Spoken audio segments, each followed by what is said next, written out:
Welcome to Storytime Haven. In today's tale, we delve into the mysterious world of Behind the Bronze Door by William Le Queux. This gripping story invites you to explore intrigue, secrets, and unexpected twists. As we unlock the door, be ready to embark on an unforgettable journey filled with suspense and discovery. Join us as we uncover the hidden truths behind the bronze door. Chapter 1. The Epidemic of Mystery. Isn't this terrible, Henry? Where is it going to end? Isn't what terrible, and where is what going end? Why? Haven't you read tonight's paper? No. Here it is, read that.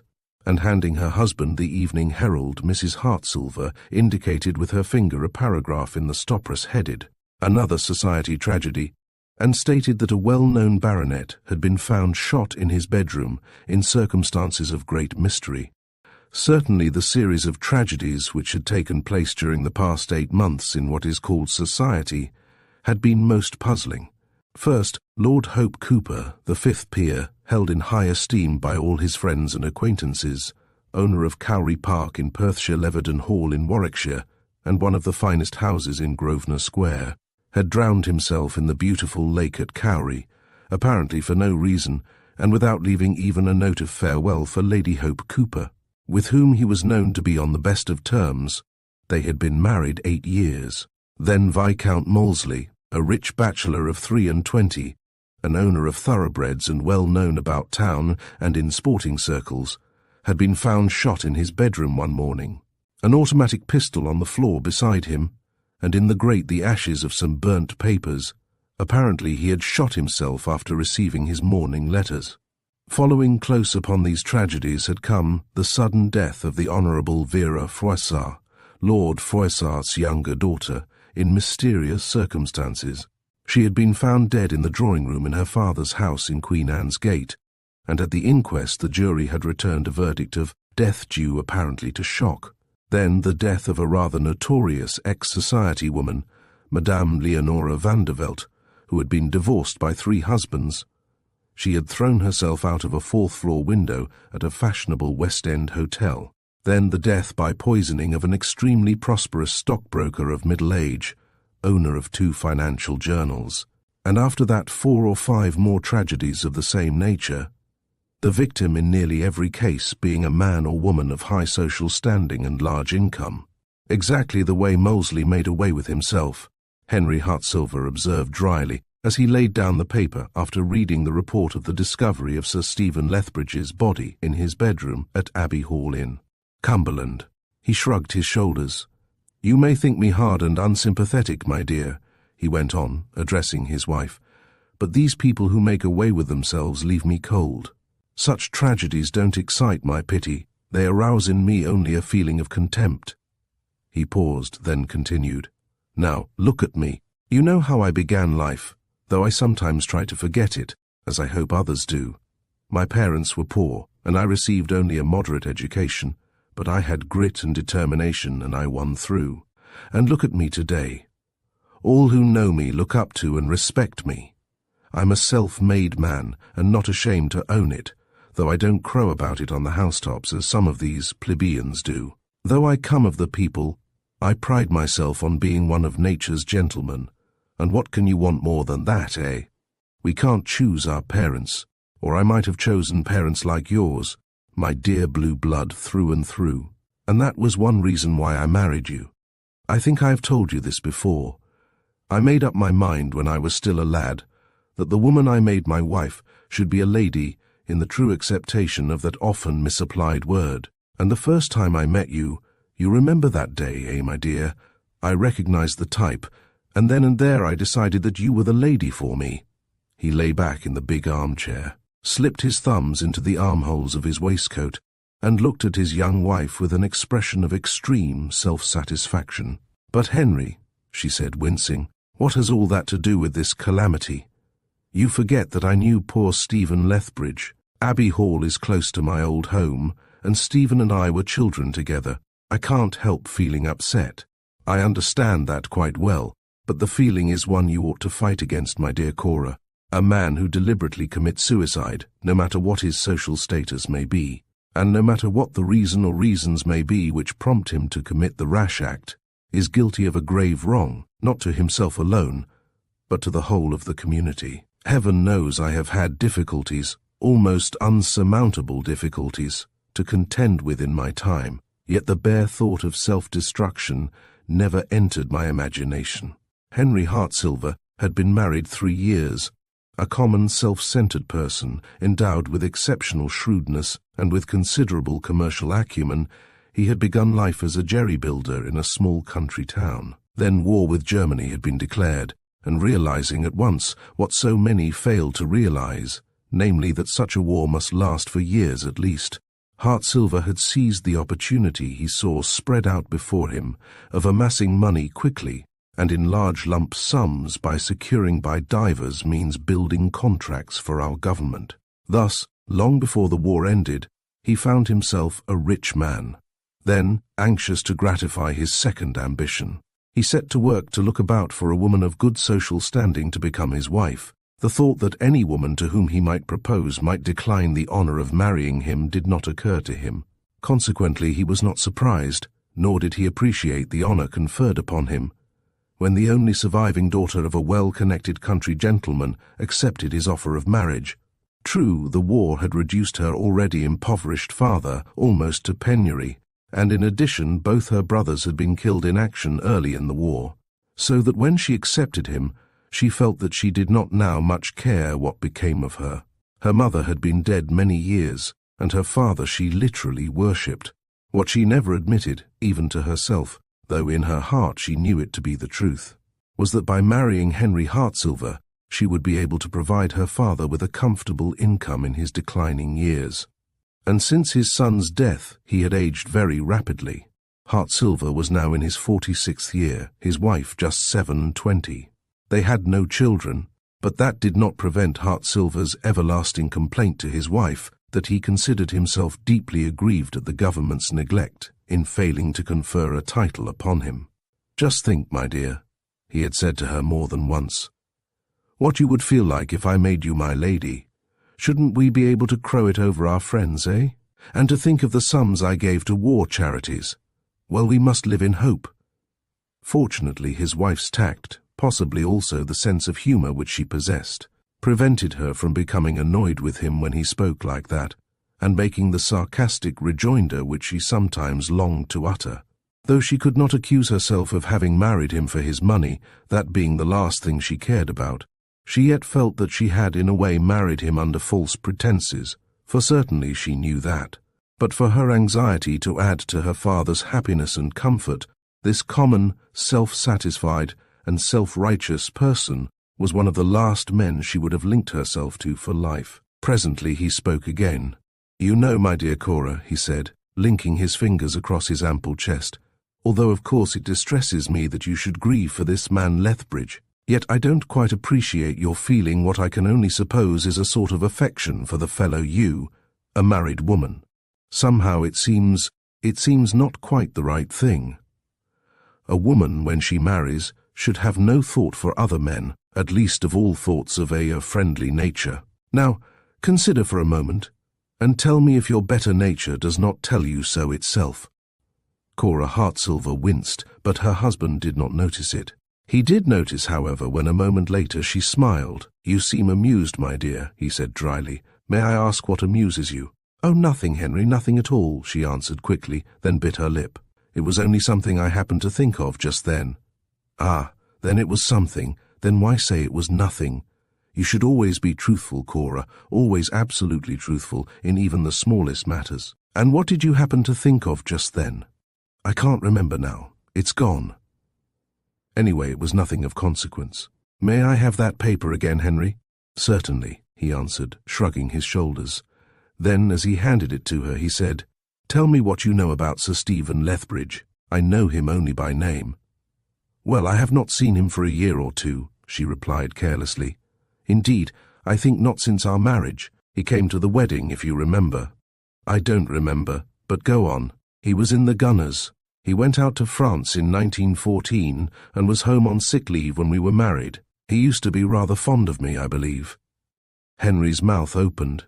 He stared at his wife in astonishment. "Really, Cora," he began, but she went on without heeding him. I heard not so long ago that he had got into rather a bad set. Somebody told me that the things he had seen out in France seemed to have unsettled his brain. I know that happened in other cases too, but he was a man who would never, I'm quite sure, have done anything dishonourable. "Oh, I wish I knew," she exclaimed, carried away by a sudden emotion. "I do wish I knew what made him kill himself." "I wouldn't worry about him, my dear Cora, if I were you," her husband remarked coldly. "Probably he was mentally unsound, mad potty, as the boys say. Those scenes in the trenches must have been extremely trying. And yet, had I been younger and able to join the colours—" He stopped and stared. Cora, lying back on the settee, was laughing hysterically. Chapter 2. Husband, Wife, and Another. Cora Hartsilver was preparing to go out next morning when she was told that Miss Yootha Haggerston would like to see her. "Oh, ask her to come up," she exclaimed. "And Jackson." "Yes, ma'am." "If Mr. Hartsilver should come in while I am out, he had better be told that I shall not be in for lunch." "Yes, ma'am." Jackson, the maid, went downstairs with a look of mild amusement in her eyes. She had been in the Hartsilver's service 2 years, and was fond of expressing her opinion to the other servants on the subject of what she called her master and mistress's matrimonial mesalliance. "I give them another year," she had observed to the cook only the night before, "and that will see the end of it. However a lady like her came to marry that old woman of a husband of hers fair beats me." "Not so much of the old woman," the cook had answered sharply. She showed signs of age herself. "But I do agree with you, Mary, nevertheless. Ah, well, the old fella's got the money bags, and that goes a long way when it comes to marrying, I always says. I never did hold with these love and cottage matches, nor I never shall. I've had some of it, I can tell you, and I have told you before now, but seeing as my poor old man lies in Carlisle churchyard, nil nisi bonus, isn't that how they put it? And he had his good points for all he was poor as a rat, that I will admit. Yootha Haggerston was one of Cora's oldest and dearest friends, the one friend, indeed, of whom she had for years made an intimate confidant. Yootha was not married, but that was not due to any lack of suitors, for the proposals she had had were numerous. She was a very pretty girl, about 2 years younger than Cora, tall, slim, extremely graceful, and with a face full of expression. She was one of those girls who attract through their personality rather than by the beauty of their features. The look in the large, intelligent eyes betrayed her temperamental nature. She lived alone in an unpretentious flat near Knightsbridge, which she had taken 2 years before, after leaving her home near Penrith owing, as she put it, to the impossible sort of life my people expected me to lead, boxed up in the country and with nothing on earth to do. The truth was that her stepmother disliked her, and that her father was intemperate. Yootha was the youngest of 3 children. Her 2 brothers were serving overseas. When she entered Cora's bedroom, Cora came forward and kissed her fondly. "You dear thing," she exclaimed. "I am so glad you have come. I have not seen you for a week. Where in the world have you been?" "Oh, my people have been in town. You know what that means." "Indeed I don't. Your people? You mean your father and mother?" "Stepmother, if you please," Yootha corrected. "For goodness sake, don't insult my mother's memory. Yes, they both came up unexpectedly, and for what do you think? I give it up, to try to persuade me to go home." And Yootha laughed merrily. "Can you see me back in the old homestead with its memories of my happy childhood's days, and by contrast the atmosphere which prevails there now? No, thank you. And why do you think they wanted me back again, Cora?" "Oh, stop asking conundrums. Because some busybody has been telling my father that the way I live in my bachelor flat is not comme il faut, if you please, and so he thinks, or says he thinks, that I may end by bringing the family name into disrepute. Just think of that. Now, if you ask me, I will tell you what I believe the true reason is. On my 25th birthday I come into some money from a defunct aunt, my father's only sister, quite a nice little sum safely invested, and I am pretty sure my stepmother hopes to induce me to make over a portion of the nest egg to her, or to my father. You have no idea how amiable she was, and my father too. Couldn't make enough of me or do too much for me. The money comes to me in 5 months' time. But didn't they know before that you would inherit it? Apparently not. I knew nothing about it myself until a few weeks ago, and I purposely didn't tell you then because the lawyer who wrote to me, he is a friend of mine, asked me to say nothing about it just yet. He told me about it more or less in confidence, said he thought I might like to know. So you are not going back to Cumberland? My darling Cora, what a question. Oh, I am glad, Hartsilver exclaimed. I don't know how I should live if you went away. You are the only friend I have, you are, really. Tell me, did your father or mother, I beg your pardon, stepmother say anything about Stephen Lethbridge? You have read about the tragedy, of course. Indeed I have, and I at once thought of you. Yes, they were full of it last night. My father said he saw Stephen less than 10 days ago, and was struck by the change that had come over him. How change? He said he looked years older than when he saw him a month ago, and he mentioned the fact to my stepmother at the time. Then he said that strange-looking people had been staying at Abbey Hall lately. Men or women? Men. There were rumours too, my father said, that Stephen had become financially embarrassed. Really? But he was so well off, or supposed to be. I know. That adds to the mystery. I suppose there was a woman, or women, in the case. I see in today's paper that an inquest will be held. Cora did not answer. She was staring out of the window towards Regent's Park. The house was in Park Crescent, with troubled eyes, as though her thoughts were miles away. Don't fret, Cora, her friend said at last. I know you were fond of him, and that he was fond of you, but— Oh, don't speak like that, Mrs. Hartsilver exclaimed hastily, pressing her fingers to her eyes. It is all too terrible. I can't bear to think of it, and yet I can't help thinking about it and wondering. Yootha Haggerston encircled her friend with her arm and kissed her warmly. I know, she said in a tone of deep sympathy. No, we won't talk about it. Did Henry refer to it at all? Henry? The tone betrayed utter contempt, almost hatred. Oh, yes, Henry referred to it all right. At least I drew his attention to the report in last night's paper, and oh, you should have heard him. I felt I wanted to scream. I longed to strike him. He has no heart, Yootha, no sympathy for anything or anyone. I wonder sometimes why I go on living with him. He said he felt only contempt for any man who took his life, no matter in what circumstances. Like many another, Henry Hartsilver had succeeded in supplying himself with petrol during the war, and as his limousine sped slowly down Bond Street a little later that morning with his wife and Yootha Haggerston in it.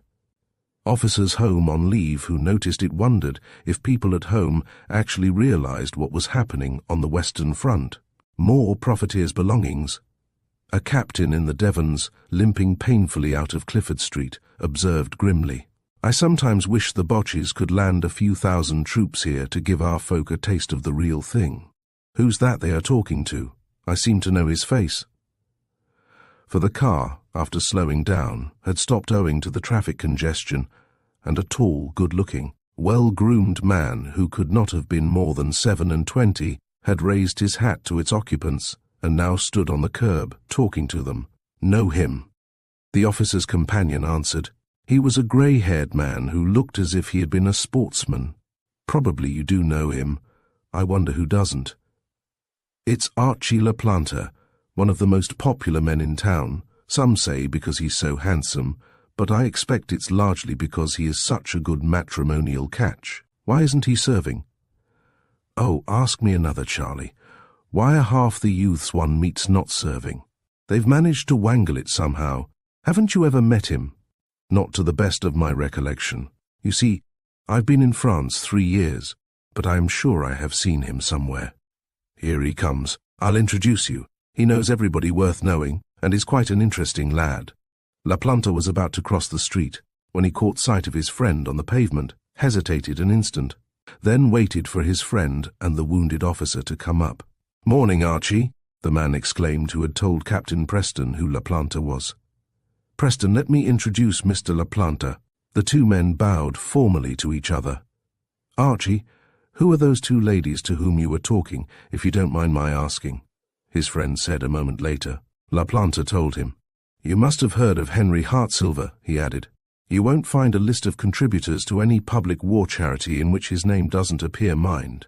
I emphasize the public. Mrs. Hartsilver is his wife, a charming woman. Oh, that bounder, the first speaker observed. Yes, I know all about him, one of our profiteers. Exactly, and a quite impossible person in addition. Which way are you going? The three progressed slowly, owing to Preston's limp, along the pavement, in the direction of Piccadilly. Preston hardly spoke. He was almost morose. The reason was that La Planta's personality repelled him. Why it repelled him he could not explain.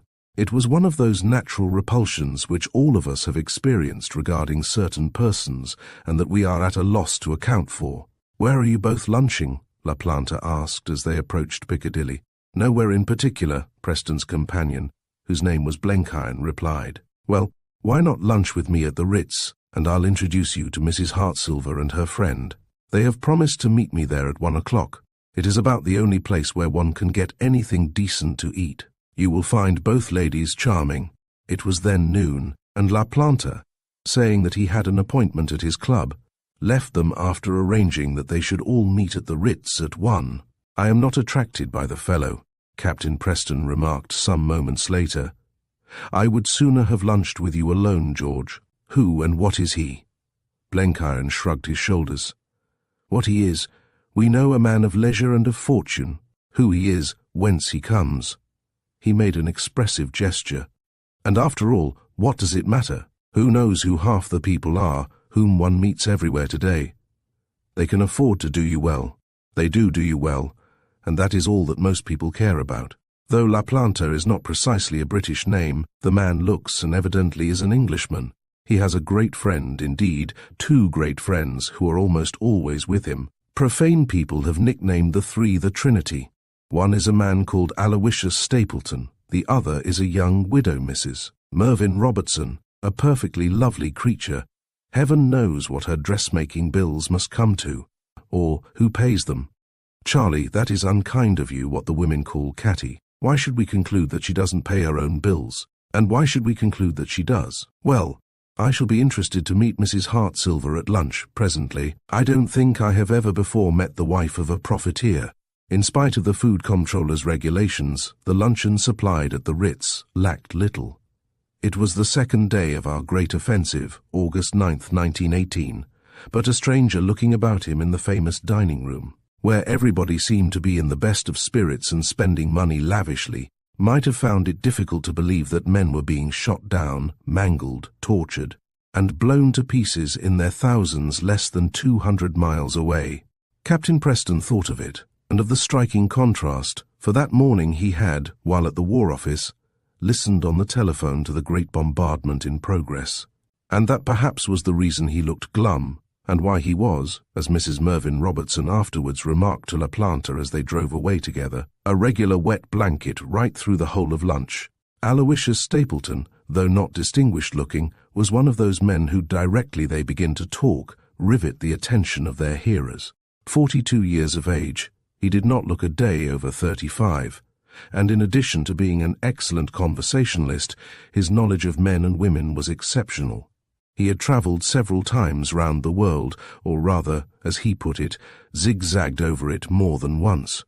He appeared to possess friends, or at least acquaintances, in every capital in Europe, also in many American cities, and in far-off China and Japan. The only country he had not visited, he observed that day at lunch, was New Guinea, but he meant to go there some day to complete his education. "Were you ever in Shanghai?" Preston inquired carelessly, looking him straight in the eyes across the table. As this was only the second time Preston had spoken since they had sat down to lunch, everybody looked towards him. "Yes," Stapleton answered, meeting his gaze. "I was there twice some years before the war." "I stayed there several months in 1911, Preston said, "and I believe I met you there. Your face seemed familiar to me when I was introduced to you just now." He was about to add that he had just remembered it was in Shanghai he had seen La Planta before, but he checked himself. "Were you there in the autumn, and did you stay at the Astor Hotel?" Stapleton asked. "I did, and in the autumn. Then no doubt we did meet, though I can't at the moment recollect the occasion." For a couple of seconds the two men looked hard at each other. It was rather a curious look, as though each were trying to read the other's character. The conversation was changed by Mrs. Mervyn Robertson's saying suddenly, "What is everybody going to do after lunch, I wonder?" And then, as nobody seemed to have any fixed plans, she went on, "Why don't you all come to a little party I am giving? Just a few intimate friends. We shall play bridge, and several well-known artists will come in later and have promised to sing. It would be nice of you if you would all come." There was a strange expression, partly cynical and partly of contempt, in Captain Preston's grey eyes as Mrs. Mervyn Robertson stopped speaking. The sound of the terrific slaughter which he had listened to an hour or two before, and which must be in progress still, he reflected, rang again in his ears. And here in London, in the London which, but for the heroism of our troops and their allies, and the unflagging watchfulness of the nation's navies, might already have been running in blood, these people, especially Mrs. Mervyn Robertson and her friends Stapleton and LaPlanta, seemed to have no thought except for amusement and for themselves. "Good heavens," he muttered, as presently they all rose from the table. "I wish the Botches could get here just to show them all what war and its atrocities are like. Well, perhaps they may get here yet." The only member of the party who had really interested him had been Cora Hartsilver, and that was due perhaps to the fact that LaPlanta had told him that she had lost her brothers in the war. Yootha Haggerston, too, he had rather liked. The atmosphere surrounding both these women was quite different, he at once realized, from the atmosphere of Mrs. Mervyn Robertson and the men who, so Blenkiron had told him, were her particular friends. And yet, before he had been long in Mrs. Mervyn Robertson's beautifully appointed house in Cavendish Square, its luxury and the sense of ease and comfort the whole of her entourage exhaled began to have its effect upon him. He was not a card player, but music at all times appealed to him intensely, and as he lay back among the cushions in a great soft armchair which Mrs. Mervyn Robertson had specially prepared for him, and listened with rapt attention to Tchaikovsky's wonderful None But the Weary Heart, sung with violin obbligato, those thoughts of the horrors he had witnessed out there, which so perpetually haunted him, faded completely from his mind, and even the dull, throbbing pain in his injured leg became for the time forgotten. At last the music ceased, and he became conscious of conversation in subdued tones at his elbow. The speakers were late arrivals, and as he caught the name Hartsilver, his attention became focused on what was being said. A terrible affair, and his wife over there talking, knows nothing about it as yet. When did it happen? About midday. It must have been premeditated, because when he was found dead in his bath, he had opened an artery with a razor. Chapter 3. The Hidden Scandal. During the 9 months which had passed since Henry Hartsilver had been found dead in his bath, many things had happened. The war was over, and people were already beginning to forget the discomfort, for some the misery, of those 5 long years. In London the wheels of life, their spoke having been removed, were slowly beginning to revolve once more. The thousands who had done their bit and become impoverished in consequence were many of them cursing the impetuosity which had led them to forget their own interests in their anxiety to help to avenge the outrages in Belgium and France, and to save their own country from possible disaster. On the other hand, many thousands of men and women, who before the war had been struggling small traders, now contemplated with a feeling of smug satisfaction their swollen bank balances and, while thanking heaven there had been a war, began to adopt a style of living which, though it ill became them, gratified their vanity enormously.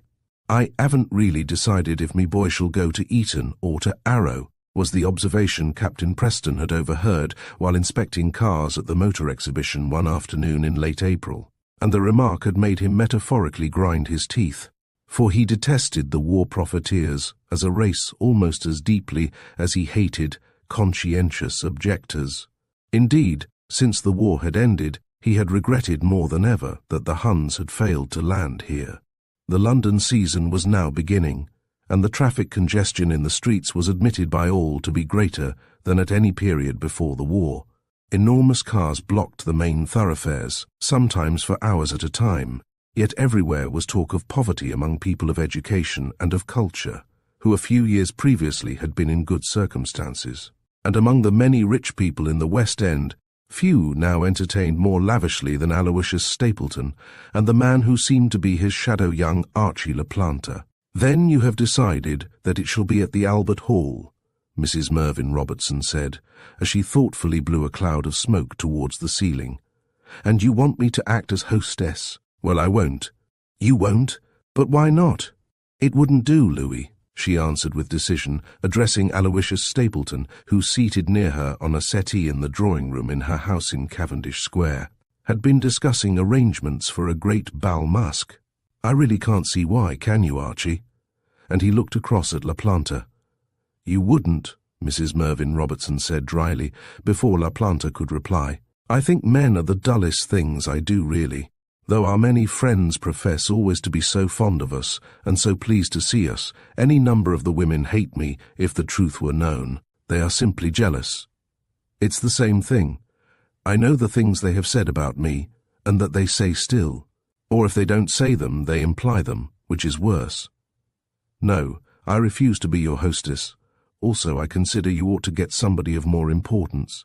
Some woman of established social standing, of high rank. If you want the ball to be a big success, there are plenty of people who do like me, of course, but at least they know nothing about me, who I am or where I come from, and though that may not count with the majority of men and women in our large circle of acquaintance, it counts a good deal with some. They become inquisitive after a time and start making inquiries in all sorts of directions. Mrs. Hartsilver and her friend Yootha Haggerston are making inquiries of that sort now.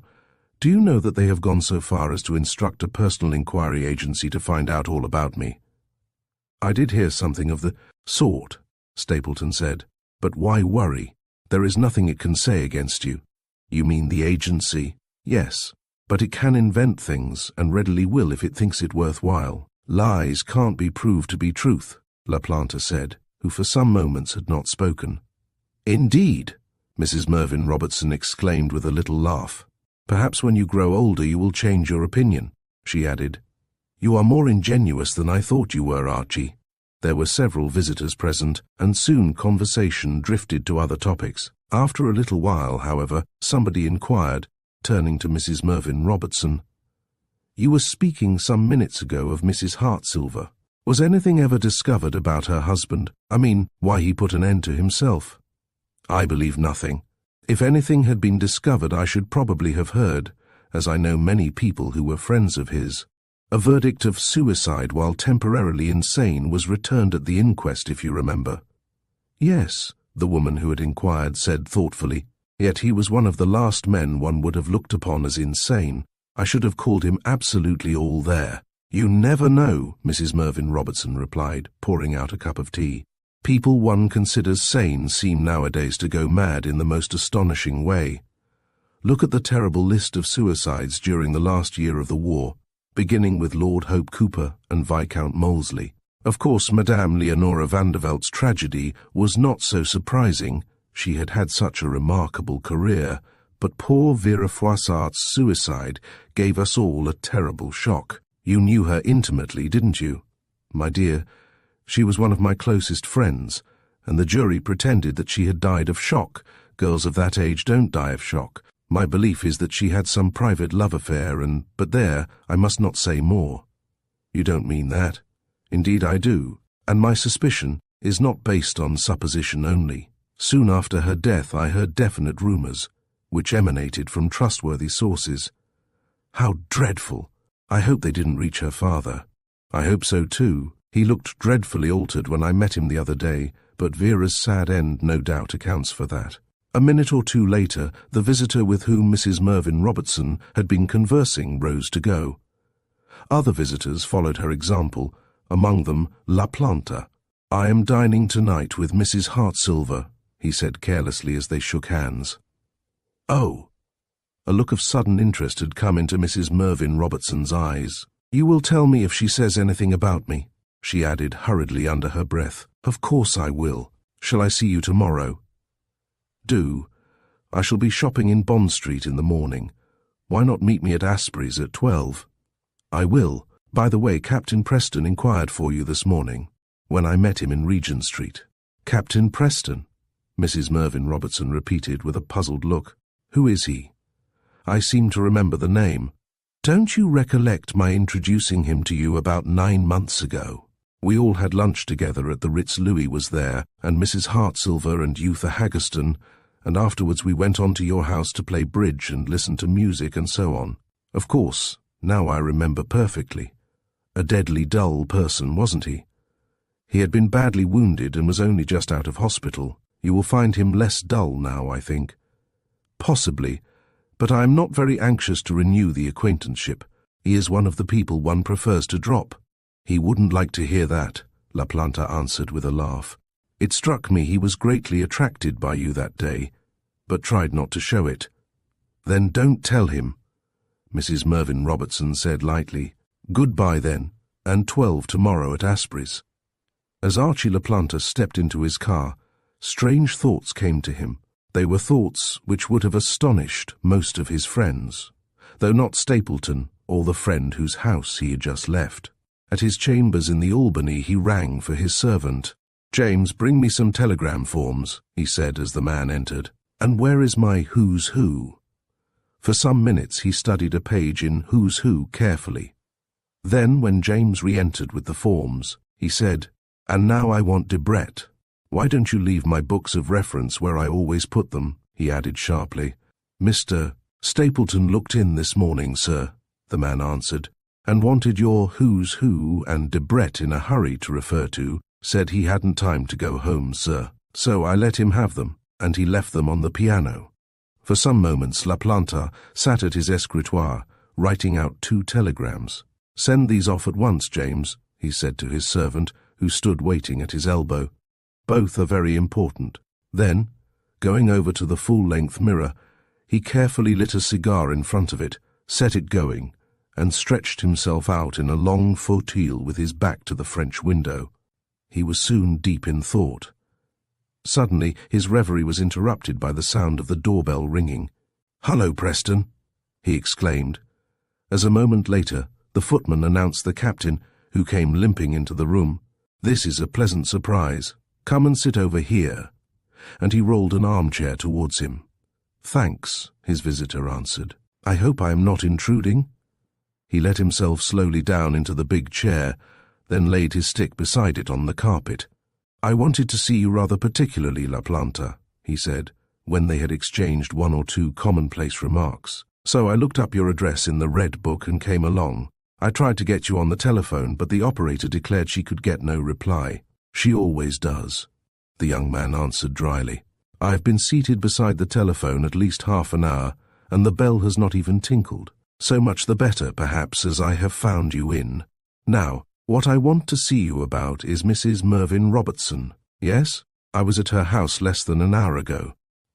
Do you mind if I ask if you know much about her, who she is, where she comes from, and all that sort of thing? Please don't think me inquisitive. You may think it cool of me to ask you this, but I have a reason for wanting to know." "Naturally, or you wouldn't ask," La Planta replied quickly. "I believe she is a friend of yours." "I believe she is. Do you mind telling me, Preston, the reason you need the information?" "Not in the least. A friend of mine, Lord Froissart, whose daughter died suddenly over a year ago, tells me that his daughter was rather intimate with Mrs. Mervyn Robertson, but knew nothing about her, that is to say, who her parents were, and so on. His daughter's death has rather preyed upon his mind, and he seems to suffer under what I take to be a delusion that Mrs. Mervyn Robertson could throw some light on the cause of death if she chose. Consequently, he has been worrying a good deal about the lady, and, when I dined with him last night, he asked me as a particular favour, I am an old friend of his, if I would try to interview you on the subject, and ask you to tell me Mrs. Mervyn Robertson's past history, if you know it. I said I would, though it is not a task I greatly relish, as I am sure you will understand." La Planta did not answer for some moments. "Yes, Mrs. Mervyn Robertson was a great friend of Vera Froissart," he said at last, "and I don't suppose any of Vera's friends was more upset at her sudden death than Mrs. Robertson was. The astonishing delusion you speak of, Froissart's apparent belief that Mrs. Robertson has some knowledge or suspicion of what brought about the tragedy, is, of course, the result of an unhinged mind. As for my telling you Mrs. Robertson's private history, though I quite see how you are placed, I consider that to go into a family affair of that sort would, under existing conditions, be a breach of confidence on my part. Also, what bearing could such knowledge have on Mrs. Robertson's knowing why Vera Froissart ended her life, as she undoubtedly did? Mrs. Mervyn Robertson is a friend whose acquaintance I made some years ago, under rather romantic circumstances, and to you I don't mind saying that she has made me her rather close confidant. This I can tell you, however, she is a woman who has from first to last met with many misfortunes and been persistently misunderstood. For a minute both men were silent. "And is that all you are prepared to tell me about her?" Preston said suddenly, in rather a hard voice. "That is all." "In that case, La Planta," Preston bent down to get his stick, "perhaps I had better go." "Perhaps you had." The wounded man looked up quickly, as though something in the young man's tone had stung him, and their eyes met. It was little more than a glance which passed between them. Yet the swift transference of thought from each to the other warned Preston to be on his guard against this polite, suave youth who was popularly said to be the most sought-after bachelor in London, and in the same way La Planta knew on the instant that before him stood a man who might, under certain conditions, prove a formidable adversary. "Good afternoon," Captain Preston said as he put on his hat in the hall. "Good evening," La Planta replied with frigid courtesy. Then James, who had returned from the telegraph office, opened the door, and the captain limped slowly up the Albany towards Vigo Street. By the time Preston reached Regent Street, Archie La Planta had succeeded in getting through on the telephone to Mrs. Mervyn Robertson, and was telling her what had just occurred. When he stopped speaking, he heard her give a gay little laugh. "Didn't I say this afternoon," she exclaimed, "that he was one of the people whose acquaintance I preferred to drop?" Chapter 4. The Bronze Face. Though Archie La Planta had met Cora Hartsilver frequently since the armistice, he did not know her intimately, and had therefore been rather surprised at her asking him to dine. He concluded that she must be giving a dinner party, so when on the evening Preston had called to see him, he arrived at the big house in Park Crescent. He was astonished to find that Yootha Haggerston was to be the only other guest. Then and there his quick brain began to act, and, while carrying on light conversation with the two ladies, he kept asking himself what reason Mrs. Hartsilver could have had for inviting him. She had an excellent cook who had been with her since her marriage, and the little dinner was irreproachable. La Planta, an epicure to his fingertips, had realized this at once, and towards the end of the meal he began to feel at peace with the world at large. "It is awfully good of you to have invited me to a nice, friendly little dinner like this," he remarked presently, looking his hostess straight in the eyes across the table. "I don't like big dinner parties, you know, and was half afraid you might have a lot of people tonight." "I never give big dinner parties if I can help it," Cora answered, "though one has to sometimes. Like you, I prefer an informal little gathering, just one or two friends with whom one can exchange ideas. So many people are colourless, don't you find? And dull people bore me to death. Let me pass you the port." It was 48 port which had belonged to her late husband. La Planta poured himself out another glass, and presently his gaze became fixed upon the widow. It had never struck him before, he thought, what a pretty woman she was. "When are we going to see your charming friend again?" Yootha presently said carelessly. "I do think her so attractive." "Which charming friend is that?" "Why, Mrs. Mervyn Robertson, of course. Who else could it be?" At once La Planta was on the alert. The words flashed back into his partly bemused brain. "Mrs. Hartsilver and her friend Yootha Haggerston are making inquiries about me now. Do you know that they have gone so far as to instruct a personal inquiry agency to find out all about me?" Could that be the reason he had been invited to dine? Were they going to try to find out from him something about Mrs. Mervyn Robertson, though perhaps with greater tact than Preston had displayed? He pulled himself together and answered, "I am sure Mrs. Mervyn Robertson would like to meet you at any time." Then he added as an afterthought, "Though she has many acquaintances, she has comparatively few friends. Do you think she would dine with me one night if I invited her?" Mrs. Hartsilver asked quickly. "We have met only casually. I am sure she would." "She is not one of those people who stand always on ceremony. Like most people who have travelled, she takes a broad view of life." "Oh, has she travelled a lot?" Yootha asked. "How interesting. Tell me, where has she been?" "Rather you should say, where has she not been? She's been almost everywhere, I believe. I do think she is lovely, don't you? Yootha persisted. If I were a man, I should be head over heels in love with her. Some men are, La Planta answered in an odd tone. But she doesn't care about men, I think. I mean in a general way. Did you say she had been in China? Yootha suddenly asked abruptly. I didn't, but she has been. She was in Shanghai a good while. She is a widow, I am told. Cora presently hazarded. Yes. Did you know her husband? No. He died several years ago, but you have known her a good while. Only a year or two. Is she entirely English, I sometimes think? Yes. I was only going to say she sometimes gives me the impression that she has a foreign strain. If Australians are foreigners, La Planta said lightly, then she has a foreign strain because her parents were Australians, they were sheep farmers in Queensland. You don't say so. That no doubt accounts for the queer expressions she sometimes uses. They were rich people, no doubt. Well off, I fancy, but not enormously rich. Then her fortune, I take it, came to her from her husband? La Planta had been answering more or less mechanically, for the wine he had drunk had dulled to some extent his ordinarily keen intelligence. Now, all at once, he seemed to become alive again. You seem greatly interested in Mrs. Mervyn Robertson's private life, Mrs. Hartsilver, and you too, Miss Haggerston, he said suddenly. Oddly enough, a man you know, in fact it was I who introduced him to you, called to see me only an hour ago for the express purpose of cross-questioning me with regard to the same lady. Merely a coincidence, no doubt, but a singular coincidence. His tone, as he said this, resembled the tone he had adopted whilst addressing Preston, though it was not quite so marked.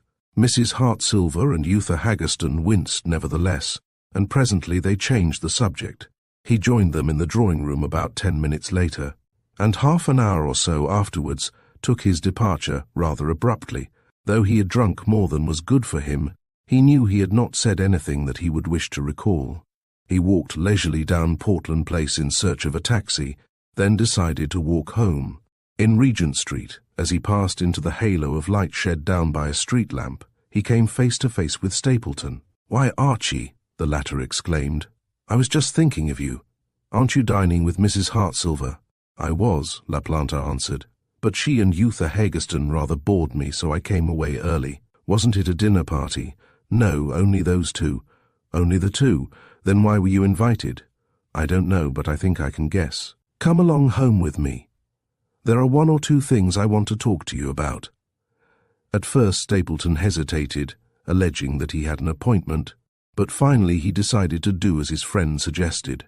2 telegrams lay awaiting La Planta in his sitting room, and after reading them he handed them to Stapleton.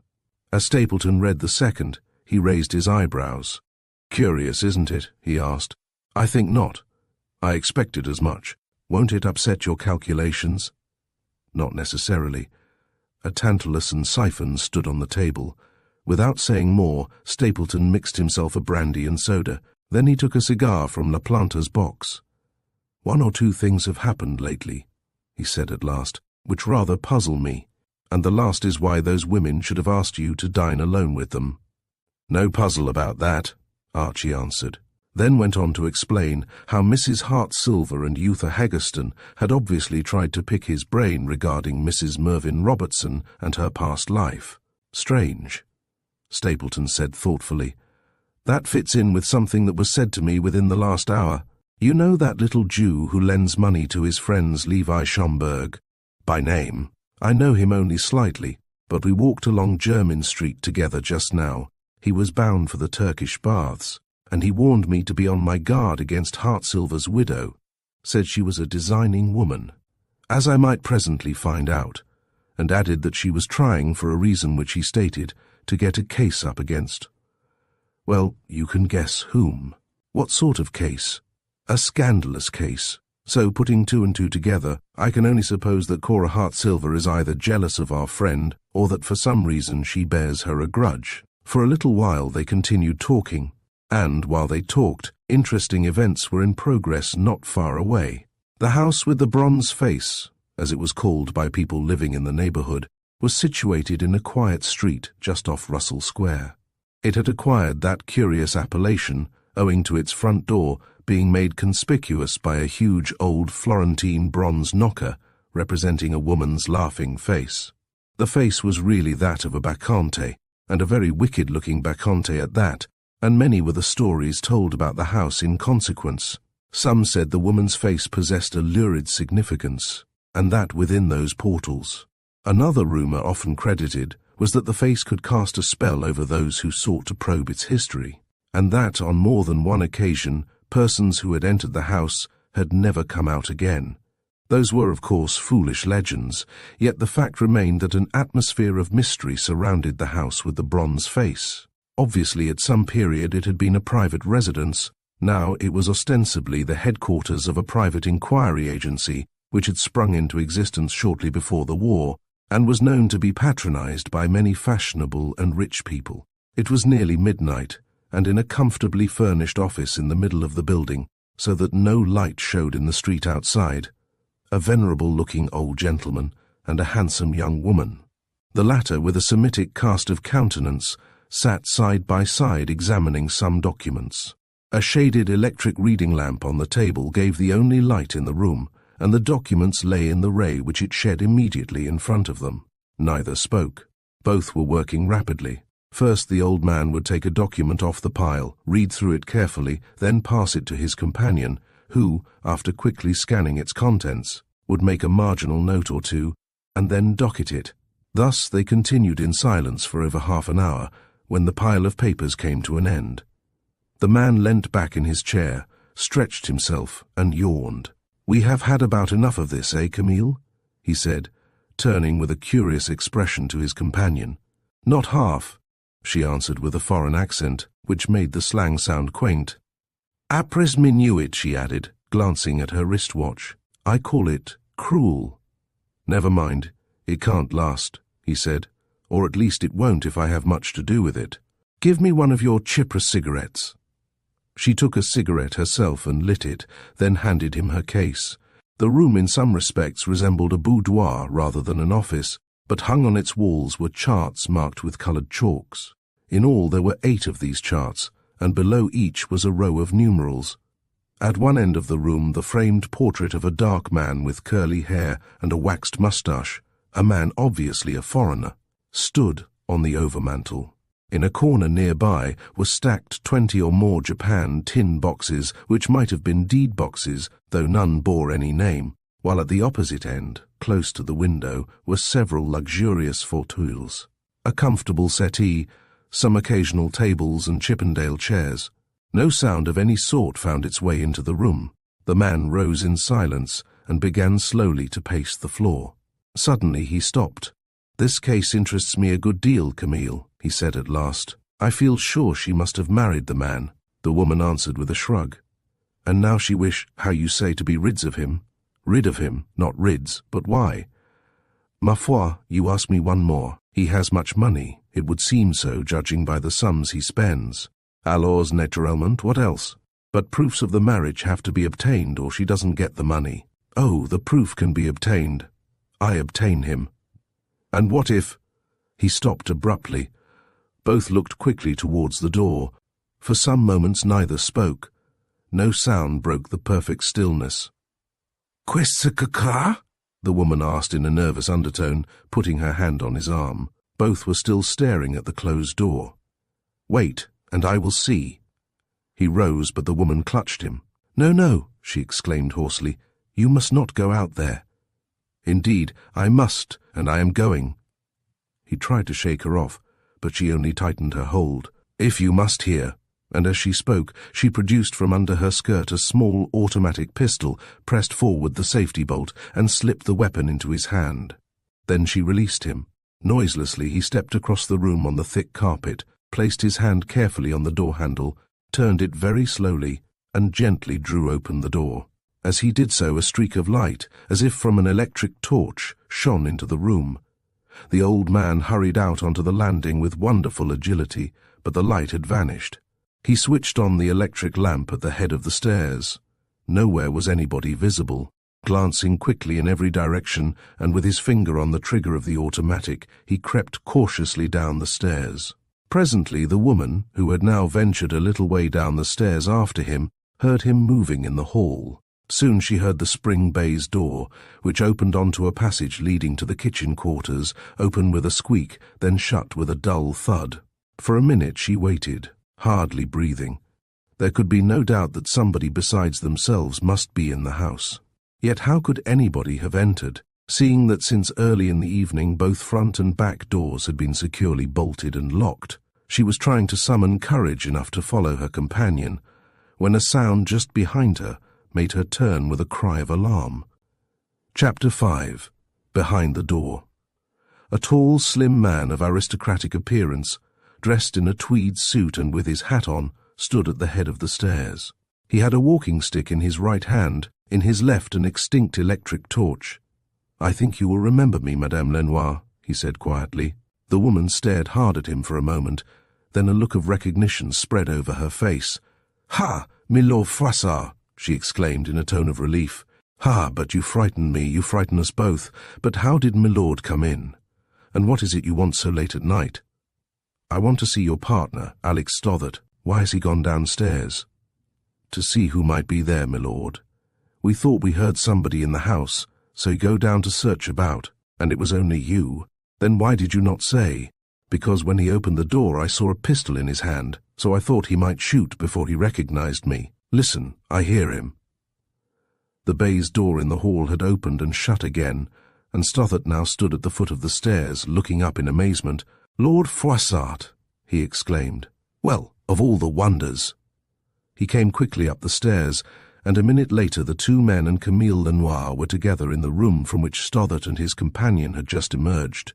"This is a most perplexing thing," Stothert said, as he pushed a chair towards the visitor. "I wish you would tell me first of all how you got in, Lord Froissart." "Certainly." "I came to see you this afternoon about 6 o'clock, and when I arrived at the house I found the door open. Some workmen were attending to your electric light in the hall. I walked in, meaning to come up to your office, but I went a floor too high, took a wrong turning off the landing, and found myself in a passage along which I wandered until I came to a door which I opened and passed through, still trying to find your office. It is a heavy mahogany door, and as I shut it behind me the handle came off in my hand. While trying to refit the handle, I accidentally pushed the metal stem through the socket in the door, and at once I realized I was a prisoner, for the passage led into a room from which there is no other outlet." He paused a moment and then continued. "When I found it impossible to open the door by any means, I hammered on it with my stick and shouted. In fact, I made all the noise I could, but apparently you didn't hear me." "Certainly we did not," Stothert answered. "That room is a long way off, and there are several doors between it and the landing. How did you get out eventually?" Lord Froissart held out his walking stick. "With the help of this," he said. "In desperation I finally set to work to grind the ferrule square by rubbing it on the hearthstone in that room. I fear I have disfigured the stone, but that, of course, I will make good. It was a long job, I can assure you, and it ruined my stick. Here, take your torch," he added with a laugh, as he handed it to him. Stothert and his companion looked considerably relieved. "A most unfortunate mishap," the former remarked with a quick glance at the woman. "And you gave us quite a fright," he added. "We thought burglars had broken in." "Well, I thought so too for some minutes," Froissart said lightly. "Do you always work as late as this, if it is not an impertinent question?" He looked about the room. "I see you have been hard at it." "No, we rarely work late, but tonight we had on hand rather an urgent matter. And may I ask, m'lord, what do you wish to see me about when you came here this afternoon? Oh, excuse me, you surely must be hungry after your long imprisonment. I feel that indirectly I am to blame for the mishap. Camille," he turned to the woman, "go and see if you can find something for Lord Froissart to eat. I am afraid, my lord, there is not much in the house. Please don't trouble about food on my account," Froissart urged. "I really am not hungry, and the blunder was my fault. And now, with regard to the matter I wanted to see you about. You remember, of course, the sad affair of my poor daughter's death?" "Quite well. The papers were full of it, which must have caused you pain." "It did great pain. It seems to me that the newspapers have no consideration for people's feelings. They have no delicacy, no mercy." "I fully agree with you.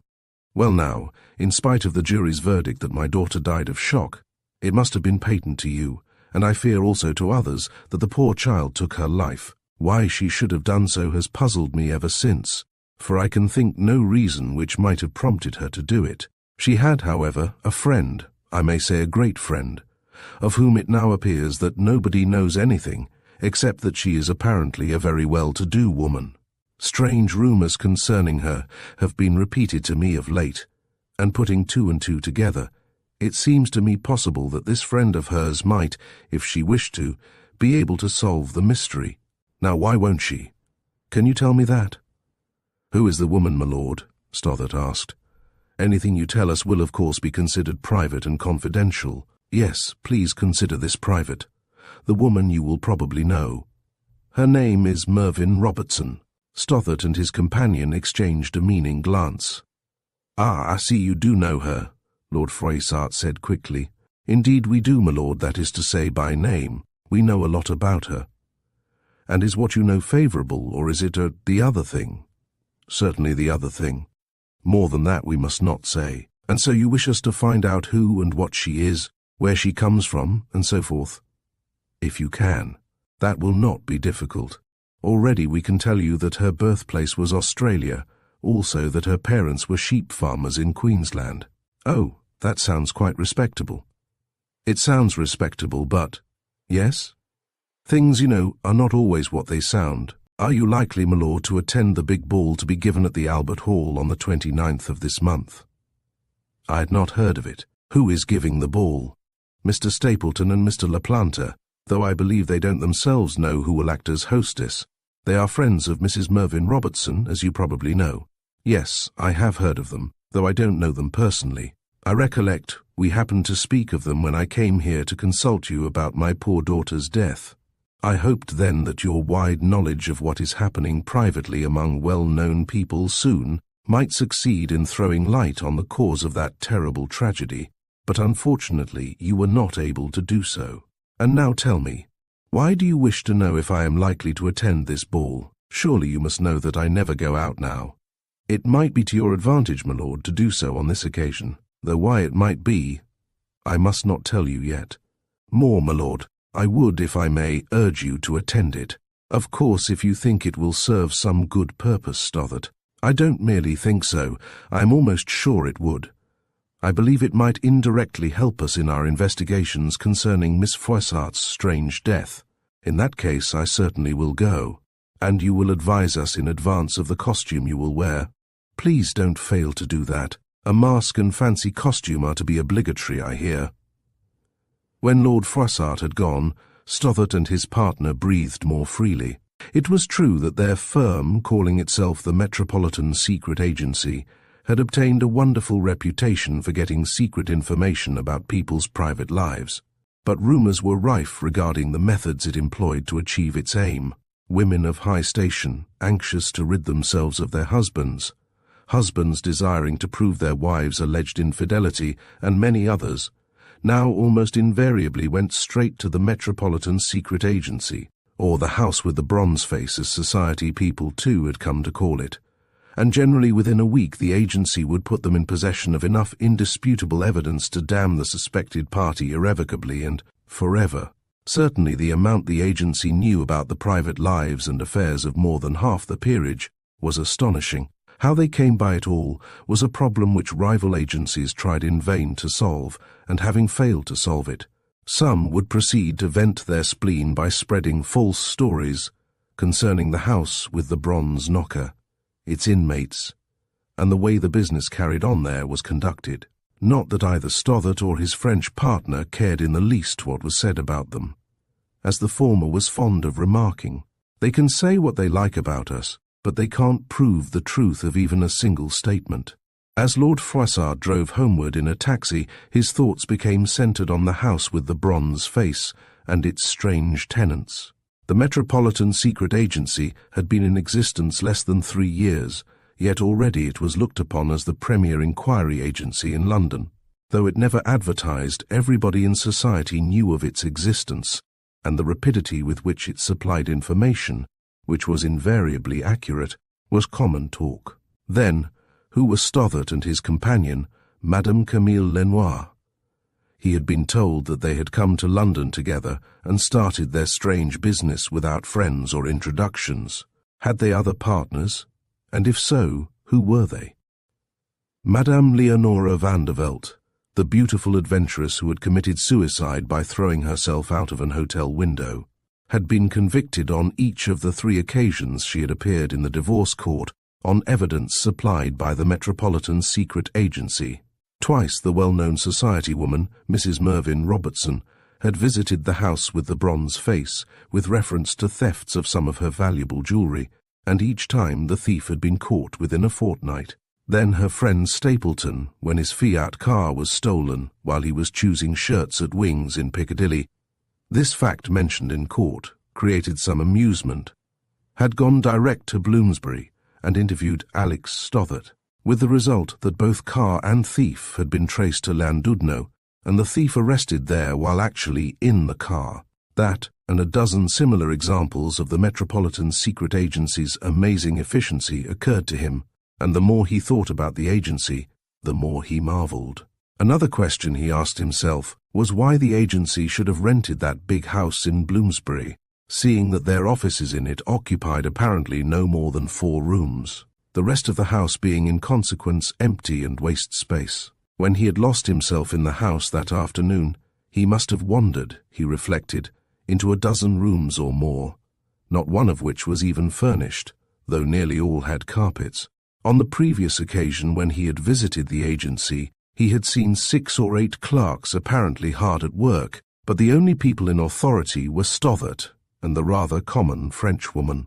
And the more he thought, the more puzzling the problem seemed to be.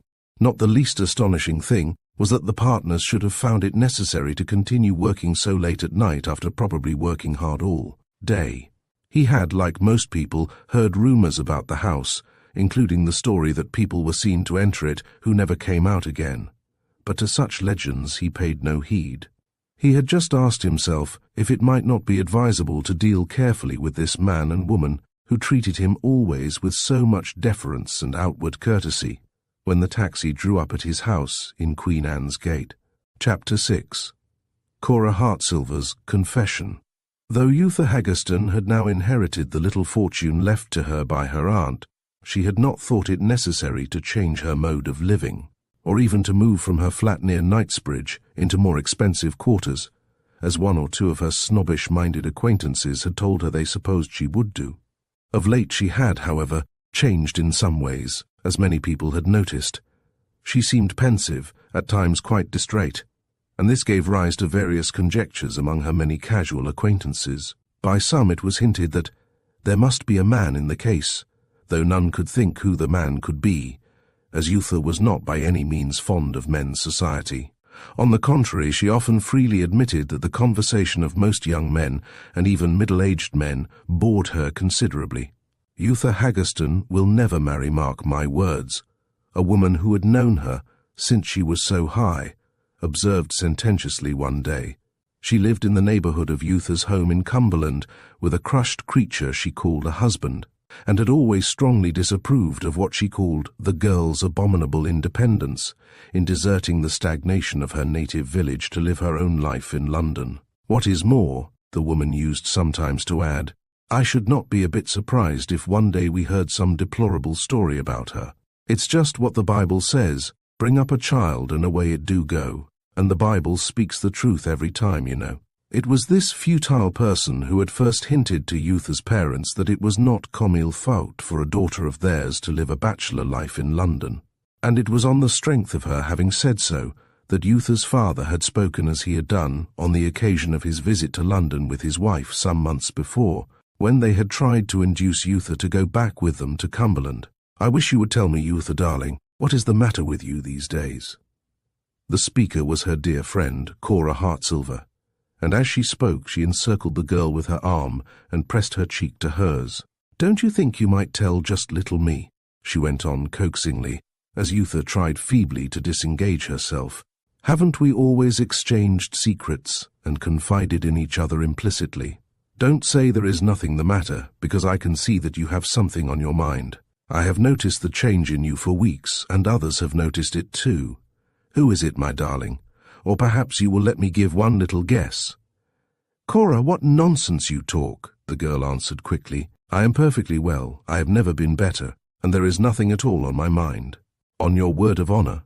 "On my word of—" She stopped abruptly. "Ah, I knew that, like Washington, you couldn't tell a lie." Cora laughed. "Well then, may I make my little guess?" "Oh, guess anything you like if it gratifies a whim," Yootha exclaimed, colouring slightly. "I suppose you are going to say that you think I am in love. Why do married women always imagine that every girl they meet is bound to be in love? It's a perfectly rotten notion. Men as a rule bore me stiff, as I have often told you. The majority of the men I meet, except a few in bohemian circles, seem not to have half a dozen original ideas of their own. Isn't that rather tautologic?" "Well, yes, many men are dull, that I admit. But all are not dull, even those who don't live, or, so far as I know, even mix in what you call bohemian circles. Also there are men, you know, who to some appear dull, but to others. Do you remember a little lunch party at the Ritz some time before the armistice, Yootha?" she went on. "We were invited by Archie LaPlante, and among the people he introduced to us was a man who to most of us seemed unutterably dull, beautiful Mrs. Mervyn Robertson, for instance, had difficulty in concealing the fact that this man bored her intensely. And yet I am convinced that even that day Captain Charlie Preston attracted you in a way you had never before been attracted by anyone. And—" She stopped, for her friend's expression had suddenly completely changed. She was looking up at Cora now with shining eyes, while her lips, slightly parted, quivered a little as her breath came rather quickly. Then all at once, as though acting on impulse, she gripped Cora's wrists. "Who told you?" she asked in a quick undertone. "I thought nobody even suspected." "Naturally you would. Women in love always think, and often do, the wrong thing. Good heavens, Yootha, I've known it for months.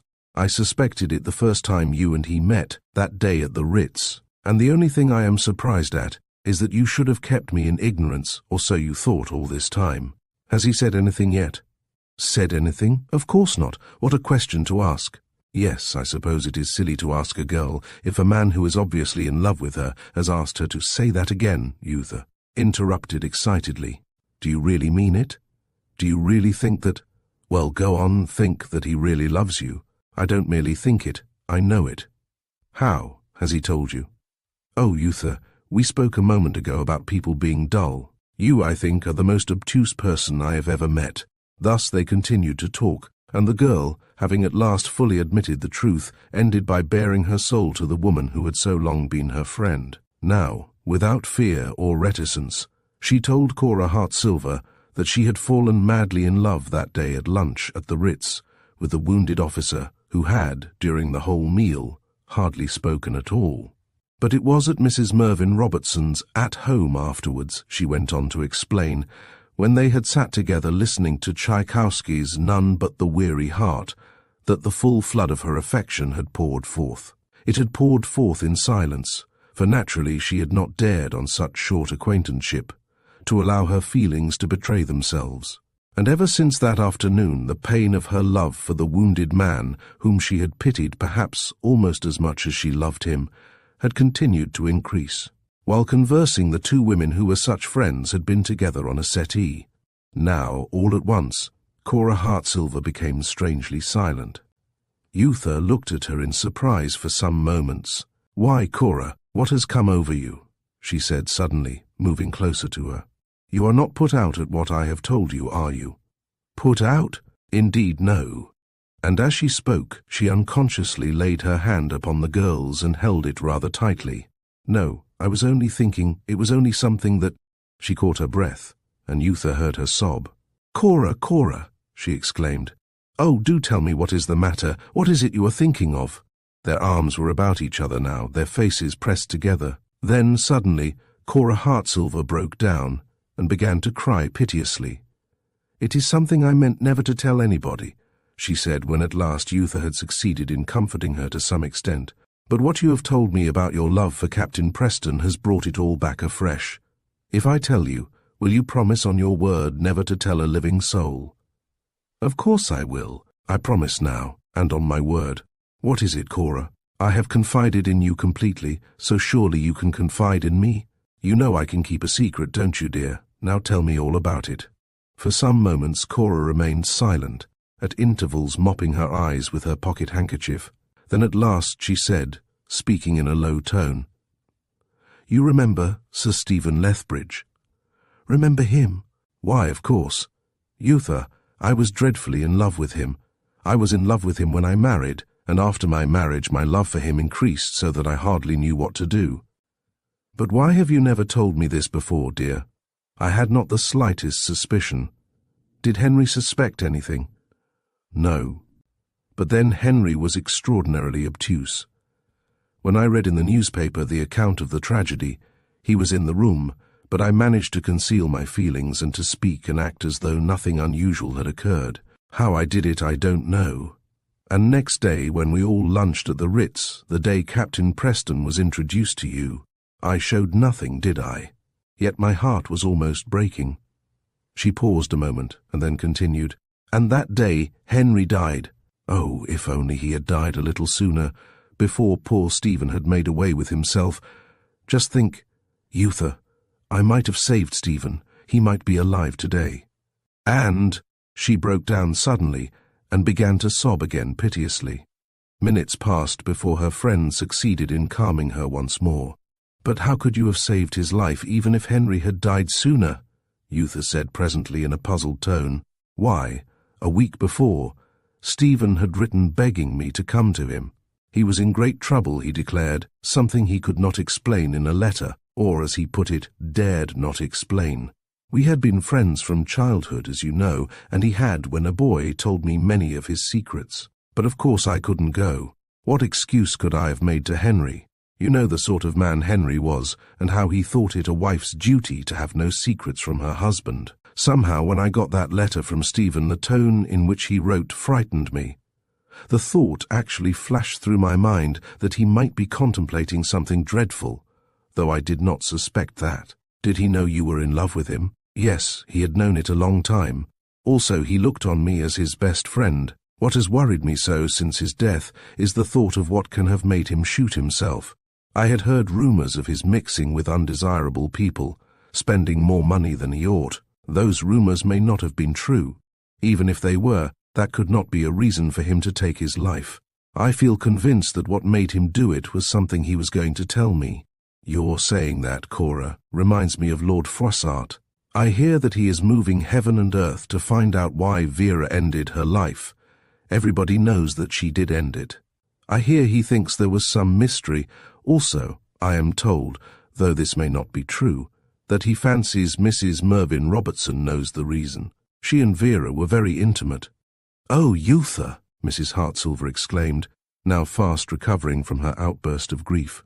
"I meant to have told you that Lord Froissart is coming here this evening.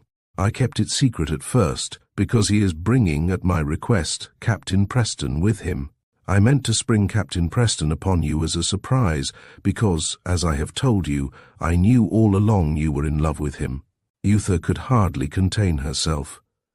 In her ecstasy of delight, she drew her friend to her and kissed her. "How perfectly sweet of you, Cora," she cried. "And how exactly like you that is, always trying to give people pleasure. How soon will they be here?" "Lord Froissart is dining at his club, and Captain Preston is dining with him. Lord Froissart said he would bring him along after dinner." And so it came about that 3 days after the incidents which had occurred in the house with the bronze face, Lord Froissart, Captain Preston, Cora Hartsilver and Yootha Haggerston were gathered together in Cora's drawing-room in her house in Park Crescent. Though at first the conversation of the four was commonplace and conventional, by degrees, as was inevitable, it drifted to a subject in which all were deeply interested.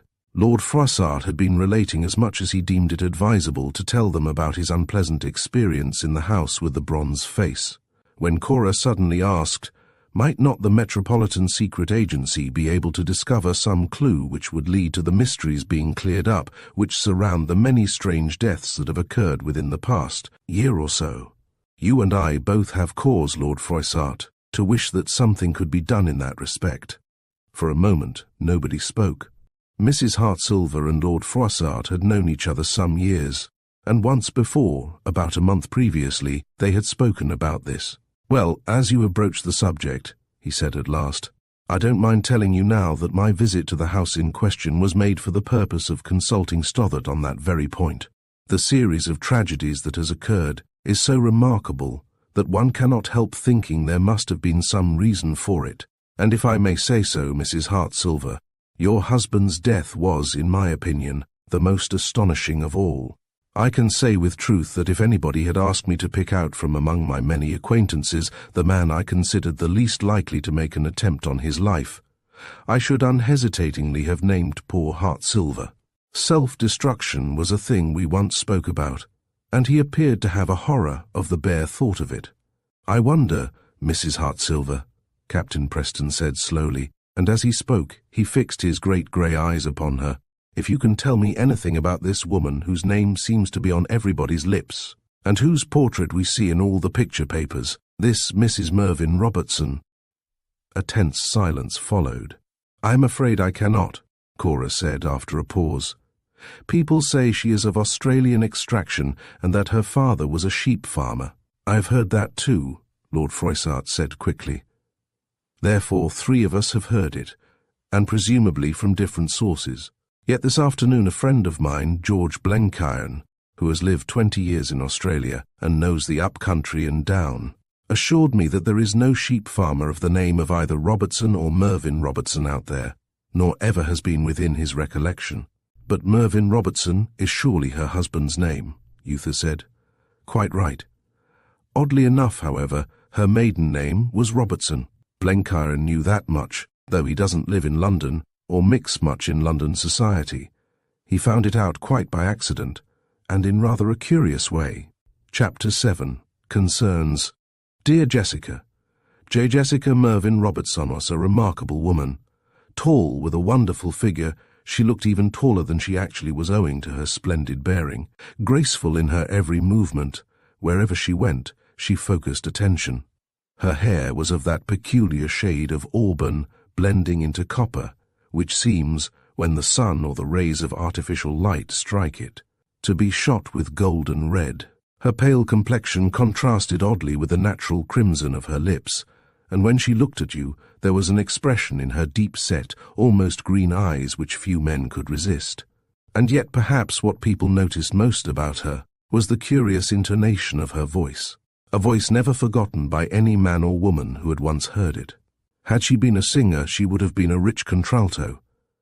She had appeared in London for the first time some years before this story opens, and within a few months had made hosts of friends. At that time, she had a suite of apartments at Claridge's, where she entertained largely and on a lavish scale. Though nobody could say for certain whence she came, or from what source she derived her fortune, people of rank and others of social standing flocked to her receptions in their hundreds. She was said to have a husband, though no one had ever seen him, and nobody seemed in the least to care who or what he might be. People were satisfied to take so alluring a woman as they found her, and so popular had she become before the end of her first year in London, and so fashionable were her social functions, that not to know Jessica Mervyn Robertson was to admit that you were hors concours. Aloysius Stapleton she had met for the first time, so people said, on Gold Cup Day at Ascot, about 9 months after she had settled in London. Stapleton had for several years been a man about town. He was a well-to-do bachelor, with a flat in Sandringham Mansions, Maida Vale, and a small place in the country, near Uckfield, whose calling in life seemed to be the quest of pleasure, and nothing else. Certainly he had no profession, nor, apparently, had he need of one. Wherever people belonging to Le Monde de l'Ensemuse were to be found gathered together, there you would meet Louis Stapleton, dressed always in the height of fashion and ever ready to entertain friends by inviting them to dine or lunch, taking them to the theatre, or even asking them to spend weekends with him at his place, The Nest, in Sussex. A day or two after Froissart and Preston, Cora Hartsilver and Yootha Haggerston had spent the evening together at Cora's house in Park Crescent, Jessica Mervyn Robertson, accompanied by Stapleton and Archie LaPlanta and several other friends, sat in a box at the Alhambra watching the Russian ballet, then the fashionable attraction. It was the first night of Scheherazade, and the house was packed. Beautiful women gorgeously gowned, and men immaculately dressed crowded every box, and filled the stalls to overflowing. In every direction diamonds and other precious gems sparkled, and as the orchestra began the wonderful overture, the audience, which had been talking volubly in anticipation of the silence which they knew must follow, became gradually hushed. The ballet ended, and the usual buzz of conversation followed. So worked up had the audience become by the terrible scenes of lust, followed by carnage, that several women in the stalls were laughing hysterically. An elderly man in the box adjoining Jessica's, who obviously came from the provinces and was witnessing Russian ballet for the first time, could be heard expostulating in a North Country accent against such shows being permitted in a civilized land.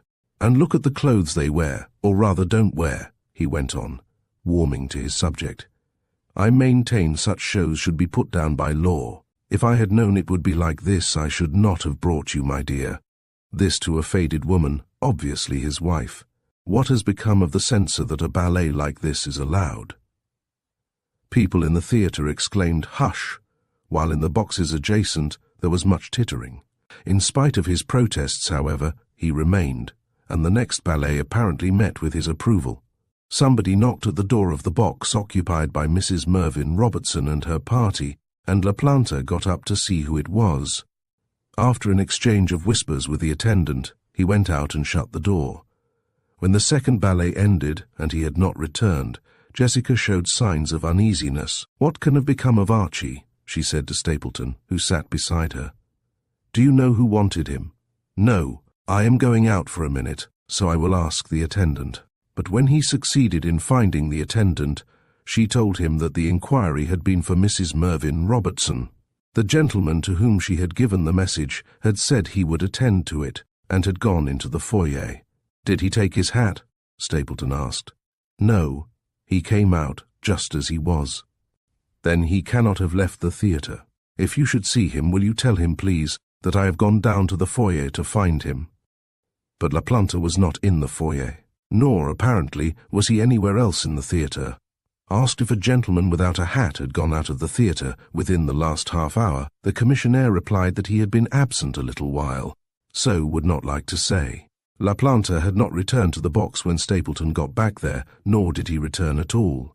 Jessica, told by Stapleton that the inquiry had been for her, looked at him oddly, but made no comment. As usual, Mrs. Mervyn Robertson, or as all her friends called her, Jessica entertained her theatre guests at supper at her house in Cavendish Square after the performance.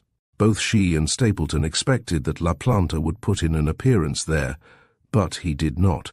It was quite a big supper party, for people kept arriving in cars until past 1 o'clock, so that when at last it came to an end, the guests grouped about the card tables in the room adjoining, playing chemi and other games, numbered over 30. "What can have become of him?"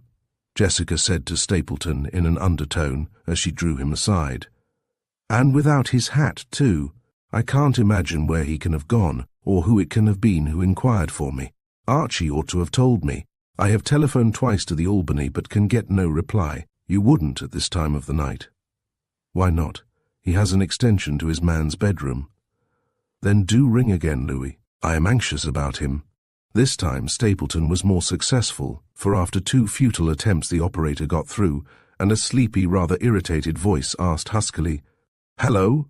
Hello, who is that ringing?" "It's Mr. Stapleton, James. I am sorry to wake you up, but can you tell me if Mr. La Planta has come in?" "If you will please to hold on, sir," the voice replied in a different tone. "I will ascertain and let you know." For some minutes Stapleton waited with the receiver glued to his ear. He was beginning to think the man had gone to sleep again, when suddenly he heard him returning. He sounded as if he were running. "Are you there, sir?" "Yes."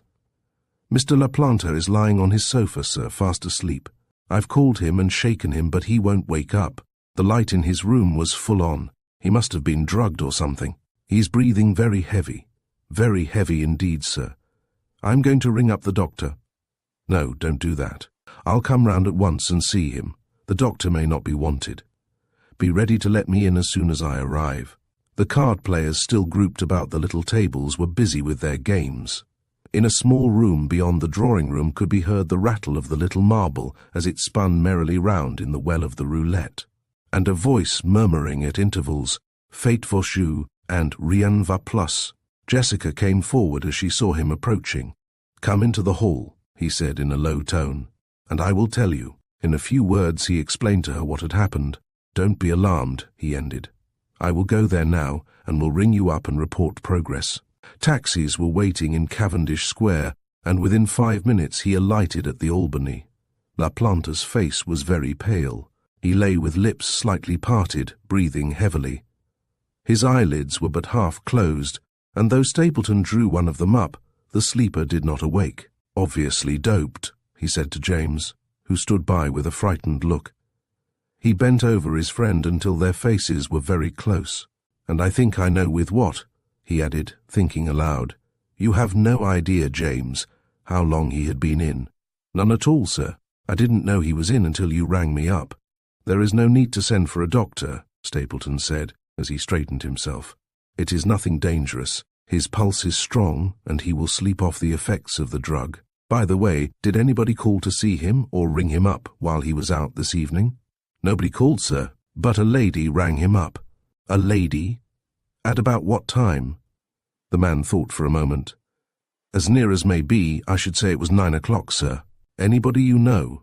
Did she give any name?" "No, sir. It was not a voice I recognized." "Leave any message?"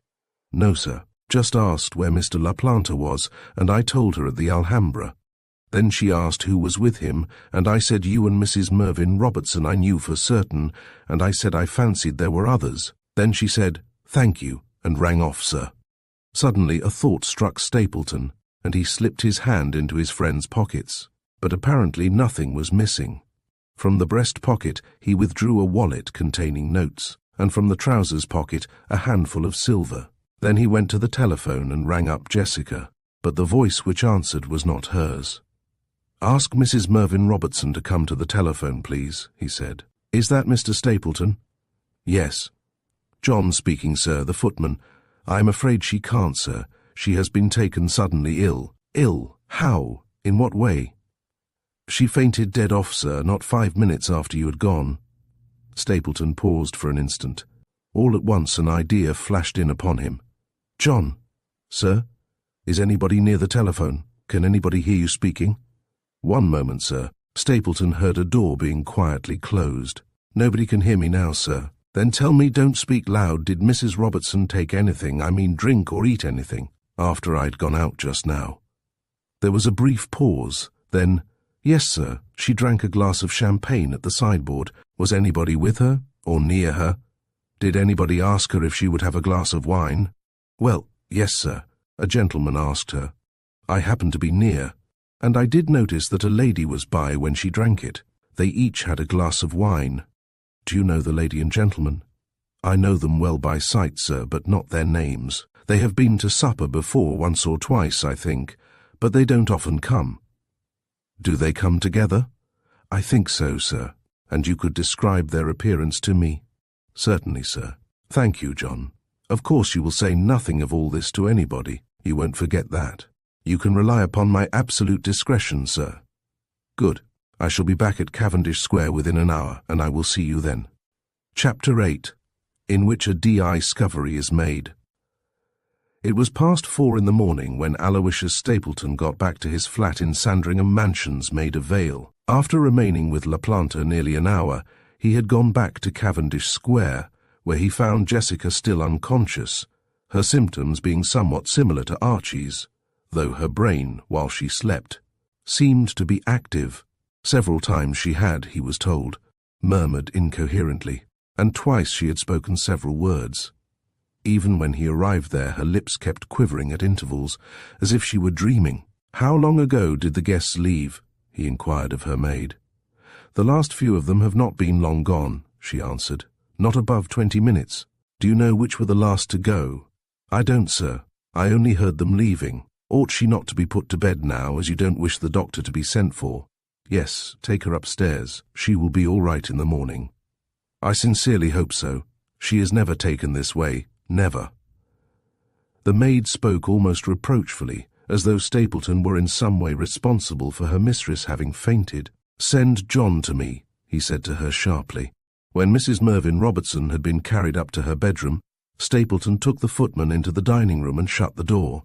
"Now, tell me," he said, "who were the last to leave tonight?" The young footman described them.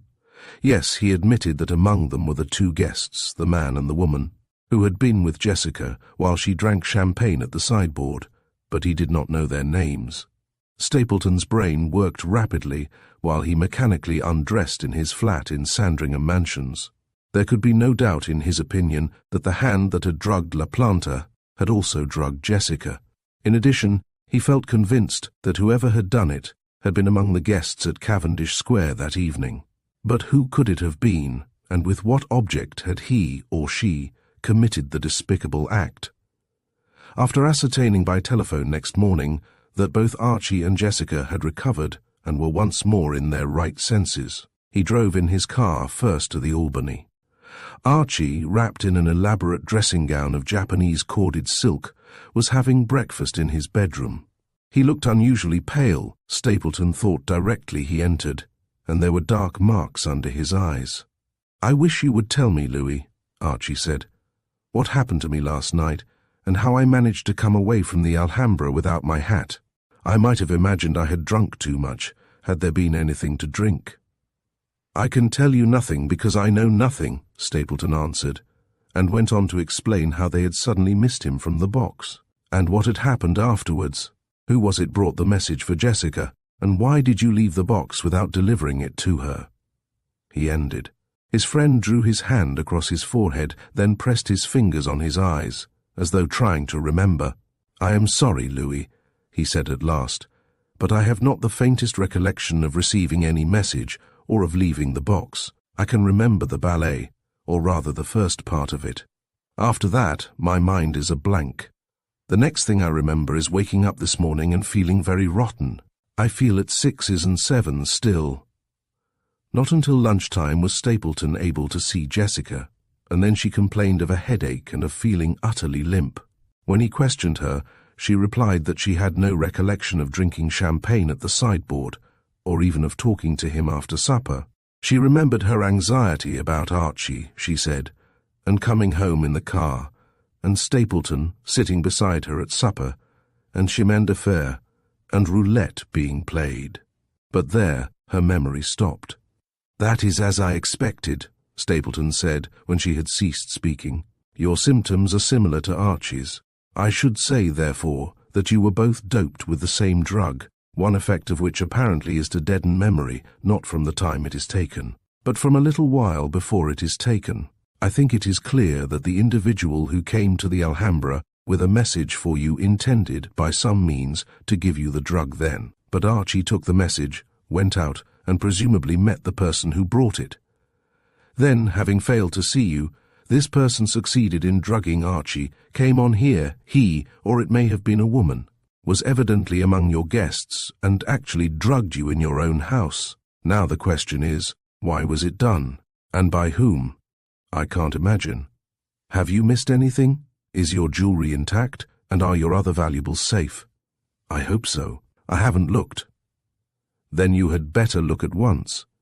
And then it was the discovery was made that the safe in her boudoir had been opened and ransacked. It had contained, in addition to a rope of priceless pearls and a quantity of uncut diamonds, £4,568 in Bank of England notes, Treasury notes, and cash. Moneys kept there for banking the roulette and the other games of chance frequently played at her house. The lot had vanished, and the safe had been relocked, and the key replaced in the little bag which Jessica always carried concealed about her person. Unless a duplicate key had been employed, which seemed hardly probable. Mrs. Mervyn Robertson was in despair, yet she did not make a scene or become hysterical as so many women would have done in the circumstances. On the contrary, she kept her wits about her and remained singularly calm. Just then John, the footman, entered the room with some letters. "Well, what am I to do about it?" she said to Stapleton, controlling her voice. "We can't do better than consult the Metropolitan Secret Agency," he answered. "If they can't help us, I don't believe anybody can. Have you the numbers of the notes?" "No." The agency may be able to trace the pearls anyhow. There are only a few places in England and on the continent where stolen pearls of that sort can be disposed of. And Stothard was telling me only the other day that he knows the whereabouts of every receiver of stolen goods in this country, and on the continent too. The footman, having delivered the letters, retired, closing the door behind him. Stapleton and Jessica looked at each other oddly. "Let us go and find Archie," she said, preparing to rise. "You say he told you he might remain at home." But at that moment the door opened and the footman, entering again, announced, "Captain Preston and Mr. Blenkiron." Jessica bit her lip. Then, as the visitors came in, she received them with her dazzling smile. "How glad I am to see you after all this time," she exclaimed. "Mr. Stapleton was speaking of you not 5 minutes ago, and I asked him what had become of you both. I thought you must have left town." "I am rarely in town," Blenkiron said. "I live in the country, you know." "So you do. I had forgotten. But you, Captain Preston, I never see you anywhere. Don't you live in town?" "Yes, but I rarely go about. My leg is such a handicap, you see. We happened to be passing, so I suggested our calling on the chance of finding you at home. I have not been here since you gave that delightful musical at home. 8 or 9 months ago it must have been, but I shall never forget the way your friend sang Tchaikovsky's None But the Weary Heart. It was too gorgeous. Are you so fond of music? You are not like most soldiers. The one thing I love." "The one thing?"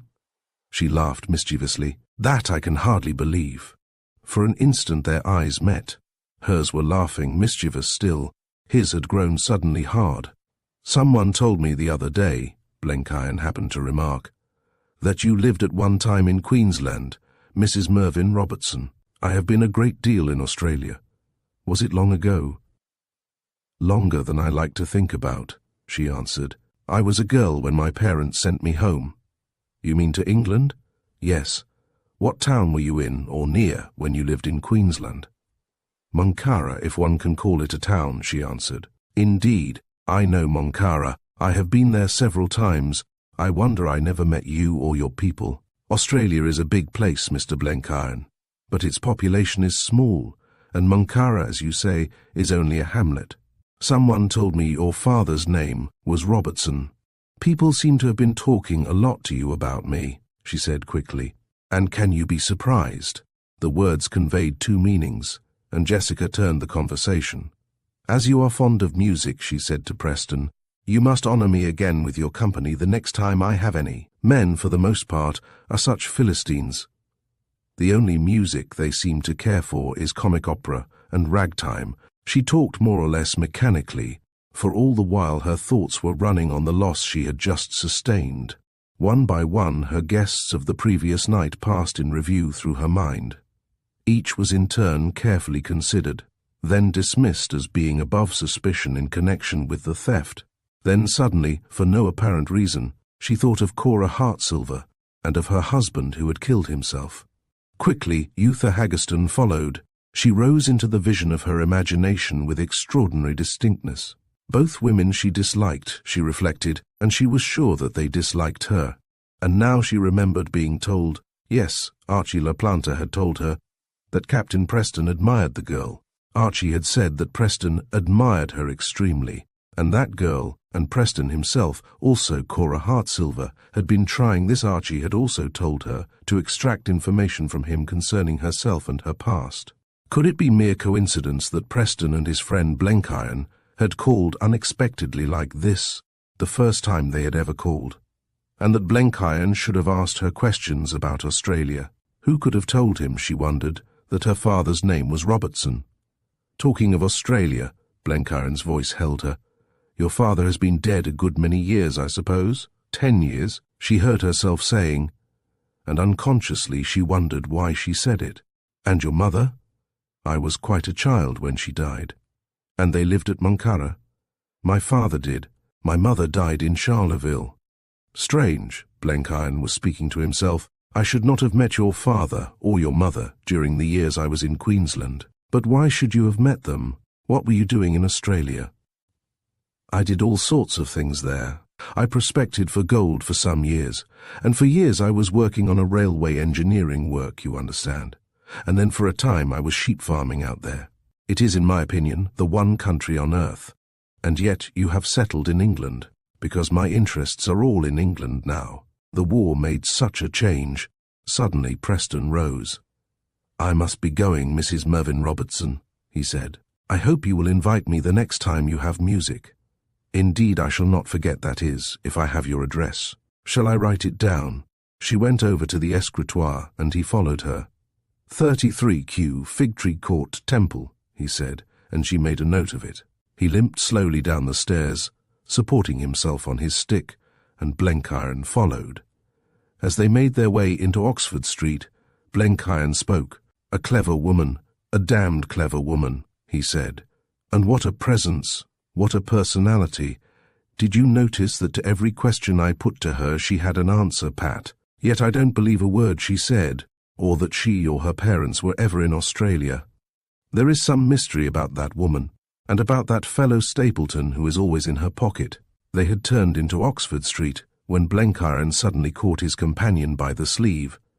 "Look," he said, "there goes young La Planta, on his way to see our friends. That lad, too, I have grave doubts about." Chapter 9. Befriending a Reporter. Though several weeks had passed, no trace had been discovered of Mrs. Mervyn Robertson's missing property. For reasons of her own, she had prevented any mention of the robbery being made in the newspapers, and apparently even the Metropolitan Secret Agency at this time failed to make good. Preparations were in progress for the great ball to be given at the Albert Hall by Aloysius Stapleton and his friend, young La Planta, and as Jessica still said, she preferred not to act as hostess on that occasion. Stapleton had succeeded in enlisting the services of a well-known peeress who, helped by friends of her own, would receive his guests on the eventful night. It was expected that all London would be there, and as the ball had been organized by Stapleton and La Planta ostensibly in aid of some charitable object, the newspaper press had laid itself out to give plenty of publicity. "If I had arranged to make it a private ball," Stapleton observed to Jessica one evening, "it would have cost me an enormous sum, and hundreds who have now bought tickets would not have done so. I was right to take your advice. You remember telling me the way to make a ball of this sort an unqualified success, and at the same time run it at other people's expense, was to make it a charity concern, get the newspapers to print columns of fancy stories about it, and publish lists of names of people with titles likely to be present, and let it be known that women of high social standing would receive the guests. That advice was excellent, Jessica. There has been such a rush for tickets that if it continues we shall have to stop selling." "Have I ever given you bad advice?" Jessica asked with a smile. "In matters of this sort, and for that matter in most cases, a clever woman's advice is the safest advice to follow. You have not yet asked me what I am going to wear.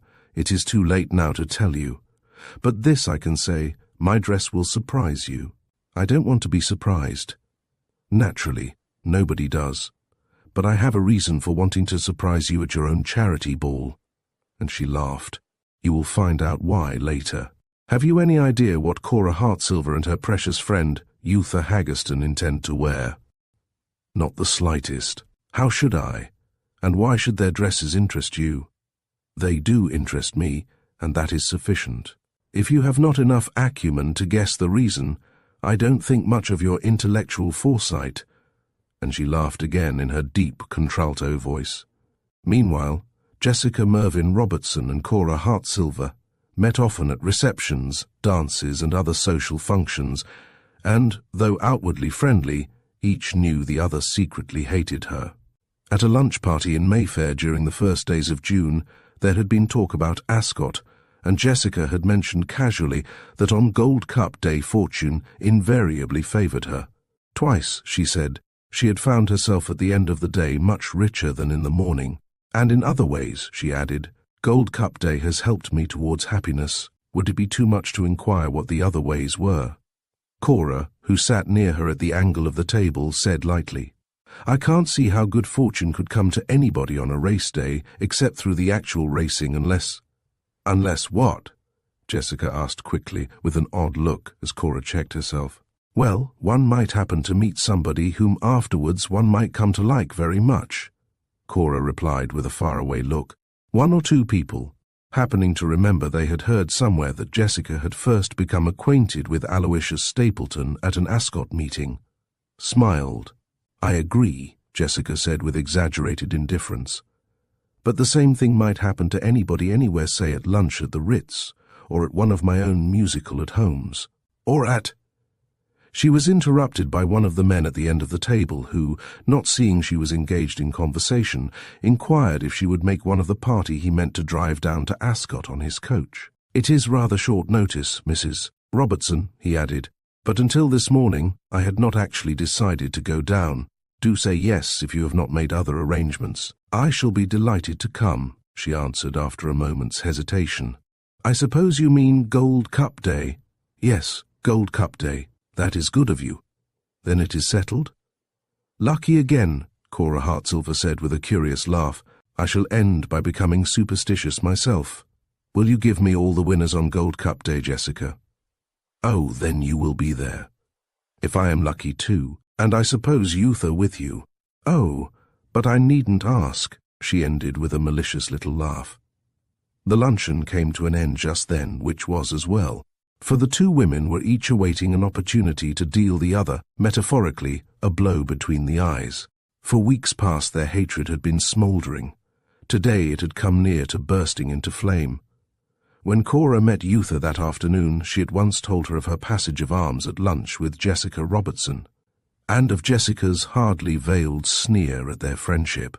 "Why let that annoy you, Cora dear?" Yootha exclaimed. "Heaven knows why the woman dislikes you so, or why she dislikes me, as I know she does. I expect the truth is, she has heard that we are trying to find out who she is, and I mean to go on trying, until I do find out, and I am with you. I am as certain as that I am standing here that she is an impostor of some sort, though up to the present she and her friends, Stapleton and La Planta, have been clever enough to hide the truth. Has it never struck you as strange, Yootha, that not a word got into the papers about the theft of her jewellery and things, though all one's friends knew about it? What has made me think of that now is that I was told this morning by a friend of mine who writes or edits or does something for some paper. No, you don't know him, that Stapleton and Jessica Robertson both moved heaven and earth to prevent the affair being reported in the press. But why? Exactly, but why? I was wondering if she could have some reason for not wanting her name to get into the papers, but as one sees it in all the social columns every day. That may have been the reason. Nevertheless, the jewellery, etc. were, if you remember, apparently stolen by one of her guests that night, and possibly she suspects one of them and is afraid of the scandal which would follow if he or she were convicted of the theft. Indeed, I can't think what other motive she can have had for not wanting anything to be said in the papers about the crime. I wonder, Cora said thoughtfully. They would probably have been surprised if they had known that Captain Preston, too, who of course had also heard of the robbery, had been puzzling his brain to account for Mrs. Mervyn Robertson's aversion from press publicity in connection with the robbery. "I tell you it's devilish odd, George," he had said to his friend Blenkiron only the night before, as the two sat smoking together in his rooms in Fig Tree Court. That woman and her dear friend Stapleton being so desperately anxious to keep the affair out of the papers. If you or I were burgled, should we care a button if the facts were made public or not? Would anybody else whose house was burgled object to the fact being known? Then why this hush-hush movement on the part of Jessica Robertson and her friends young La Planta, too, helped to keep it quiet? Who told you? Harry Hopford. He was with me in Flanders a long time, and I came across him in Whitefriars only the other day. He is back on his newspaper again. He said the steps that woman and her two friends took to prevent mention being made in the papers of the robbery at her house during one of her night parties aroused a good deal of conjecture in Fleet Street. Some of the reporters were actually paid to say nothing about it. He told me so himself. For some moments, both were silent. She must have had some strong motive for wanting to hush it up, Blenkiron said at last. That is what I say. Now, what can the reason have been? I tell you again, George, there is more behind those people than anybody suspects. And who are they? And where do they come from? You can try as you like, but you won't find out. I certainly don't believe Mrs. Robertson's story that her father was a sheep farmer in Queensland. I know every town and village in Queensland, have known them over 20 years, and it is impossible that if her father had been sheep farming out there, even in a small way, I should not have known him. At any rate, by name. It seems that the police were not notified of the theft. Only the Metropolitan Secret Agency was told about it, and for a wonder it failed to discover a clue. You know how clever that agency is in running thieves to earth. I am told it hardly ever fails, though there are queer rumours as to the methods it employs to catch criminals. It was Harry Hopford, though Preston did not know it, who had told Cora Hartsilver about the hushing up in the press. They were not intimately acquainted. Hopford had met Cora at a dance one night, which he was attending professionally, and afterwards they had recognised each other at the Chelsea Flower Show and engaged in conversation. Thus neither Hopford nor Cora suspected that the other was acquainted with Captain Preston. It so happened that, some days after this conversation, Hopford had occasion to call to see Stapleton to obtain from him some facts about the approaching ball at the Albert Hall. Being, as all journalists have to be, of an inquisitive disposition, he referred incidentally to the theft of jewellery and notes from Mrs. Mervyn Robertson's house in Cavendish Square, and casually inquired if the stolen property had been recovered. "I am sure I don't know," Stapleton answered quickly. "What makes you think I should know?" "I thought you might," Hopford replied calmly, "as you are acquainted with the lady and were at supper at her house on the night of the robbery. Who told you I was there?" "Oh, the press generally knows these things." "The press, as you call it, is a damn nuisance at times," Stapleton said sharply. "I suppose a report of that robbery would have appeared in every paper if Mrs. Mervyn Robertson had not asked the editors to refrain from giving her undesirable notoriety. I can't think why newspapers always want to publish detailed reports of crimes. Such reports do a lot of harm. I am sure a lot of harm. The papers wouldn't publish the reports if the public was not anxious to read them," Hopford replied with assurance. "You should blame the public, Mr. Stapleton, not the press." "Nothing ever did appear about that robbery, did it?" Stapleton asked, looking at the young reporter rather oddly. "Not so far as I am aware." Stapleton remained silent for a minute. He seemed to be thinking. "Are you ever in need of money, my lad?" he inquired suddenly. Hopford laughed. "Show me the journalist who isn't," he said. "Why? Supposing I made it worth your while, yes? Well, it's like this, by the way. What's your name?" "Hopford, Harry Hopford. Come and sit down, Hopford, here. Have a cigar. Now then, I am in a position to be able to do you a good turn now and again, in other words, to benefit you pecuniarily, if in return you will do as I suggest and at the same time keep absolutely silent about it. Don't think I'm going to ask you to do anything terrible. I am not," and he smiled.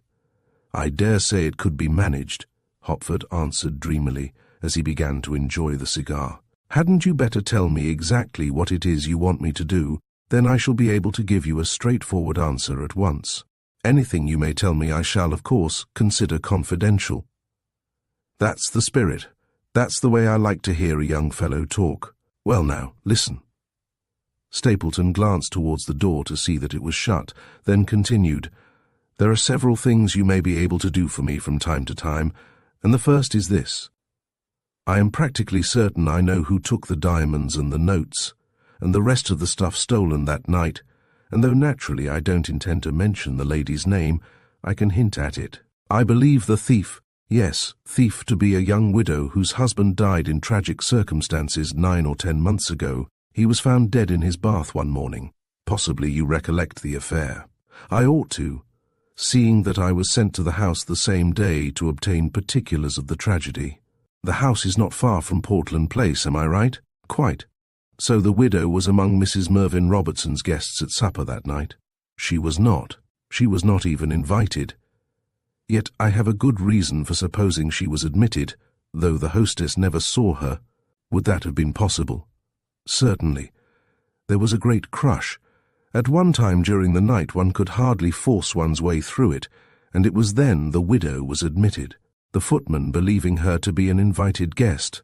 Could you get me an interview with the footman? Quite impossible, my dear fellow. Besides, it may not have been the footman who admitted her. That was merely my conjecture. It may have been one of the other servants. The butler, for instance. No, not the butler. And you are sure that she was there? You saw her? No, don't jump at conclusions. I didn't see her myself. Then who did?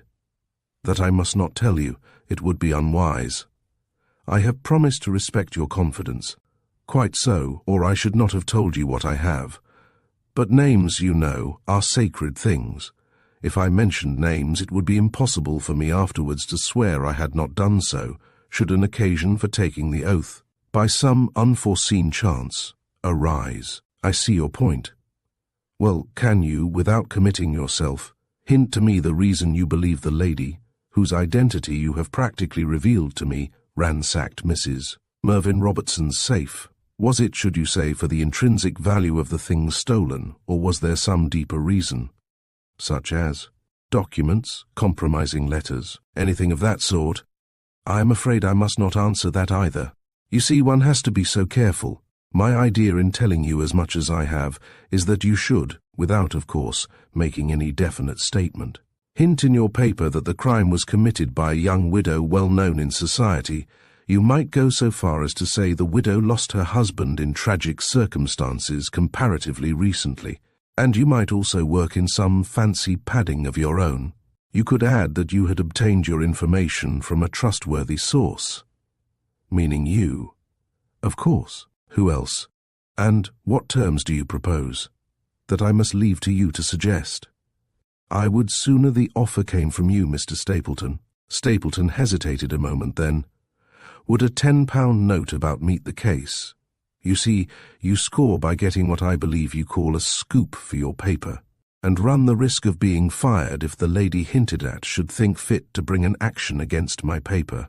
Oh no, Mr. Stapleton. I am not out to take sporting chances for the sake of pocketing a tenner. If you had said £80 or £100, I might have felt tempted to take a chance. But a tenner— He rose, preparatory to leaving. Wait a minute, Hopford, wait a minute, Stapleton exclaimed, trying to conceal his eagerness as he laid a hand on the lad's shoulder to detain him.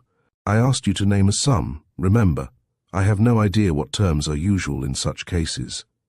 Sit down again, and I may, after all, be able to meet your wishes. With assumed reluctance, the reporter sank back into the chair from which he had just risen, and for another 10 minutes he and Stapleton continued to converse. And when, finally, the former left the house, he carried in his breast pocket 5 new £10 notes, and chuckled as he thought of Stapleton's promise to hand him 5 more notes on the publication of the scoop. Chapter 10. A paragraph for the papers.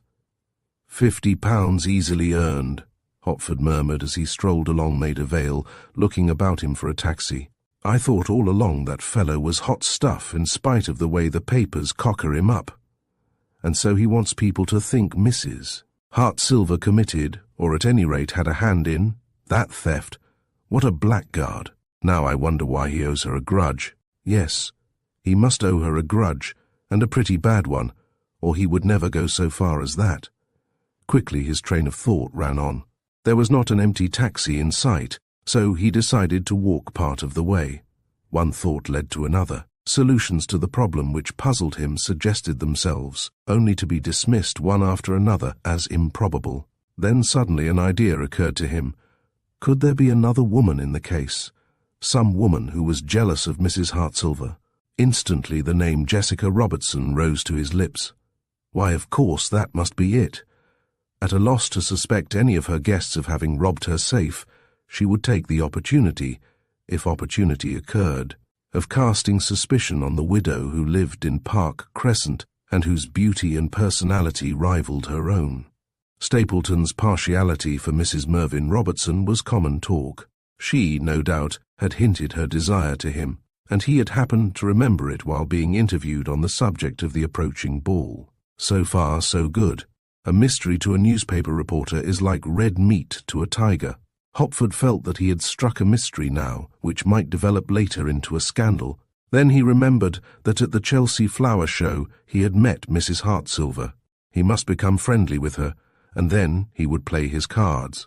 He entered his office with a light heart, Those 5 £10 notes would be most useful, but what gratified him most was the thought of the news story he felt he was on the track of. Not the story Stapleton had hinted at. From the first, he had not had the slightest intention of using that. Even if it possessed a grain of truth, which he doubted, that was not the sort of stuff he wanted for his paper, while to set out deliberately to wreck a woman's good name on no evidence in return for payment was not to be countenanced for a moment. No, he would never see that second £50. And so thinking, he sighed. "Hullo, what's up?" asked a colleague who sat near him. "Got the hump or something?" "Oh, shut it," Hotford snapped. "I'm dog-tired." "For that matter, so am I, but I don't groan over it," his neighbour rapped back. "And yet I well might, after reporting 2 inquests and a cremation in one afternoon." Hotford laughed. "Never mind," he said. "Yesterday you attended 2 parades of mannequins, one in swimming suits. You told me so yourself, so you haven't much to grumble at." For some minutes both went on writing, turning out their copy at a great pace. "Odd thing, this suicide, what?" Hotford's friend remarked as he laid down his fountain pen at last and pinned his sheets of copy together. "What's suicide?" Hotford inquired, while his pen ran swiftly on. "You haven't heard? Everybody is talking about it in the clubs, though none of the evening papers has the story. I got details at the Junior Carlton, where I dined tonight. Lord Froissart belongs there." "Froissart? You don't mean that Lord Froissart has committed suicide?" Hotford exclaimed, stopping in his work and looking up. "Why, yes. His body was found at the foot of the cliffs at Bournemouth about 6 o'clock this evening. Nobody saw him go over, apparently, but while I was at the Junior Carlton, the man I was dining with, a friend of Froissart's, got a telegram from a friend in Bournemouth saying that an open letter had just been found in the dead man's pocket, in which he confessed that he was about to take his life. My friend says Froissart never really got over the shock of his daughter's suicide. It was suicide in her case too, of course. He also said that of late Froissart had been looking terribly ill and worried. It's a good story anyhow, and I think I have more facts than any other morning paper will get hold of. Lucky I happened to be dining with a man who knew Froissart intimately. What?" Next day the papers were full of the tragedy. Lord Froissart had, it seemed, left his house in Queen Anne's Gate about 11 o'clock in the morning, the time he usually went out. He had called to see his lawyers in Lincoln's Inn Fields shortly before noon, and remained there about 3/4 of an hour. From there he had gone, apparently on foot, to the Metropolitan Secret Agency, the house with the bronze face, and after interviewing Mr. Alec Stothard, head of that concern, had lunched alone at Frascati's. He had caught the 3:37 train to Bournemouth, and after that nothing more was known until his body had been found at the foot of the cliffs by some children, who had at once run home and told their parents, who, in turn, had notified the police. All this the newspapers had succeeded in ferreting out before their late editions went to press. The report written by Hotford contained certain intimate and exclusive details, however. Lord Froissart had stayed late at the Junior Carlton the night before, writing one letter after another. A waiter of whom he had inquired at what times fast trains left for Bournemouth said he had thought his lordship seemed excitable and nervy. Before leaving the club, he added, deceased had pressed a £5 note into his hand, greatly to his surprise, for he had never before known Lord Froissart to infringe the club rules. In addition, this report stated that the writer knew for a fact that Lord Froissart had on several occasions recently spoken about suicide, a subject in which he appeared suddenly to evince a deep interest. Further, he had asked a friend of the writer's, 2 days previously, if he had any idea what height the highest cliffs at Bournemouth were, and if he had ever heard of anyone committing suicide by jumping off them. A sealed letter found on the body was addressed in deceased's handwriting to his elder and only surviving child, the Honourable Mrs. Ferdinand Westrop, then living in Ceylon with her husband, who was a tea planter. No motive could be assigned for Lord Froissart's having taken his life, though the shock of his daughter's death the year before might have unhinged his mind. Some days later, the usual verdict was returned suicide whilst temporarily insane, and within a fortnight the tragedy had been virtually forgotten, by all except 1 or 2 people. Captain Charles Preston remembered it, so did Cora Hartsilver, and so did Yootha Haggerston, and the reason they remembered it was this. Lord Froissart died quite a rich man. His sole heir ought by rights to have been his daughter, Mrs. Ferdinand Westrop. Instead, the bulk of his fortune and property were left to an individual of whom nobody, apparently, had ever heard. A Mrs. Timothy McMahon, described as the widow of Timothy McMahon, of Cashel, Company Tipperary, and the will, which was not yet proved, had been executed on the morning of the very day of the tragedy, at the offices of Messrs. Eaton, West and Shrubsole, solicitors of Lincoln's Inn Fields.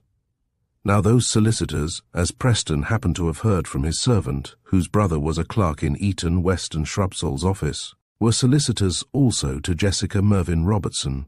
A coincidence, perhaps, as Preston said to Cora Hartsilver a day or two after Froissart's death, yet in his opinion a curious coincidence. And when, 10 days later, Hopford succeeded in obtaining an interview with Cora Hartsilver and told her of his interview with Aloysius Stapleton, and what Stapleton had tried to induce him to hint at in the newspaper, feeling it his duty to tell her, he had no hesitation in breaking faith with Stapleton events in the life of Aloysius. Stapleton began to look peculiar. But still, Stapleton and his intimate friends, Archie LaPlanta and Jessica Mervyn Robertson, were to be met everywhere. Still, their movements were chronicled almost daily in the social columns of the London press, while their portraits appeared frequently in the weekly periodicals. But perhaps nowhere was Jessica so much noticed as at Ascot. The daily and the weekly papers had apparently laid themselves out to give her as much publicity there as possible. She was seen in her car arriving on the course, accompanied by half a dozen friends, among them, of course, Stapleton and LaPlanta. She was seen walking on the course. She was seen in the paddock congratulating the owner of the winner of the Gold Cup. She was seen smiling at a duchess and shaking hands with a peer. She was seen conversing with a foreign premier.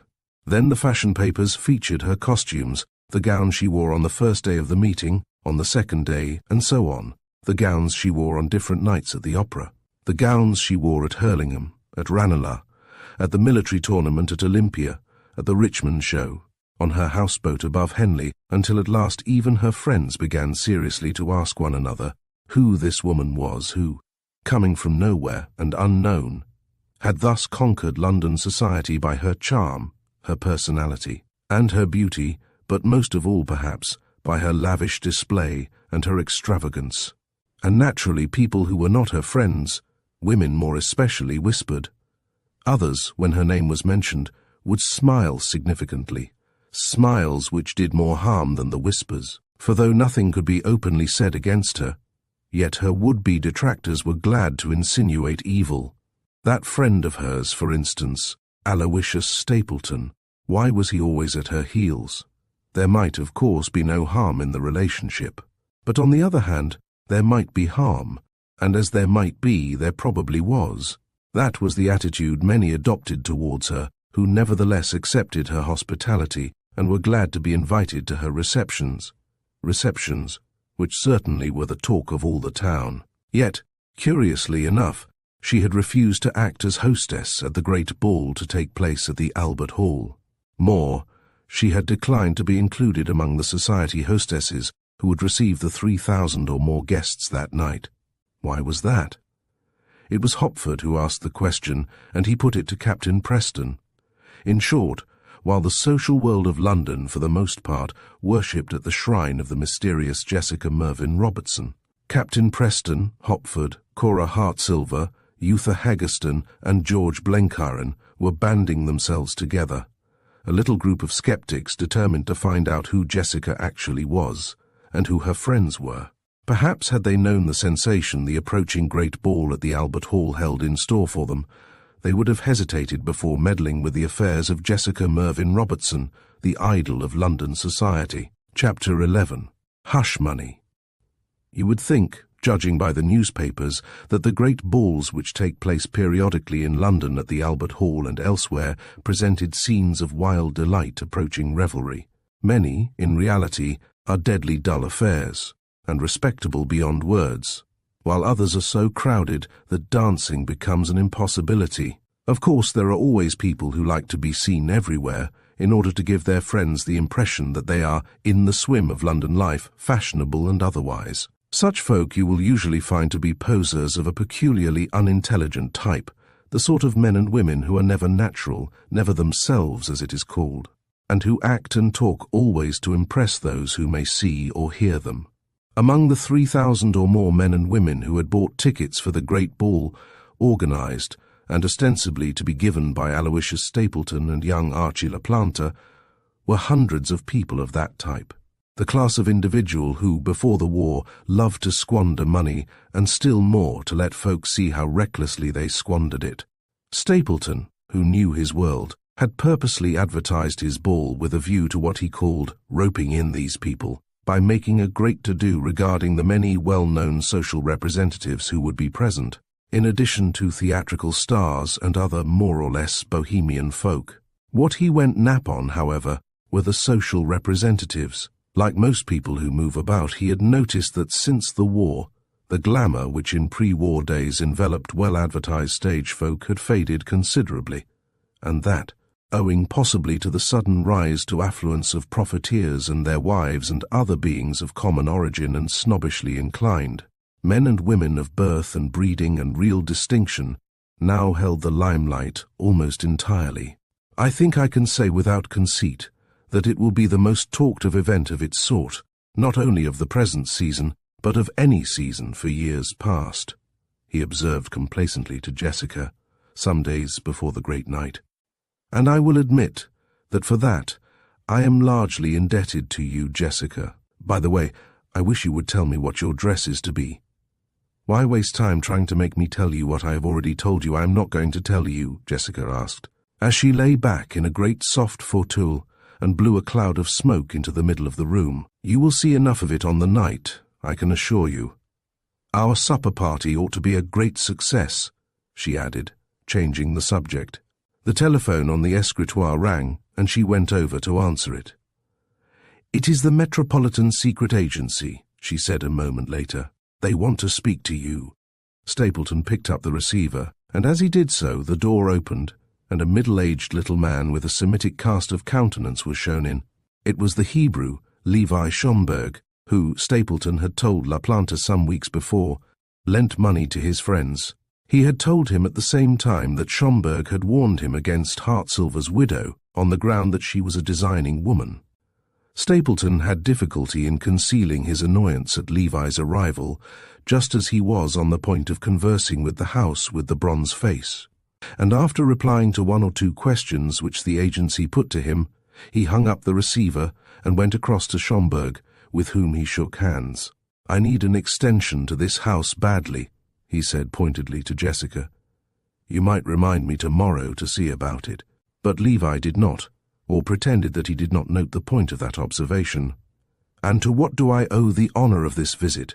Stapleton asked as he pushed an armchair towards Schomburg. Is it business this time, or pleasure? And why have you come here instead of to my flat?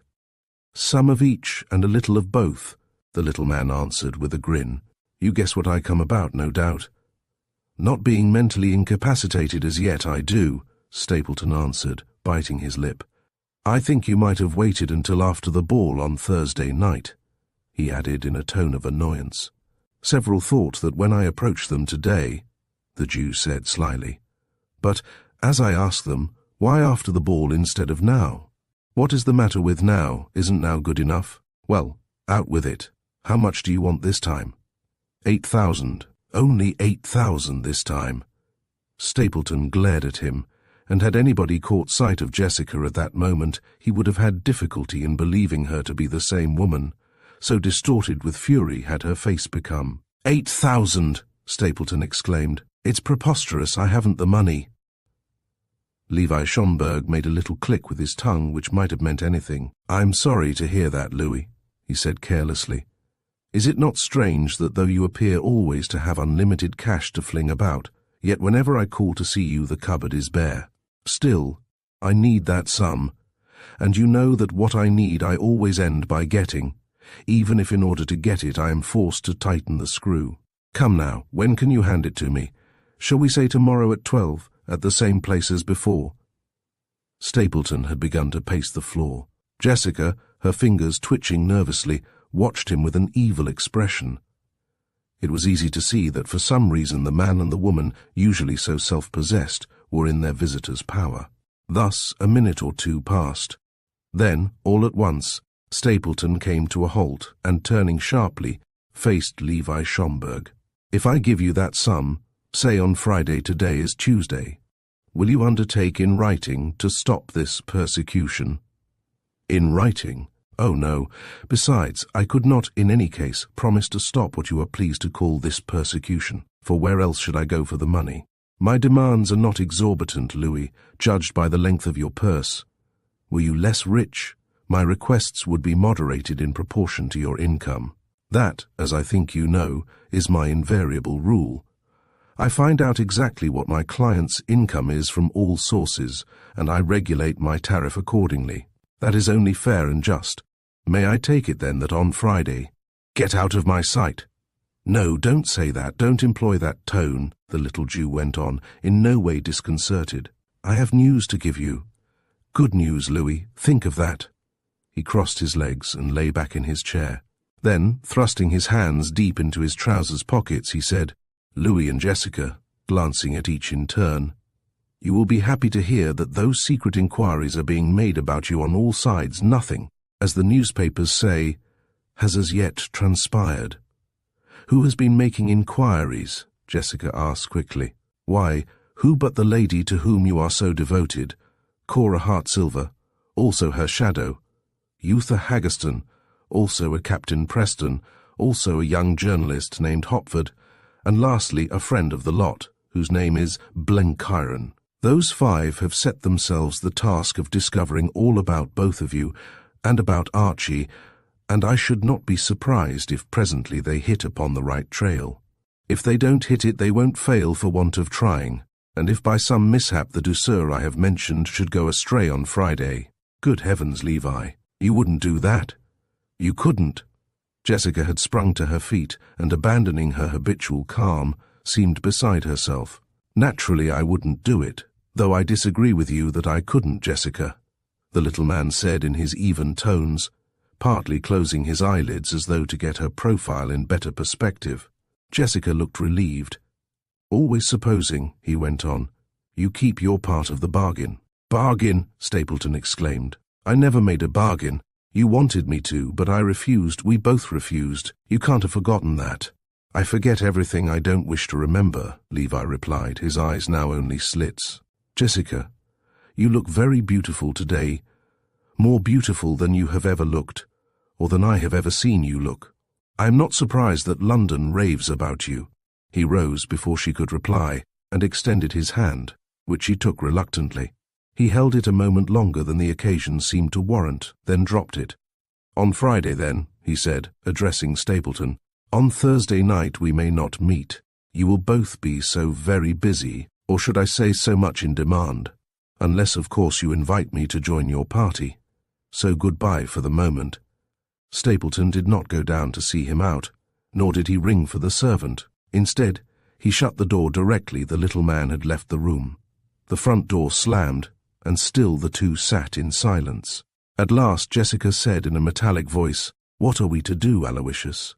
"There is nothing to be done," he answered. "We must go on paying, and paying, until—" "Until what?" Suddenly his expression changed. Then, after a pause, he said, "Supposing Levi were to die unexpectedly, how convenient it would be, Jessica." Their eyes met, and he knew that the same thought had just occurred to Jessica. "People die suddenly of all sort of common complaints," he went on. "Heart failure, apoplexy, stoppage of the heart's action, natural causes." "Supposing he died of a natural cause," he added in an undertone. "Supposing, well, it would mean one Hebrew less in the world, and many thousands of pounds left in our pockets which under existing conditions will have to come out of them. It is worth considering." "Certainly. As long as he remains alive, remember, we shall be subjected to repetitions of the sort of visit he has just paid us." And while they talked, Levi Schomburg, threading his way along the crowded pavement of Oxford Street, had but one thought in his mind: Jessica. He had always admired her, but now she had completely bewitched him. Surely with the woman in his power, and with Stapleton too in his power, anything and everything should be possible. But how set about it? What would be his best and most direct mode of attack? Another thought came to him. Where was Mervyn Robertson? He knew the fellow was not dead, but what had become of him, and in what corner of the world was he at that moment? If only he could find out, Robertson himself might be employed in some capacity to achieve his end. When he had last heard of Robertson, some years before, the man had been in dire straits, and when a man of his type and way of living came to be in dire straits, he reflected. He generally remained in that state until the end of the chapter. Then there was Mrs. Hartsilver, hating Jessica, and striving all she knew to find out all about her.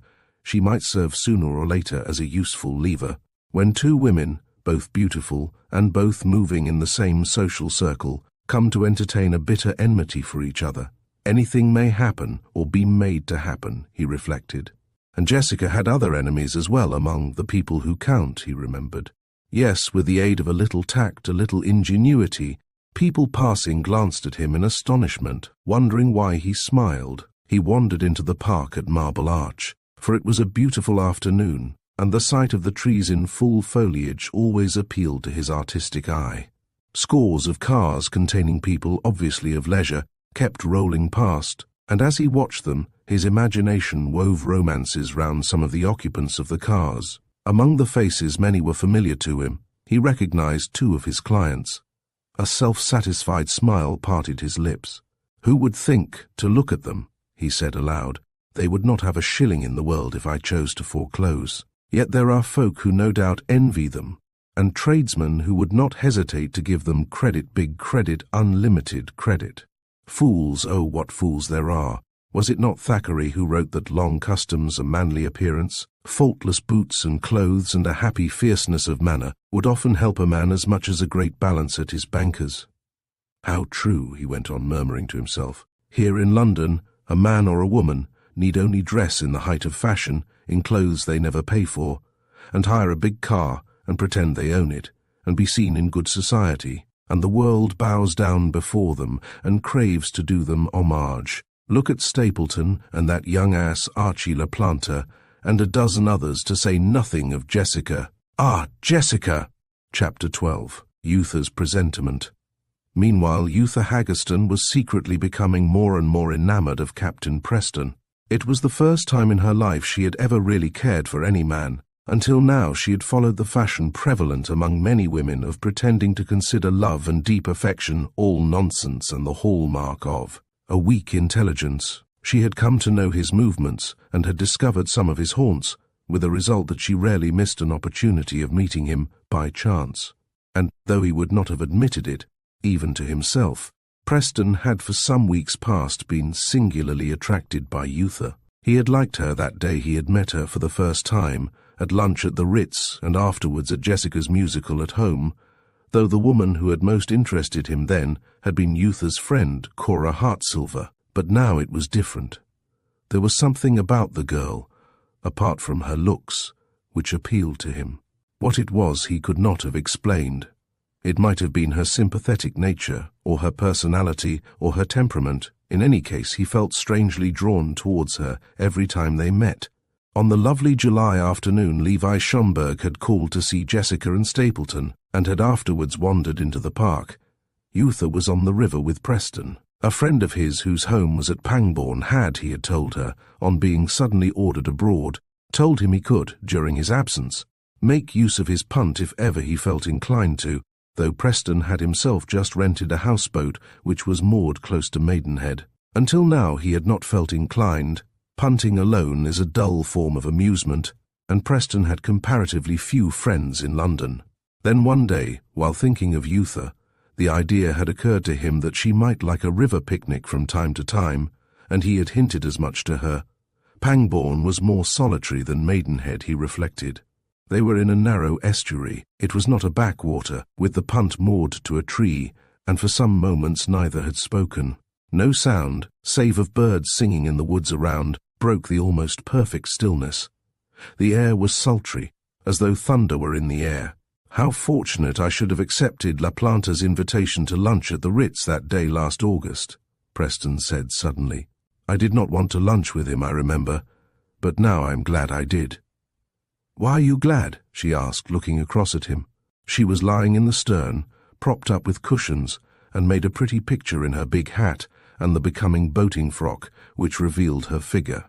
He gazed at her without answering. Then, as if to conceal his embarrassment, he began to light his briar. Oh, I don't know, he replied awkwardly, tossing the match into the water. That was the first time I met you, if you remember. If she remembered, could she ever forget? That was the thought which flashed into her brain, but she did not utter it.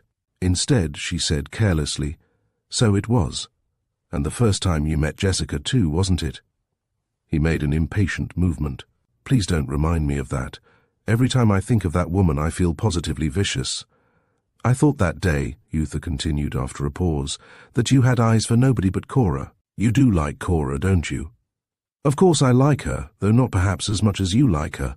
Nobody could help liking her. Nobody who counts. I am glad you say that. In my opinion, she is the one woman in the world. I simply worship her, and always have. She is so true, so absolutely free from insincerity. You never met her husband, I think?" "No, fortunately." "Why fortunately?" "From what I have heard about him, he must have been a terrible outsider. Was she very unhappy with him?" "Very. They ought never to have married. Myself, I hated him. He was so selfish, so self-satisfied, in short, such a bounder. I ought not, I suppose, to say that of a dead man, but I can't help it. He was odious. I know you would have thought so had you known him." Preston went on sucking at his pipe for some moments without speaking. Presently his eyes met Yootha's. He tried to look away but could not, and then, all at once, the girl gave a curious little laugh. It was so unlike her to laugh apparently at nothing, that Preston laughed too. "What are we both laughing at?" she exclaimed, suddenly recovering. She had coloured unexpectedly, and Preston noticed that the hand which hung over the side of the punt trembled. "I can't think," he said. "I fancy I was laughing because I feel so happy."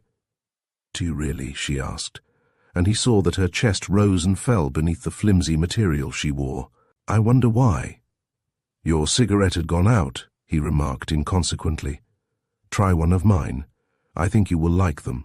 He stood up in the punt and, balancing himself carefully, stepped over to where she lay. Then, kneeling beside her, he held out the case which he had produced from his pocket. He sat close to her when he had lit her cigarette. Somehow her proximity seemed to agitate him. He wanted to speak, to go on conversing on ordinary topics as they had been, but words refused to come. And at that instant, a drop of rain splashed upon the punt. Without their noticing it, the sky had become overcast. Heavy drops followed in quick succession, and then, without warning, a flash almost blinded them, and on the same instant a peal of thunder crackled overhead and all around them like rifle fire. When they had set out, early in the afternoon, the sky had been cloudless, so that neither had coats or wraps. Just in time, Preston snatched up his jacket and flung it over Yootha. A moment later, rain came down like a shower in the tropics. Pulling the punt in closer under the bank to get what shelter was obtainable, Preston looked down anxiously at his companion, to whom his thin jacket afforded but scant protection. She was smiling up at him, and looked perfectly contented, save for her anxiety about his getting drenched. And still the rain poured down. Judging by the sky, it was not going to stop very soon. Flash after flash lit up the surrounding fields, and the thunder pealed almost incessantly. And then, all at once, to add to their discomfort, wind began to rise. That storm, as some may remember, was said to be the worst London had known for 20 years. It lasted throughout the night and well on into the following morning, wreaking havoc in the metropolis and in the provinces, and particularly up the Thames Valley. And it was a storm which Preston and Yootha Haggerston are not likely to forget, for it broke down the barrier of reserve between them so effectually that by the time they got home that evening in a car which Preston with great difficulty succeeded in chartering, they were to all intents engaged. Thinking over, next day, the events of the previous afternoon, Preston smiled at the thought of all that had occurred.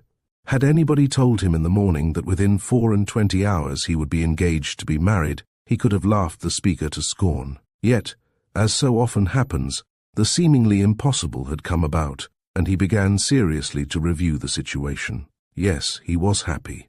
Very happy. Of that he felt convinced. Often in his time he had met a girl with whom he thought he might be happy should she consent to become his wife.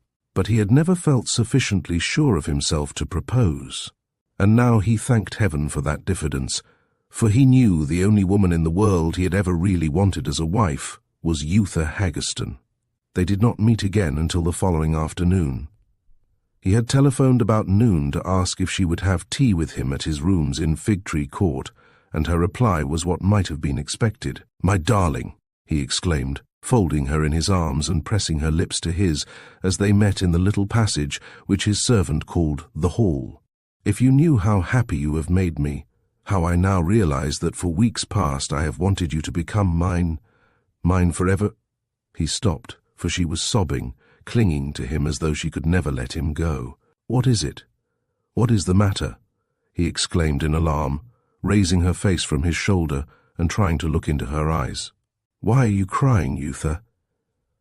And then, all at once, he realized that her tears were tears of happiness. "Only one thing makes me anxious, Charlie," she said later after tea, "and that is that something may come between us and prevent our marriage. I don't know why, but I have a presentiment, a sort of feeling— oh, I can't explain, I don't know what it is, I hardly know what I am saying. I feel so happy, so absolutely and perfectly happy. But can we hurry on the wedding, dearest? Couldn't we be married by special license or something? I don't want to wait a day longer, not an hour longer than is absolutely necessary. Life is so uncertain, you know, and such strange and unlooked-for things sometimes happen. Tell me, Charlie, must we go to the ball Thursday night? At the Albert Hall? I am afraid I must, darling, because I have made up a party, as you know. Don't you want to go? I thought you were looking forward to it. I was. But now I would rather not go. Still, if you must go, of course I'll come with you. But I shall be glad when it is over. I can't think why, but the thought of that ball now seems somehow to frighten me. It didn't until we became engaged. But Preston soon dispelled her fancies. She was excited, he said, unstrung. What could happen to anybody at a ball at the Albert Hall? He exclaimed, laughing. He had been in hotter places in France and had come through all right, except for that bit of shrapnel in his leg. Yes, he agreed with her that it would be best for the news of their engagement not to be announced until her parents had been informed. How do you think they will take it? He asked. Will they be pleased or not? Probably not, she answered lightly. At least, if they are pleased, it will be the first time they have ever approved of anything I have done on my own initiative. And then there is the question of money. I have a small income of my own, as you know, and lately I inherited a comfortable little nest egg. And my stepmother naturally hopes that in the ordinary course of events, I may some day make over some of my capital to her and to my father. Our marriage will dispel that delusion. And she laughed. You say naturally, Preston said, but I think it most unnatural she should think anything of the sort. Ah, you don't know my stepmother. But let us change the subject. Whenever I begin to think about my stepmother, something unpleasant is sure to happen. Don't think me superstitious. I am not, as a rule, but on that point I am extremely superstitious, because what I say has often happened. As they came out into Fleet Street, a little later, they met Hopford hurrying to his office. Sorry I can't wait, he said, but I've got hold of something rather good today, something which will interest you both. By the way, and I have to write the story before 7. See you at the ball on Thursday, I suppose? You have promised to have supper with us there, Preston said with a laugh. So I have. I shouldn't have forgotten it on Thursday night, you may be sure. It ought to be a festive evening. He raised his hat and turned down Whitefriars Street, and Preston looked about for a taxi, but there was not one to be seen which was disengaged. Presently he glanced at his watch. I have to meet a man in Bloomsbury at 6 o'clock, he said, and it is now 5:30. Would you care to walk that far with me, darling? She answered that she would adore to, and so it came about that, on turning out of Russell Square, Preston pointed out a house to her on the opposite side of the street. "That is a house you must often have heard about," he said. "They call it the House with the Bronze Face. It is the headquarters of the famous Metropolitan Secret Agency." Yootha looked across at it with interest. "What a horrible knocker," she exclaimed. "Isn't the face awful?" "I have heard Cora and the others speak about the place. She went there recently, as you know, to try to find out about Jessica, and she expects to hear soon. She described the knocker to me then. No wonder it has given the house a curious reputation. I mean the stories that are told about it. But they are all nonsense, I suppose," she ended, looking at Preston. "Of course they must be, though the fact that Lord Froissart called there on the morning of the day he committed suicide has probably given the tales about. The house a fresh lease of life. I can't stand superstitious people, can you? I am glad you are not superstitious, dearest." Yootha laughed uneasily. "It's a gloomy, depressing-looking house anyway," she said, changing the subject as she glanced back at the door. "And it has a mysterious look, but I think a detective agency always sounds mysterious." "The people who run the secret agency must be extraordinarily clever," Preston said. "The number of criminals they have brought to book is said to be very large, though the agency has not been in existence many years. I heard a rumor some days ago that they are now hot on the scent of the thieves who stole Mrs. Mervyn Robertson's jewels out of her safe during one of her evening parties." "Mr. Hopford seems to be very interested in that affair," Yootha observed. "Now, I wonder if he had heard anything about it when we met him in Fleet Street.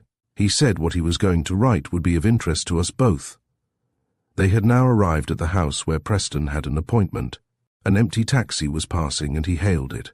"Then we shall meet Thursday night," he said, when he had handed Yootha into the taxi and shut the door. "Cora is going to call for me in her car at 10 o'clock, and we shall pick you up on our way to the ball." Chapter 13.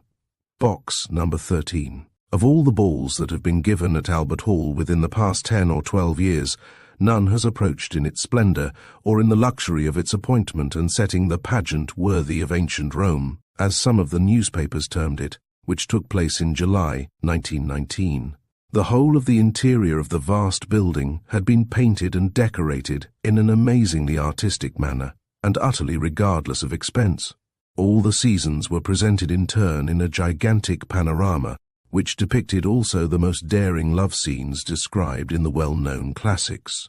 True, a few London journals and many provincial papers clamoured to know why so huge a sum should have been spent on decking out one great ballroom, seeing that the ball had been organised ostensibly in aid of charity, but the cavillers received no answer.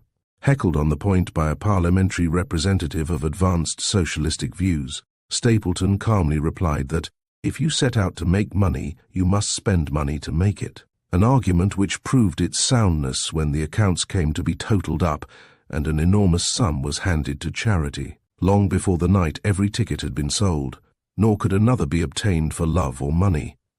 By midnight the immense circle of boxes sparkled with a blaze of diamonds, worn, on that occasion, not by decrepit dowagers, as is the case so often at the opera, but for the most part by young and extremely beautiful women. Indeed, it was safe to say that literally everybody who was anybody attended at the Albert Hall that night, though as the faces of all were concealed by masks which they were at liberty to wear throughout the night if so inclined.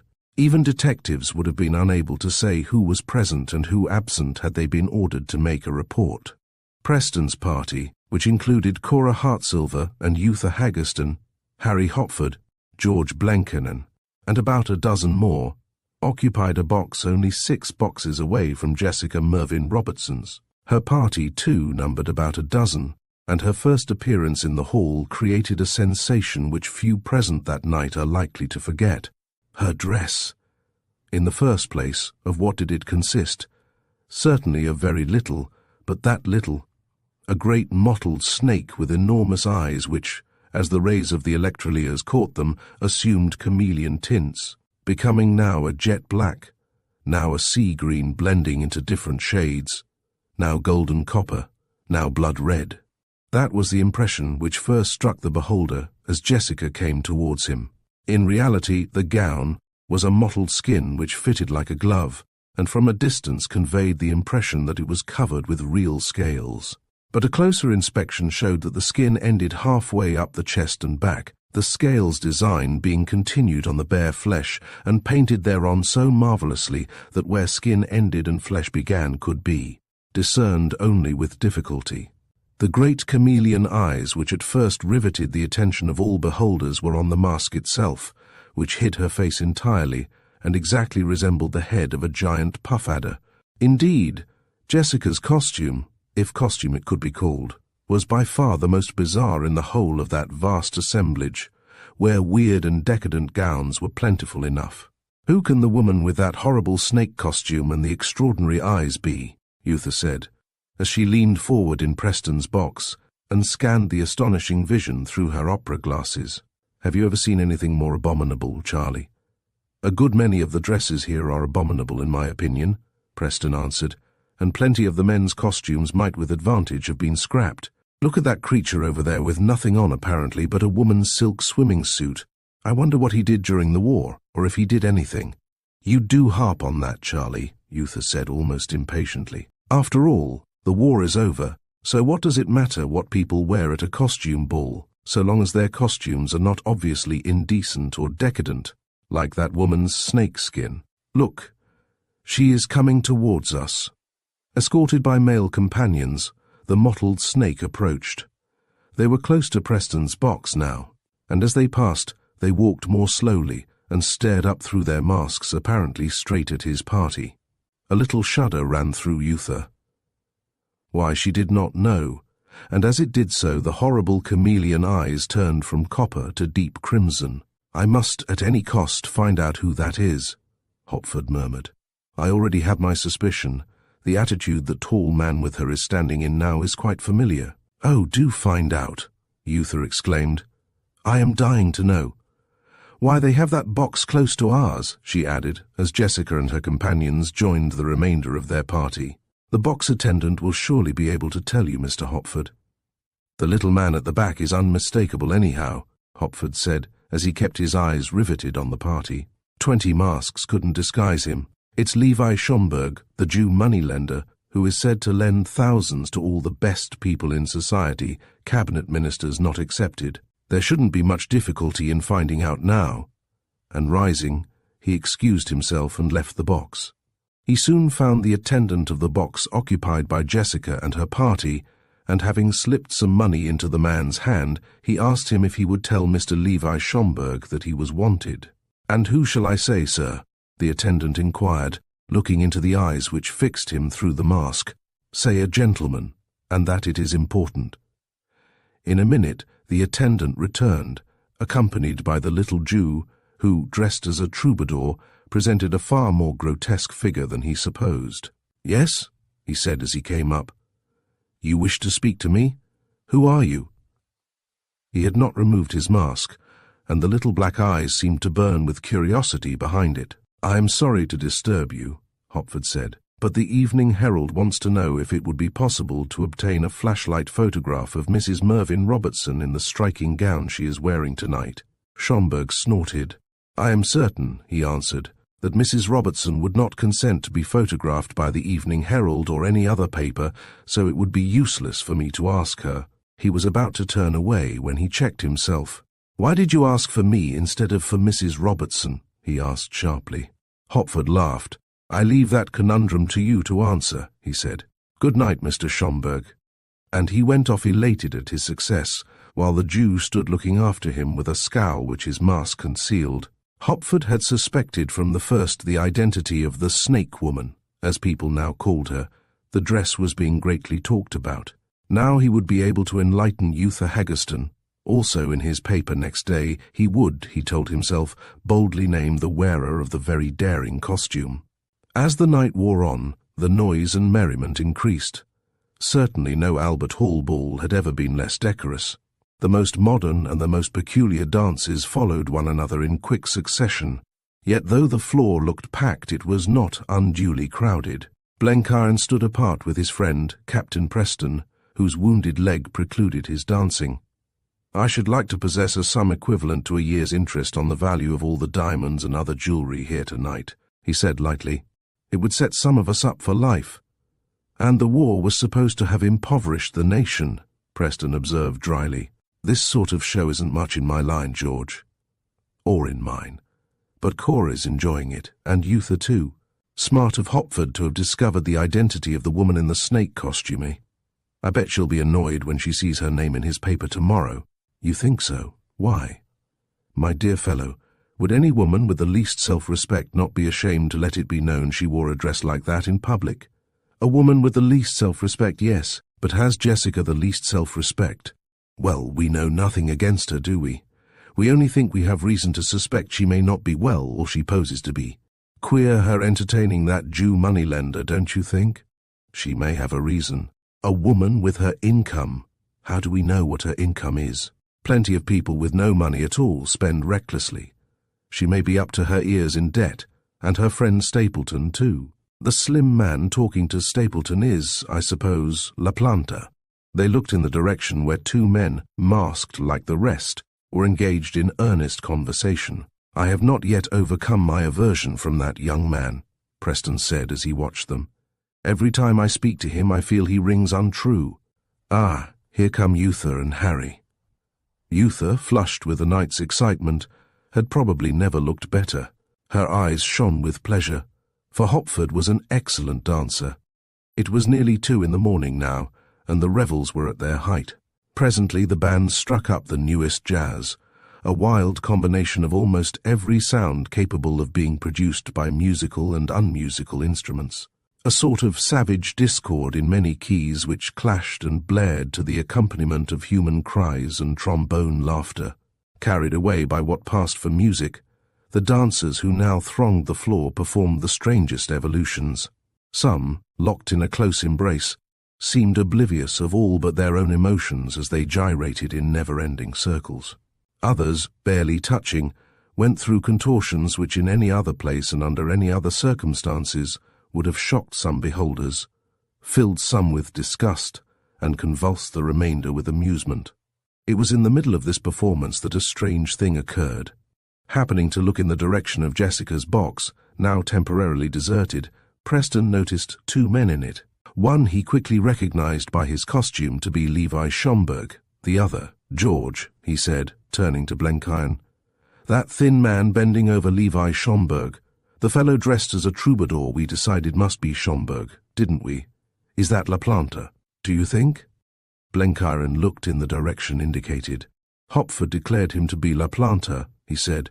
Well, what is he doing? I mean Schomburg, the man sitting down. Blenkiron watched him for some moments. He's drunk, I should say, he answered. Drunk? Not a bit of it. Look at his attitude. It certainly is queer. Ah, La Planta has left him now. He is going out of the box. I can see Jessica outside waiting for him. As Blenkiron stopped speaking, the man whom they believed to be La Planta, accompanied now by the mottled snake, walked quickly into the corridor behind the boxes and were lost to sight. Levi Schomburg, meanwhile, remained seated in the box. Bent forward and resting against the velvet balustrade, he appeared to be gazing at the crowded floor. None noticed him apparently but Preston and George Blenkiron, whose complete attention he now held. Strange, Blenkiron said at last. How motionless he is. He has not stirred for fully 5 minutes. They went on looking. When some more minutes had passed, and the figure still remained motionless, Preston linked his friend's arm in his own. Let us go and see if he is ill, he said. I am sure something is amiss with him. They went up the staircase and round to the back of the boxes until they reached the box they sought. The door was shut. After knocking several times and receiving no answer, they went in search of the attendant. There is a gentleman alone in box 13, Preston said, who appears to be ill. We have knocked repeatedly, but can get no reply. A friend of yours? The attendant inquired. We know him, yes. The jazz band was blaring still as Preston and Blenkiron passed into the box, closely followed by the attendant. They spoke Schomburg's name, but he did not reply. Then they went over to him, and Blenkiron put a hand upon his shoulder. Still, he made no response. Now thoroughly on the alert, Preston stripped off Schomburg's mask, then jumped back with a start. To all it was at once obvious that the little Hebrew was dead. Chapter 14 concerns a necklace. "Look at that drunken ass being carried out of his box." The speaker stood beside his partner on the floor of the hall, fanning her with an ostrich plume. The girl laughed.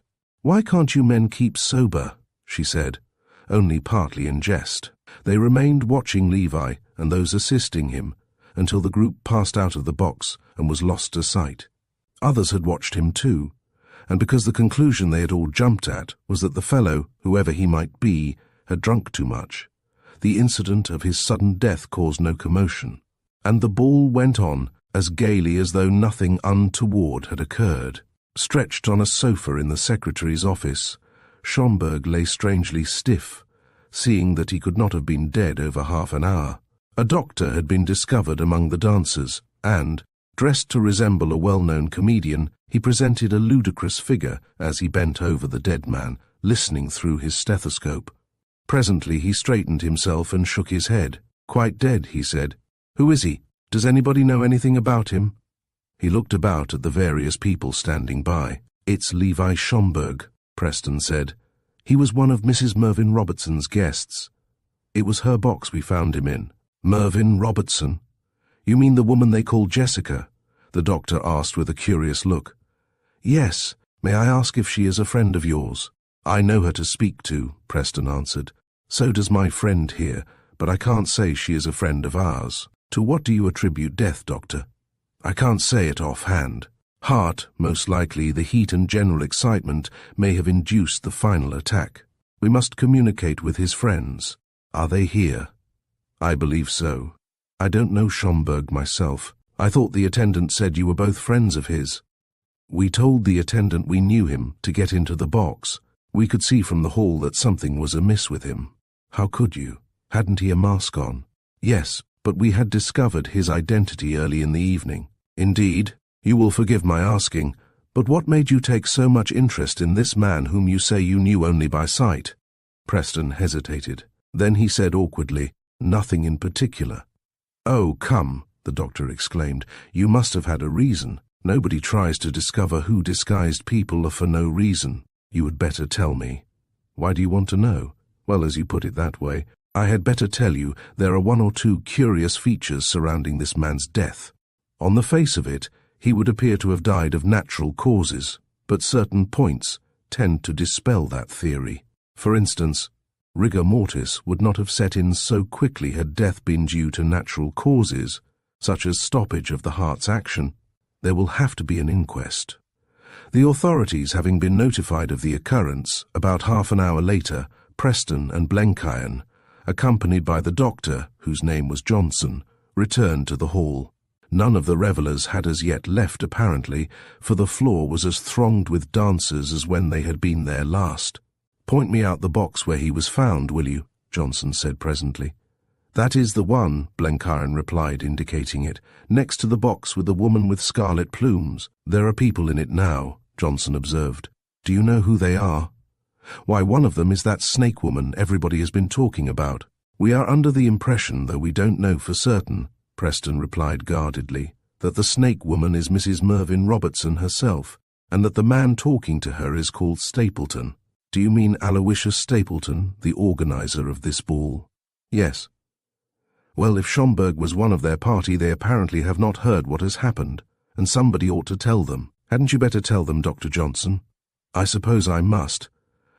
And as you and your friend rendered first aid, you had better come with me to confirm my statements." Jessica and the woman, and the 3 men with them, still wore their masks, though some of the dancers had now discarded theirs. When Dr. Johnson and his companions were admitted to the box, Jessica and her friends were in the highest spirits. Jessica herself was laughing loudly, while 2 of the men had become uproarious. The doctor had sent in his card and asked if he might speak to Mrs. Mervyn Robertson alone, but she had sent out word that he had better come into the box. "Mrs. Mervyn Robertson, I believe," he said, addressing her. "Now, who told you that, Dr. Johnson?" she exclaimed, still laughing, and her friends laughed too. "All night I have tried to retain my incognita, but people one after another have penetrated it.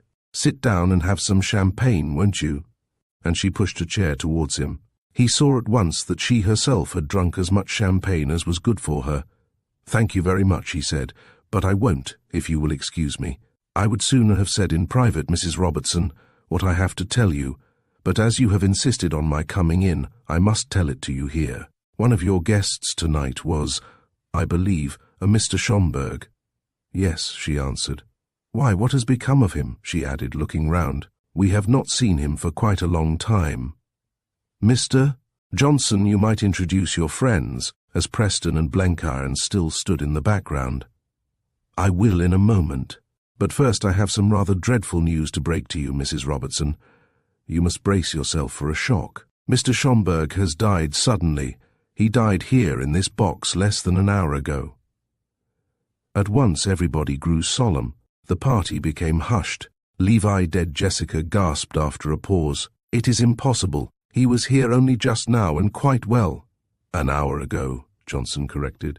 "I was sent for, and I found Mr. Schomburg lying on the sofa in the secretary's office, dead." "But where did he die? And who found him?" "As I say, he died in this box, where he was found by these two gentlemen, whom I think you know." And he turned to the masked figures at his elbow. "Mr. Blenkiron and Captain Preston." As his name was mentioned, it struck Preston that Jessica gave a little start. He told Blenkiron afterwards, however, that he could have sworn she did. Jessica bowed. "But how did you come to be in this box?" she asked, looking up at them from where she sat. "I must apologize for our having intruded, Mrs. Robertson," Preston said. "But how it happened was this," and he went on to explain how he and Blenkiron, noticing that the masked man sitting alone in her box appeared to be unwell, had obtained admittance to the box. "That was most kind of you," Jessica said when he stopped speaking.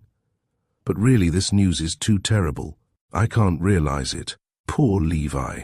And he seemed so well tonight and in such excellent spirits." She stopped abruptly. "I wonder who it was sent in to see him early in the evening," she said after a pause. "He seemed put out when he came back and didn't volunteer to tell anybody what was amiss, so of course I couldn't ask him. But he got all right again a little later." "That would hardly have any bearing on the cause of death, Mrs. Robertson." It was Johnson who spoke. He was looking hard at her through the holes in his mask. Apparently through forgetfulness he had not taken it off. "No, of course it wouldn't," Jessica answered mechanically. Her thoughts seemed to be far away. "Tell me, Dr. Johnson," she said suddenly, in a different tone, "to what cause do you attribute his sudden death?" "At first I attributed it to natural causes, but afterwards I changed my opinion," he replied in measured tones. He was still looking hard at her. "And what made you change your opinion?" "One or two things which would take too long to explain. No doubt the actual cause will be arrived at during the inquest." "There will be an inquest, then?" Preston fancied her voice trembled a little. "In the circumstances there will have to be." "You mean you think he took his life, and by poison?" "Oh no, Mrs. Robertson, you mistake me, but there is no need to go further into the matter now. You would like, I dare say, to view the body presently. Must I?" "Certainly not, unless you wish to. I thought perhaps you might wish to." "I would much sooner not. The whole thing has upset me terribly, as I am sure it has upset us all." She leant forward, poured herself out a glass of champagne, and emptied the glass at a draught. "Captain Preston and Mr. Blenkiron," she said, "do help yourselves, and you too, Dr. Johnson. I am sure this affair must have given you all a shock." Once more Preston and his friend were mingling in the gay throng. Dr. Johnson had left them after thanking them for their services, and saying they would no doubt be called to give evidence at the inquest. A little group at one of the tables in the big supper room were talking in animated tones, and Preston happened to overhear scraps of their conversation. "Yes, a woman has been arrested. Was arrested 10 minutes ago. The pearls were found in her possession. The man with her became furiously indignant, declared he had been with her all the night. Then she was confronted with the owner of the necklace, who swore she had sat beside her at supper. The thief, or alleged thief, is quite a girl. Yes, I was standing by when they took her mask off." "Who is she? Have you any idea?" somebody asked. "None at all. You can stake your life, though, that at a show of this sort there are bound to be professional crooks about. Look at the diamonds here tonight. They must run into fortunes and fortunes. Well, here's luck to us all, and I hope That was as much as Preston heard, and it did not interest him greatly. Since leaving Jessica's box he had been looking for Yootha, whom he had seen last with Cora Hartsilver, but their box was now empty, from which he concluded they were all dancing. Hopford, too, he had not come across for some time. Preston knew that Hopford and Yootha were engaged for several dances. In the crowd, Preston had lost sight of Blenkiron, and he now threaded his way alone and aimlessly through the little groups of dancers clustered together and resting. The band had become more riotous than ever, the dancing more extravagant and grotesque, and all the while, as he made his way along, he kept thinking of Schomburg and his strange death. Again he saw the masked young man stooping over the seated figure bent forward in the box, and apparently leaning against it. The figure had not moved then, neither had it moved during the minutes which elapsed before he and Blenkiron had gone up to the box to ascertain if anything were amiss. Could Schomburg already have been dead when the slim man stood bending over him? If so, then why had the latter not sent for a doctor or raised the alarm? And that slim young man, according to Hopford, had been La Planta. Perhaps, though, Hopford had been mistaken. Then he thought of Jessica. How surprised and distressed she had appeared to be when Dr. Johnson had broken to her the news of Schomburg's death. That she should be was, of course, only natural in the circumstances. And yet, what had become of Yootha? Where in the world had she got to? And Cora, too, and Hopford? Perhaps Hopford had gone back to the office of his newspaper. He had said he might have to go. In vain, he watched the dancers, swaying, revolving, always revolving, until the scene made him dizzy. But he saw no sign of Yootha, or of any of his party.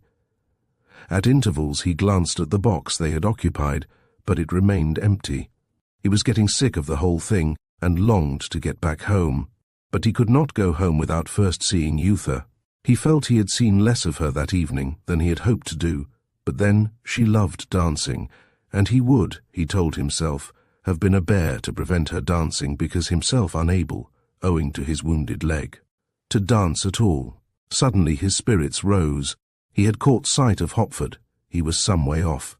Ah, there he was again. Wandering, he appeared to be in search of someone, and at that instant Hopford saw him. "Charlie, for heaven's sake, I've been hunting for you everywhere," Hopford exclaimed when at last they came together. "An awful thing has happened. It will give you a big shock, but I implore you not to worry, because I am positive all will come right in the end. Cora knows about it and is with Yootha now." "Yootha? Where is she, Harry? I have been trying to find her for the last half an hour or more." "I can well believe that," Hopford answered. "Now listen, Charlie, and don't get upset. A woman had her pearl necklace stolen tonight, and the necklace has been found in Yootha's vanity bag, and so well. Of course they had to arrest her." "Arrest her? Arrest Yootha?" "Why, yes. You see, the pearls were found in her possession. Have you heard about Levi Schomburg and—" "Hang Levi Schomburg," Preston cried out. "What the devil does Levi Schomburg matter? Forgive me, Harry, here. Take me to Yootha at once and let me see the police myself about this ridiculous trumped-up charge." Chapter 15.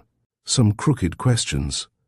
During the week which followed, the papers gave special prominence to two items of news which interested their readers greatly. One was the strange death of Levi Schomburg, with an account of events which had immediately preceded it, and a record of his past career. The other was the arrest of Yootha Haggerston, on a charge of stealing a pearl necklace owned by a woman named Marietta Stringborg, wife of Julius Stringborg, described as formerly of Shanghai, spirit merchant, but now of Upper Bruton Street, London, and the Retreat, Maidenhead. Schomburg's death, it seemed, was of rather a mysterious character, and the inquest lasted a considerable time. In the opinion of the coroner, it had been due to natural causes, but Dr. Johnson strongly opposed that theory and advanced several significant points in his endeavour to disprove it. First, there was the peculiarity of de rigor mortis having set in so soon, then the fact that all the organs were obviously healthy, then the singular appearance of the eyes, which, the doctor declared, had not resembled the eyes of a dead man when first he had examined the body, and lastly, the condition of the blood. Very emphatically he maintained that the blood had an unusual tint. This might, he admitted, easily have been overlooked. Yet it undoubtedly existed, and he was at a loss to account for it.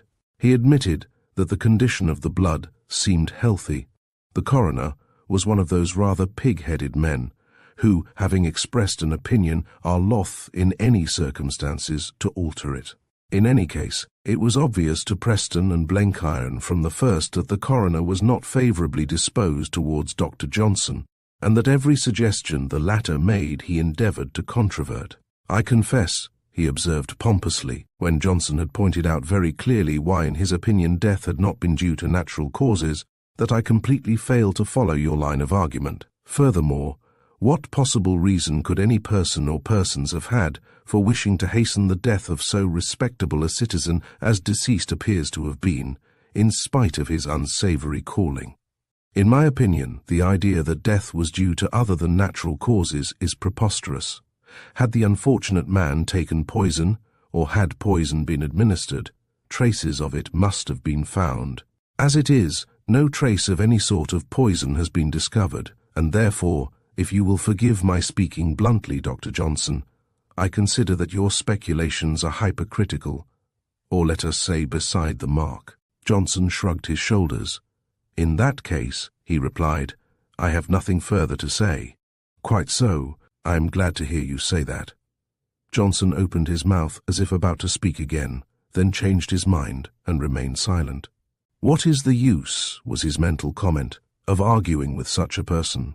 And so, after all, a verdict of death from natural causes was returned, and Johnson, feeling extremely dissatisfied, left the court accompanied by Blenkiron and Captain Preston. It was the second of these two incidents, however, which had interested Preston far more than the first, had indeed engrossed almost the whole of his attention since the night of the ball, the arrest of Yootha Haggerston. Though finally acquitted, she had undergone intense mental suffering during the time she had been kept under observation, and naturally people had talked. Many, in fact, had not yet finished talking. Among the latter was Jessica Mervyn Robertson. Perhaps the truth of the old saying that, if you throw mud enough, some of it is sure to stick, had never been better illustrated than in connection with Yootha's arrest on a charge of theft. Women in particular discussed the affair, and during such discussions, eyebrows were raised significantly, and there were plenty of little smiles which implied more than any spoken words could have done. Had she been a poor woman, instead of what we call a lady, the hackneyed observation was trotted out again, she would be in prison now, my dear. A faded creature who had always toadied to rich people observed to Jessica during a few moments' conversation they had in Bond Street one morning, "Mrs. Stringborg is a friend of yours, isn't she?" Jessica replied that she had known her for some years. "And what does she think about it?" Jessica raised her eyebrows. Then, after an instant's pause, she said cryptically, "She doesn't think." The faded woman nodded. "I understand," she purred. "She knows." Jessica smiled. It was one of the significant smiles referred to, more deadly than spoken words. And so they parted, Jessica with a smile upon her lips, and hatred still in her heart. The other woman revelling in her good fortune at having had this assurance, as she chose to consider it, direct from a friend of Marietta Stringborg's, that though Yootha had been acquitted she was guilty. And Yootha? Already she began to feel the draught in the mental atmosphere. Plenty of her friends remained true to her, of course, not giving a second thought to the suggestion that the pearls had been taken by her. But there were others. Highly strung and extremely sensitive, she felt the difference in the atmosphere at every turn. The quick glances towards her and then away from her, the glances followed by whispers, and the whispers sometimes by smiles, the slight hauteur of folk who up till then had greeted her always with effusion. The sudden crossing from her side of the street to the other by acquaintances who noticed her approaching these and similar incidents affected her intensely, causing acute pain. "It is too dreadful," she exclaimed one night on her return with her friend Cora Hartsilver to the latter's house in Park Crescent after the opera. "I have been miserable tonight, miserable. I felt during the whole performance as if all the audience was staring at me, saying one to another, 'There she is. That is the girl so much talked about who was charged with the theft of the necklace at the Albert Hall ball.' And it was not all imagination, dear. for I distinctly heard my name whispered twice by people, a row or two behind us. And then, did you see Jessica? She saw me directly we entered the theatre, and I saw her turn in her box and speak to her friends, and at once they all gathered nearer to hear what she had to say. While we walked down to our seats, they all stared at me as hard as they could. I felt like a criminal, Cora. I feel like a criminal still." And throwing her arms impetuously about her friend with her head on her shoulder, she began to cry bitterly. Cora consoled her as best she could, while in her own heart fury burned. It was fury at the thought, at the conviction she felt that this injustice was not the outcome of misfortune, but that the whole thing had been deliberately planned, and that the person who had planned it had been none other than Jessica. And why did Jessica hate Yootha so? There could, she told herself, be but one reason. It was because Yootha was her friend. Jessica would, no doubt, have liked to cast suspicion of the robbery on herself, but, unable to do that, she had stabbed her through her friend. And, so thinking, Cora ground her teeth. More determined than ever did she become at that moment to find out everything about Jessica Mervyn Robertson, and if possible shame her in the eyes of the world forever. "Don't cry, my darling," she said, as she gently stroked Yootha's hair. Yootha's arm still encircled her. "I've had a letter tonight from the house with the bronze face, and they are leaving no stone unturned to run the thief to ground. They asked me to call with you as soon as possible, as there are certain further questions they wish to put to you. Also, they say, they have something important to show you." "Let us go tomorrow morning," Yootha exclaimed, looking up and mopping her eyes. "And we might take Charlie with us. He will come if we ask him, I am sure." "I was about to suggest that," Cora answered. "We will ring him up now. He said he would be back in town tonight, didn't he? And it isn't midnight yet." But the telephone remained silent. Consequently, they went alone next morning to the office of the Metropolitan Secret Agency. The room into which they were shown was the office where Alex Stothert and Madame Camille Lenoir had been working late on the night Lord Froissart had so unexpectedly made his appearance. Only now in the rooms adjoining many clerks were at work, and typing machines clattered. Only Stothert was in the room, and he looked up as they entered. Then, as he rose, he removed the eye shade from his forehead. "Good morning," he said solemnly. "Won't you sit down?" And he waved his hand in the direction of two chairs. "I asked you to call," he went on at once, coming straight to the point, "because I wish to put one or two questions to Miss Haggerston verbally. Will you tell me, please," he turned to Yootha, "how long you have been engaged to be married to Captain Preston?" The girl started. "Who told you we were engaged?" she exclaimed, colouring. "Our engagement has not yet been announced in the papers. I am aware of that, but it is our business to know things before they are made public." "How long, Miss Haggerston?" 10 days. But has this any bearing on the theft of the pearl necklace?" "Indirectly, yes." "And you made his acquaintance at lunch at the Ritz on August the 9th of last year, I think?" "Yes." "Since then you have met him frequently, I take it?" "No, only of late. And for some time you have been friendly with a young man named Harry Hopwood, a newspaper correspondent." "I wouldn't say friendly. I have met him from time to time. Now, there is a well-known society woman with whom you and Mrs. Hartsilver are both acquainted, Mrs. Mervyn Robertson. A little while ago, you may remember, you and Mrs. Hartsilver came here to ask us to make private inquiries about Mrs. Mervyn Robertson's past life. Since then, Mr. Hopford has called here on a similar mission, and Captain Preston and a Mr. George Blenkiron have done the same. We have found out certain things about the lady which we have reported to you all separately. Other things we have found out which for private reasons we deem it inadvisable to tell you, at any rate for the moment. We should like to warn you, however, that the lady referred to has many influential friends, and we would venture to advise you to attempt as little as possible to pry into her private life. She is a dangerous woman, a very dangerous woman, though this, naturally, I tell you in strictest confidence." "Thank you," Yootha answered. "And now can you throw any light at all upon the mystery of the stolen pearls?" "I'm coming to that. You no doubt heard some time ago of a robbery of jewellery and banknotes from a safe in Mrs. Mervyn Robertson's own house in Cavendish Square, though nothing about it appeared in the papers." "Yes, Everybody seemed to know about that at the time. Everything stolen that night was covered by a special insurance. Now, the pearl necklace with the theft of which you were unjustly charged was also covered by a special insurance. And the policy was made out by the company which insured Mrs. Mervyn Robertson's jewellery. Madame Marietta Stringborg, to whom the stolen pearl necklace found in your possession belonged, is a friend of Mrs. Robertson. They met first in Shanghai some years ago. These may have been coincidences, of course. As Yootha did not answer, Cora said, "Do you mean to imply that there may have been—" "I imply nothing," Stothard interrupted, "but—" He pressed twice an electric button on the table, and almost at once a handsome young woman with a Semitic cast of countenance entered. It was Camille Lenoir. "My partner," Stothard said, by way of introduction. "Camille." He looked up at her from where he sat, while she remained standing. "Do you remember what Lord Froissart said to you the last time he came here?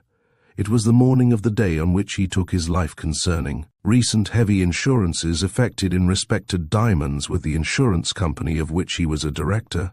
"Yes," she replied. "He said he believed that some owners of valuable jewellery were insuring such jewellery and then planning bogus robberies, that is to say, arranging for insured property to be stolen by persons who eventually would return the property to the insurer after the insurance money had been paid. Collusion, in short," Cora said. "Mr. Stothard says he implies nothing regarding Mrs. Robertson. Yet, yes, I follow you both. No, come here, please." As he spoke, Stothard unlocked and pulled open a drawer in the roll-top desk at which he sat. From it he took a small sealed packet, broke the seals, unfolded it, and revealed a splendid pearl necklace. "This is Madame Stringborg's necklace," he said. "The necklace found in your possession, Miss Heggerston, was made of imitation pearls." Chapter 16. Gathering Clouds. Henley Week is said to be fine once in 8 years, so presumably it was an 8th year, for the weather was perfect. Captain Preston, an old blue, had made a point of attending the historic regatta ever since he had been at school. Then had come a gap, due to the war, and then the regatta had been once more held. To celebrate the event, also because he thought Yootha would like it, Preston had this year rented a houseboat which he kept moored near Maidenhead. Several times before they were engaged, Yootha had spent a day with him on this boat, though he had not even then made up his mind to propose to her. But now the boat was moored at Henley for the regatta week, and he had asked a few of his friends to come and lunch on board any day they felt inclined to. It was his intention then to announce his engagement and to present them to his future wife. None of his friends, however, put in an appearance. Some telegraphed their inability at the last moment to get out of town. Others stayed away without sending an excuse.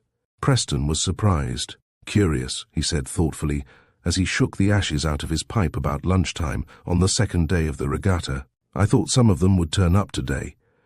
Cooper and Atherton are down here, I know, because I saw them in a punt together half an hour ago." Yootha, lying back near him in a deck chair, partly concealed by the overhead awning, did not reply. "You seem silent today, my darling," he said after a pause. "Is anything the matter?" He bent down as he stopped speaking and peered under the awning. The troubled look in her eyes disconcerted him. "Darling, what is it?" he asked anxiously. "Is something worrying you?" "Not worrying me exactly," she answered with rather a wan smile.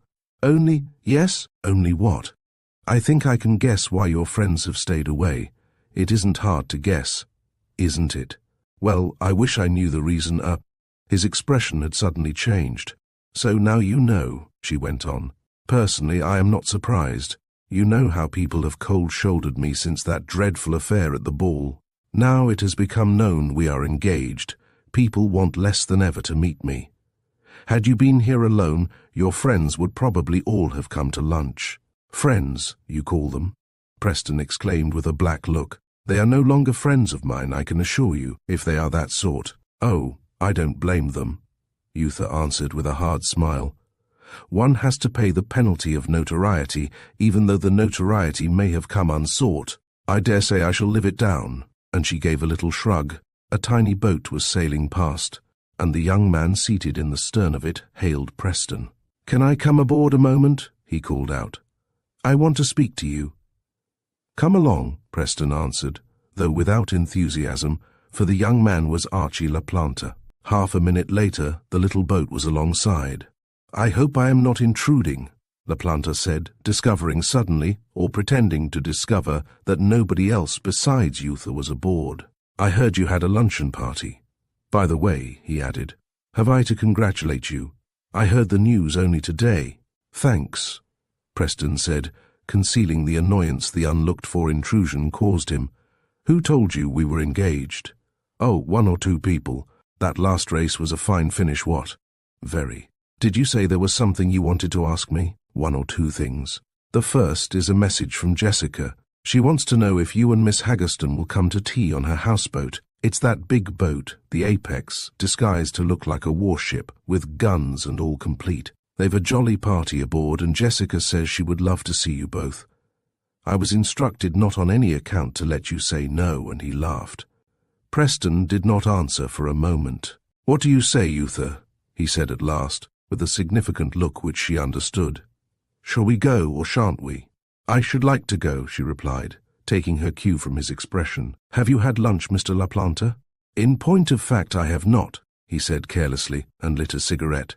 "Then you had better stay and lunch," Preston put in. "Others may drop in presently." "Awfully good of you," La Planta said quietly. "The second thing I want to ask is whether you happen to have seen Madame Camille Lenoir of the Metropolitan Secret Agency anywhere about today. I know she is here with friends, and I want particularly to catch her. I have not noticed her in any of the boats." Archie La Planta made a little gesture of annoyance. "How tiresome," he said. "Several people have caught sight of her today, but nobody can tell me where she is to be found. By the way, has the house with the bronze face found anything out as yet about the pearl necklace?" "Nothing as yet, but they seem hopeful. They think that in a week or so they may be able to tell me something." "Good. Stothert is not an optimist, and would not have told you that unless he had good reason to." He turned to Yootha. "By the way, I have not seen you since the ball," he said, "and for that matter I didn't see you at the ball because I couldn't identify you. That was a rotten experience you had, perfectly disgraceful to treat you as they did. I hear it made you quite ill, and I am not surprised. I hope that by now you have quite recovered?" "Thank you," she answered, and in spite of her effort to speak naturally, she could not prevent a certain coldness from betraying itself in her voice. "Yes, I have recovered, though I don't think all my friends have." "Indeed? I think I don't follow you." "Oh, it's of no consequence," she replied, flushing slightly. Then she changed the subject. Jessica was surprisingly genial and friendly when she greeted Yootha and Captain Preston on her houseboat a couple of hours later. Preston had availed himself of her invitation for a reason which he had not yet confided to Yootha, though, had he known it, the same reason had prompted Yootha to ask La Planta if he had lunched. They knew that in spite of the olive branch now held out by Jessica, at heart Jessica's dislike of them both had become, if anything, intensified since the affair at the ball, and that her hatred of Cora too had increased. Though not addicted to crediting gossip, so many little remarks of Jessica's concerning themselves had been repeated to them by different people that they could not turn an entirely deaf ear. All sorts of well-known people were on Jessica's houseboat. Some Yootha had met, and to many of the remainder she and Preston were introduced. Indeed, so friendly did everybody appear to be that presently she began to feel quite happy and at home, the reverse of what she and Preston had anticipated. And of all aboard, none made himself more agreeable to Yootha and to Captain Preston than Archie La Planta. If anything, he rather overdid it, for he took the trouble to present several people whom they found extremely boring. They had been aboard perhaps half an hour, when Yootha suddenly heard her name spoken, and, turning, found herself face to face with a dark, very intelligent-looking man approaching middle age. "Let me introduce Dr. Johnson," Stapleton said. "Johnson, Miss Haggerston." The doctor looked at her keenly, smiling as he raised his hat. "Our common friend, Captain Preston, has several times mentioned your name," he said. "Is he with you today?" "Why, yes," Yootha answered. "He was here a minute ago." "Have you only just come aboard?" "No, I have been here the whole afternoon, but for the last hour I have been what I suppose is called 'tween decks', settling the nation's affairs with some of my cronies, whom I don't often have an opportunity of meeting." And he smiled. "Stapleton tells me, Miss Haggerston, that you and Preston are engaged. May I be allowed to offer my congratulations? I should like to congratulate you both very sincerely." Yootha coloured as she looked over his shoulder. "Thank you so much," she said. "I feel as if we had met before. Charlie has told me so much about you. Well, though I have known him quite a short time, you will forgive my saying that I like him immensely. Yet, but for the unfortunate affair of that man's death the other night, I suppose I should not have had the pleasure of meeting him, or possibly you. Ah, here he comes." For 5 minutes or more the three remained in conversation, though their talk was mostly commonplace. There were subjects all three would have liked to broach, but to have done so amid that entourage would have been impolitic. "Yootha and I are dining tete-a-tete on my houseboat," Preston said after a while.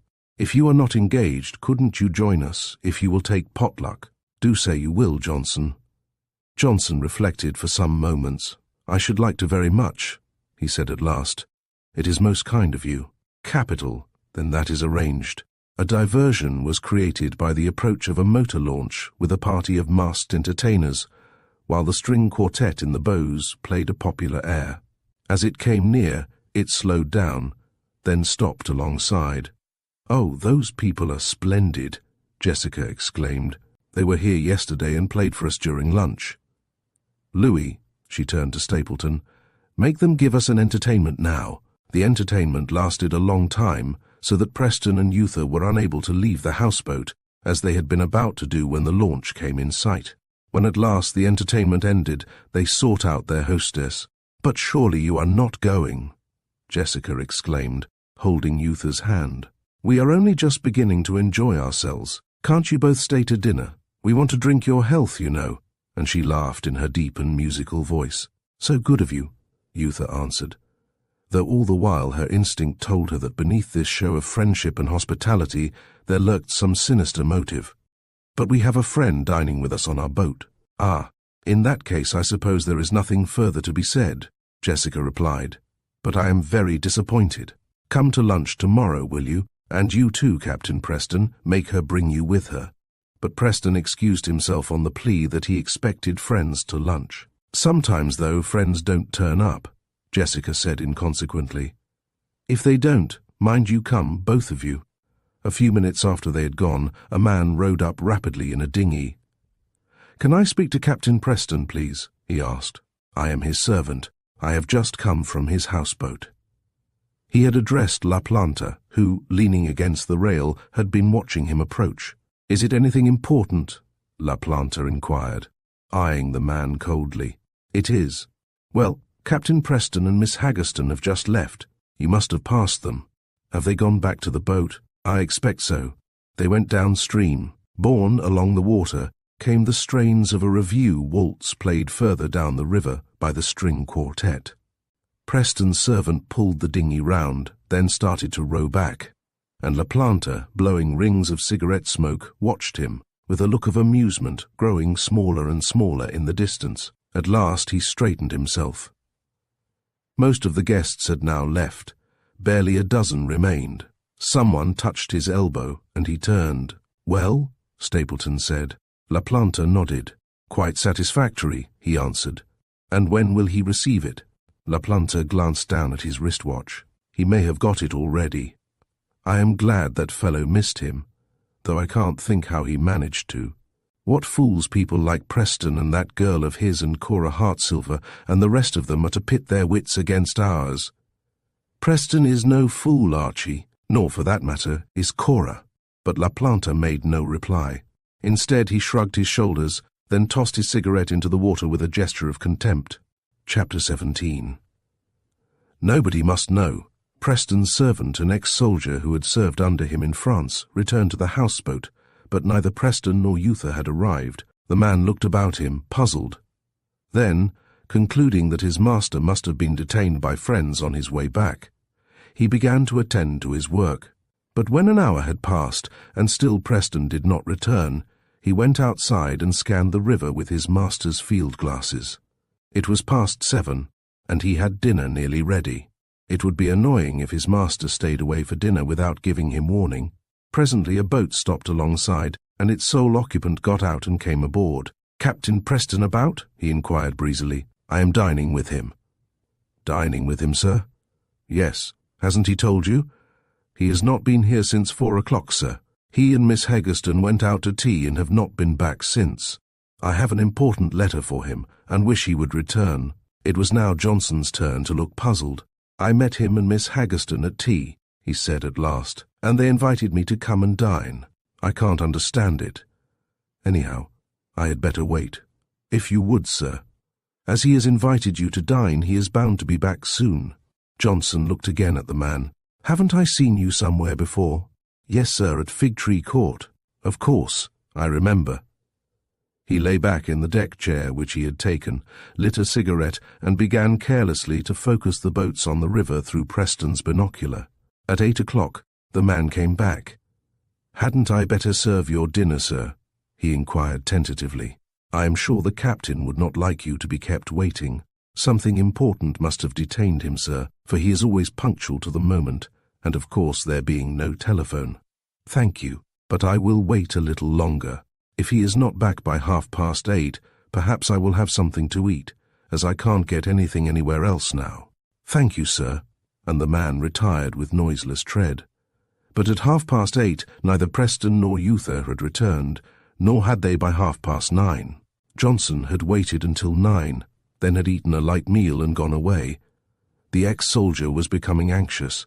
He pulled out of his pocket the long envelope addressed to his master, which had been brought by a man in flannels who had appeared to him a gentleman, and had assured him the letter was most urgent and must be delivered at the earliest possible moment.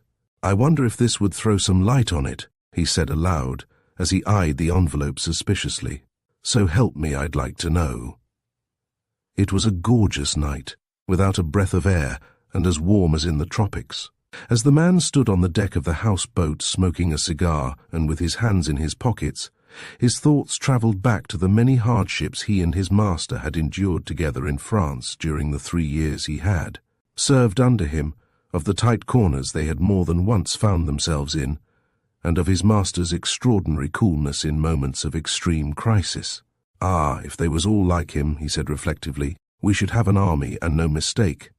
For, like many another British Tommy who had been face to face with death alongside his officers, the fellow worshipped Preston.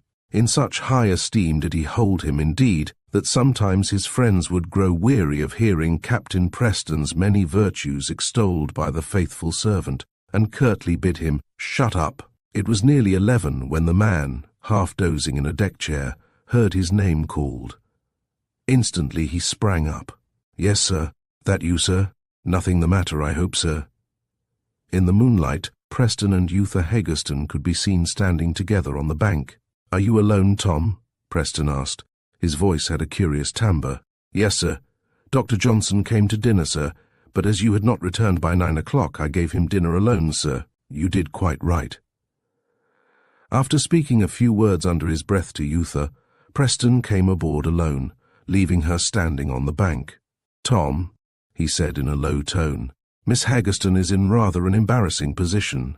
Things have happened which have prevented her returning to town with Mrs. Hartsilver, who was to have met her after leaving her friends. And there isn't a bed to be had anywhere, and of course the last train to London has gone. There is nothing for it but for Miss Haggerston to sleep here, but nobody must know about it, you understand. Now, what can we arrange?" Tom rubbed his chin. Then suddenly he looked up. "I can sleep on deck, sir, in a deck chair. Very nice on a night like this. Then if you would sleep in my quarters, Miss Haggerston could have your quarters and be completely cut off, sir." Preston reflected. "That seems the only solution," he said at last. "But, as I say, nobody must know. Nobody shall know, sir." "Right." He turned and called to Yootha to come aboard. Then he told her of the arrangement.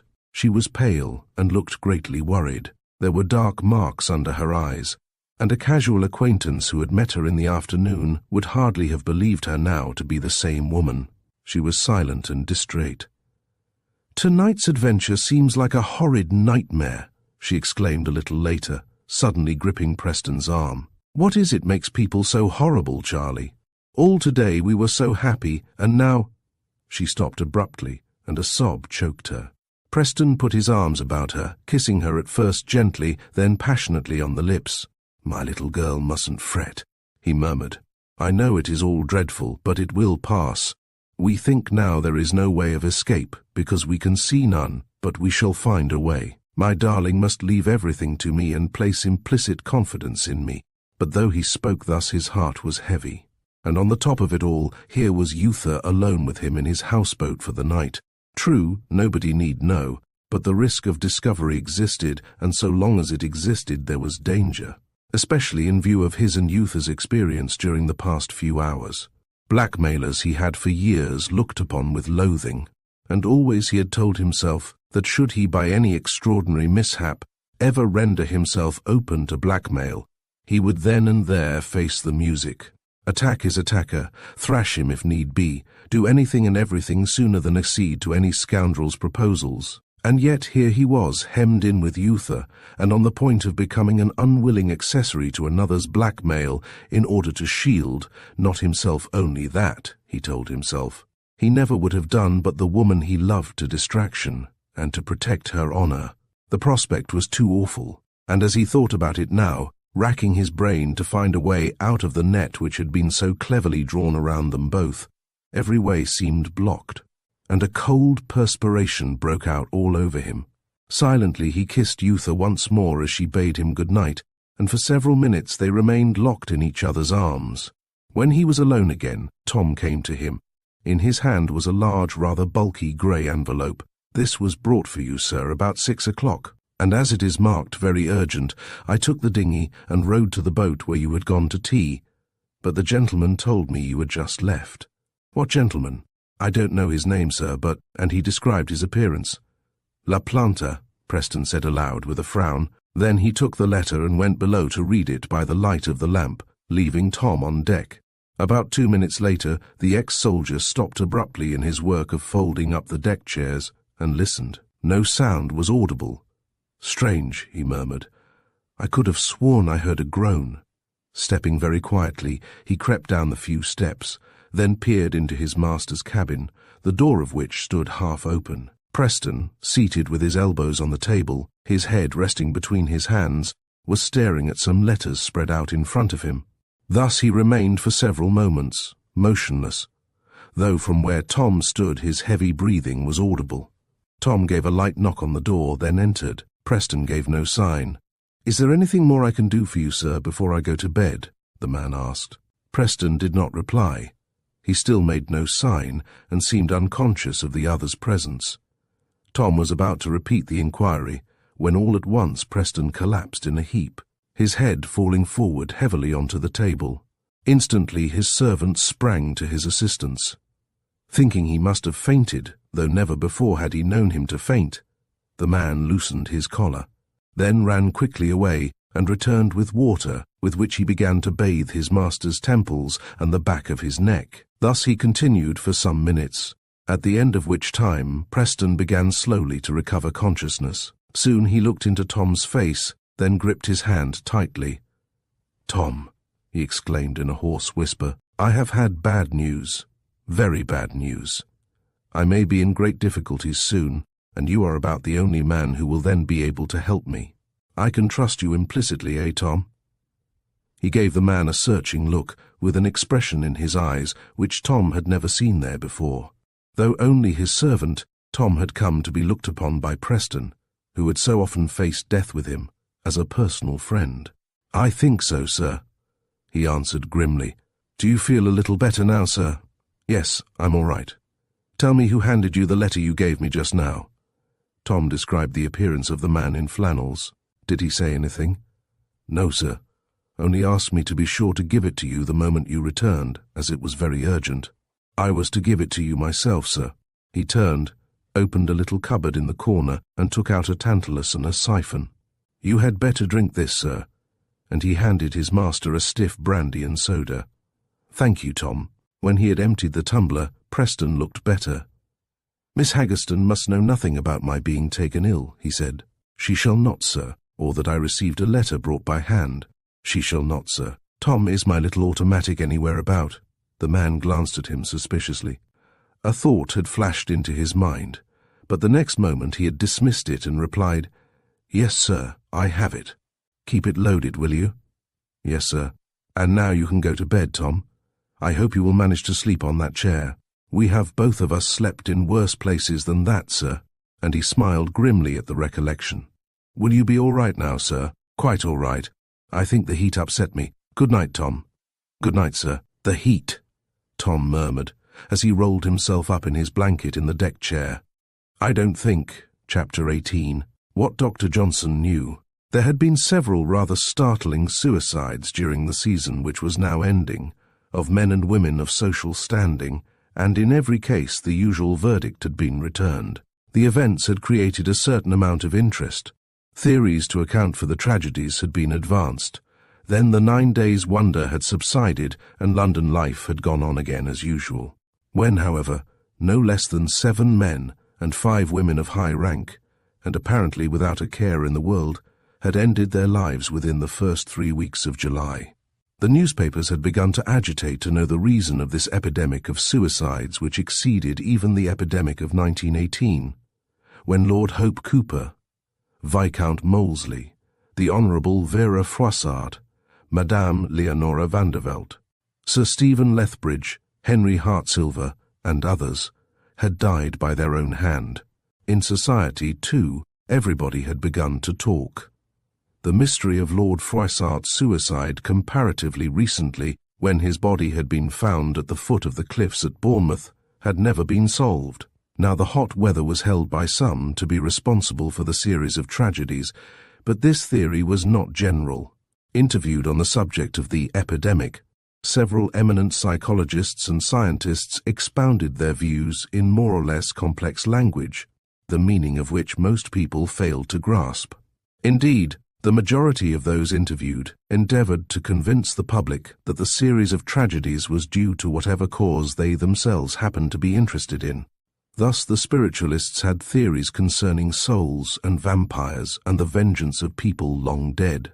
Ecclesiastics were perfectly certain the prevalence of suicide was due to men's, and especially to women's, sinful way of living.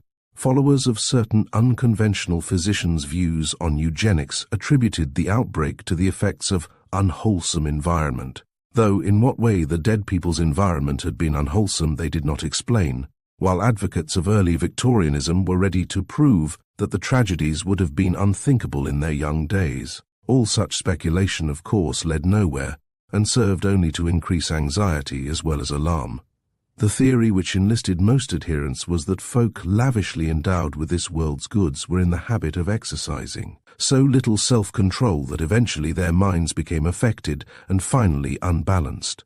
This was to some extent the view held by Dr. Johnson, and he told Blenkiron as much when, happening to meet him one day at his club, their conversation drifted to the prevalent topic.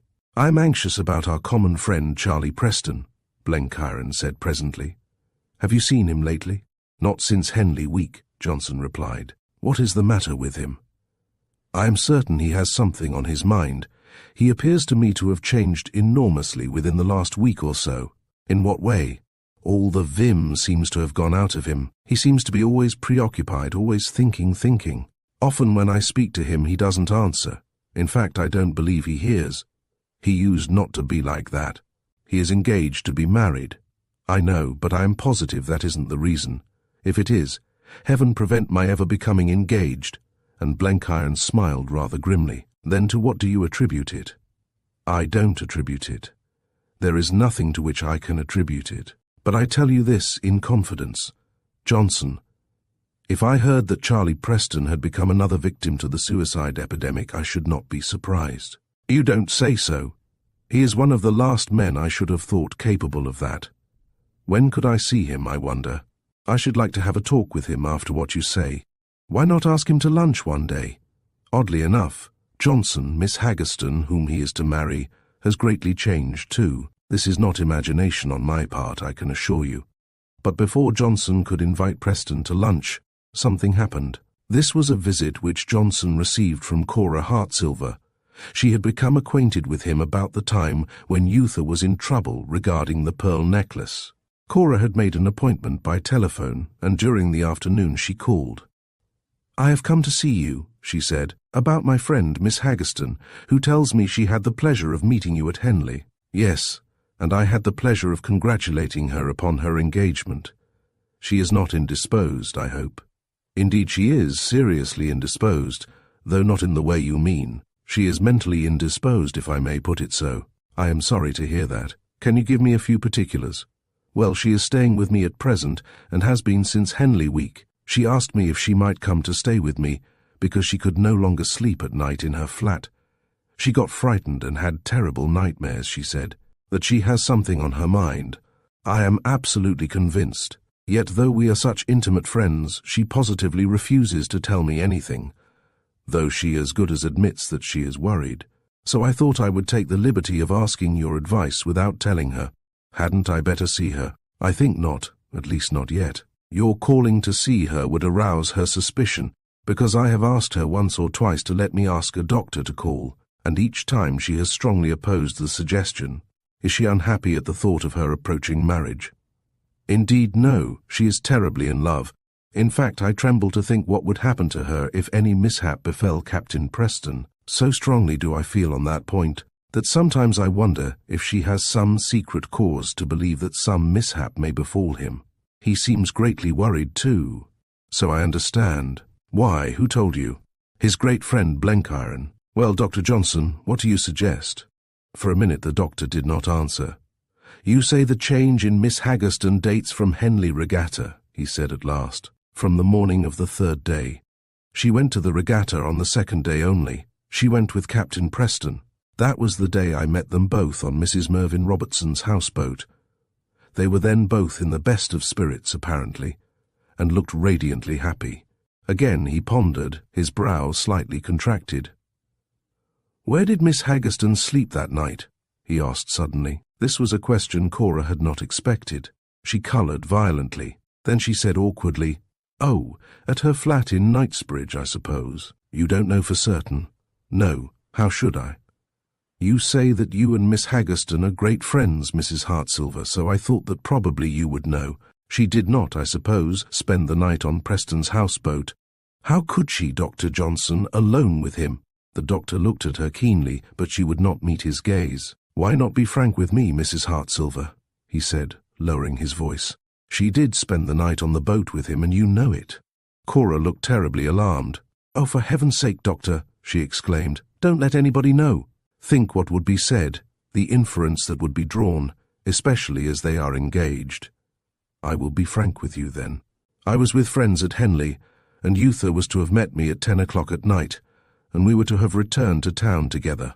But she did not meet me, and I, thinking she must have gone back to London alone, returned with my friends.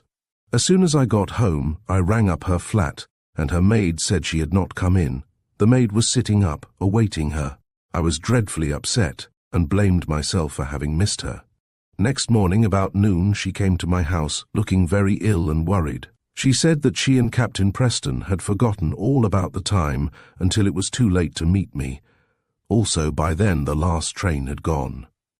Captain Preston tried everywhere to find a bed for her, but there was not one to be had. Finally, there was nothing for it but for her to return with the captain to his houseboat, where he gave her his bed and slept himself in his servant's bed, while his servant slept outside in a deck chair. That is what she told me, and I believe every word, because she couldn't lie to me. There was no harm in it at all, believe me, there was not. But of course it would not do for people to know. Nobody knows but you and Captain Preston's servant, a man absolutely to be trusted not to talk. And Miss Haggerston's maid. At least she knows that her mistress did not come home." Johnson began to pace the room. "Of course I shall treat what you have just told me as strictly confidential," he said, "but the fact remains that we don't know what happened during the time Preston and Miss Haggerston left Mrs. Mervyn Robertson's houseboat, and the time, late at night, when they returned to his own houseboat." "What do you imply?" Cora asked sharply, drawing herself up. "Forgive me if I have conveyed a wrong impression. Johnson said, stopping in his walk. "I assure you I did not mean to imply what you think. Nothing was further from my mind. No, my thoughts were travelling in quite a different channel. Tell me, Mrs. Hartsilver, are Miss Haggerston and Captain Preston now on terms of intimacy with Mrs. Mervyn Robertson? They appeared to be the other day, and I was surprised, because I was under the impression that their acquaintanceship with her had for some time past been, how shall I put it, rather strained." "Indeed, it was more than rather strained," Cora answered quickly. "Mrs. Robertson detests Yootha almost as much as she detests me, and I think I am safe in saying that she bears Captain Preston no love at all. As we are speaking in confidence, I may as well tell you that Miss Haggerston, Captain Preston, myself, and one or two others have for some months past suspected Jessica Mervyn Robertson and her friends, Mr. Aloysius Stapleton and Mr. Archie LaPlanta, of being impostors of some sort, if nothing worse. We have reasons for suspecting this. Consequently, we have been making private inquiries about them of the Metropolitan Secret Agency and other sources, and this, I think, they have got to know. Captain Preston and Yootha accepted their invitation to tea on their houseboat, chiefly out of curiosity, I believe, and were greatly surprised at the exceptionally friendly reception accorded them. I think they made a mistake in associating with Mrs. Robertson at all in the circumstances." Johnson smiled. "As that is so, Mrs. Hartsilver, perhaps you will admit me to your little group which suspects Mrs. Jessica and her two satellites of not being all that they seem to be. Tell me, wasn't Captain Preston in Shanghai at one time?" "Yes, I have heard him say so." "Well, from the middle of 1910 to the end of 1912 I practiced in Hong Kong. Englishmen, as I dare say you know, become very clannish when exiled in places of that sort.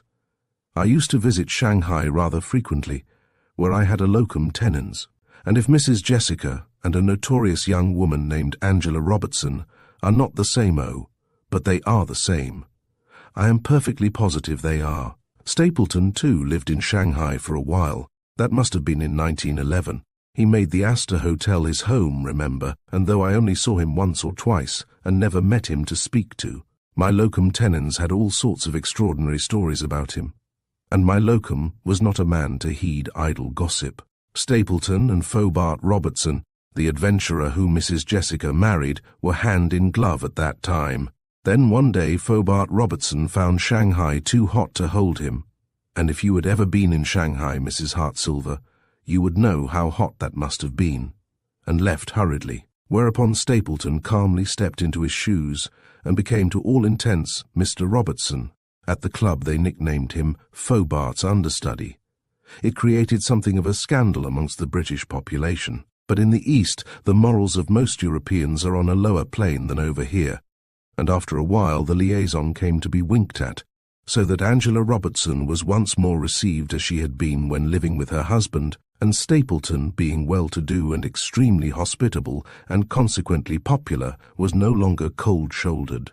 Other friends of Angela Robertson's in Shanghai were, I remember, Mrs. Stringborg Yes, the woman whose necklace was removed, and a queer fellow called Timothy McMahon. It was McMahon's widow to whom Lord Froissart left all his property, if you remember. Does all this interest you, Mrs. Hartsilver, or am I boring you?" "Boring me!" Cora exclaimed. "I am thrilled. Captain Preston knows nothing of all this, I suppose?" "Not so far as I am aware. Of course it would not do for me to say outside what I have just told you in confidence. Having no evidence in support of my statements, I might get myself into serious trouble, to say nothing of ruining my practice." "Oh, but you will tell Captain Preston?" "I would sooner you told him, Mrs. Hartsilver." Cora smiled. "So that if either of us should get into trouble it would not be you." "Precisely," Johnson replied with a laugh. He was silent for some moments. "And now you may think what I am about to say is strange, Mrs. Hartsilver, but I have rather keen intuition, and something seems to tell me that whatever happened to Preston and Miss Haggerston that evening at Henley, which apparently upset them, Angela Robertson and Stapleton had a hand in it. The idea may sound ridiculous, but that is my strong impression. But what can have happened to them, Doctor? I have no idea at present. Can't you induce Miss Haggerston to tell you? You and she are such friends." "I am afraid not, but I will try." Supposing, for instance, that in the ardor of their love for each other they should have been discovered in some apparently compromising, though in reality quite harmless situation, and been blackmailed. Such things happen oftener than you might suppose. Not that I suppose you ever think about such things. Cora glanced at him with an expression of horror. Is that really so? She asked. Johnson nodded. Almost any man or woman, not excepting the most virtuous, may under certain circumstances get let in for blackmail, and the wonder to me is that more are not blackmailed. Look at this so-called epidemic of suicide that everybody is talking about and that the papers are full of. My private opinion is that some, at any rate, are victims of blackmail who have taken their lives to escape public exposure. But blackmailed by whom? Ah, there you have me. The whole thing reads to me as though the victims, if blackmailed, were charged by the same person, or it may have been by members of some gang, or an organization of some sort. Don't you remember the series of suicides which took place a year ago, and that— Oh, I beg your pardon, Mrs. Hartsilver. I had quite forgotten. Pray don't apologize, Dr. Johnson. I am most interested in what you say. I wonder if poor Henry— I knew your husband slightly, Mrs. Hartsilver, and I must say I was amazed when I read of the tragedy. The last man, the very last man. So everybody said, blackmail. Now I wonder if— Unconsciously she stopped, for strange thoughts, reflections, memories of little incidents were crowding in upon her. Then quickly her train of thought shot away into a different channel. The man she had loved so dearly, young Sir Stephen Lethbridge. The whole of the terrible affair came back to her, as though it had happened the day before, exactly the way Molesley made away with himself. Again she heard her husband's voice, unemotional, cold as ice. And in Viscount Molesley's room, a quantity of burnt papers, she remembered reading, had been found in the grate and scattered beside the body. Chapter 19. Without a Stain. Alex Stothert, the mysterious manager of the Metropolitan Secret Agency, lived in the house with the bronze face, on the top floor, and so did his partner, the woman known as Madame Camille Lenoir.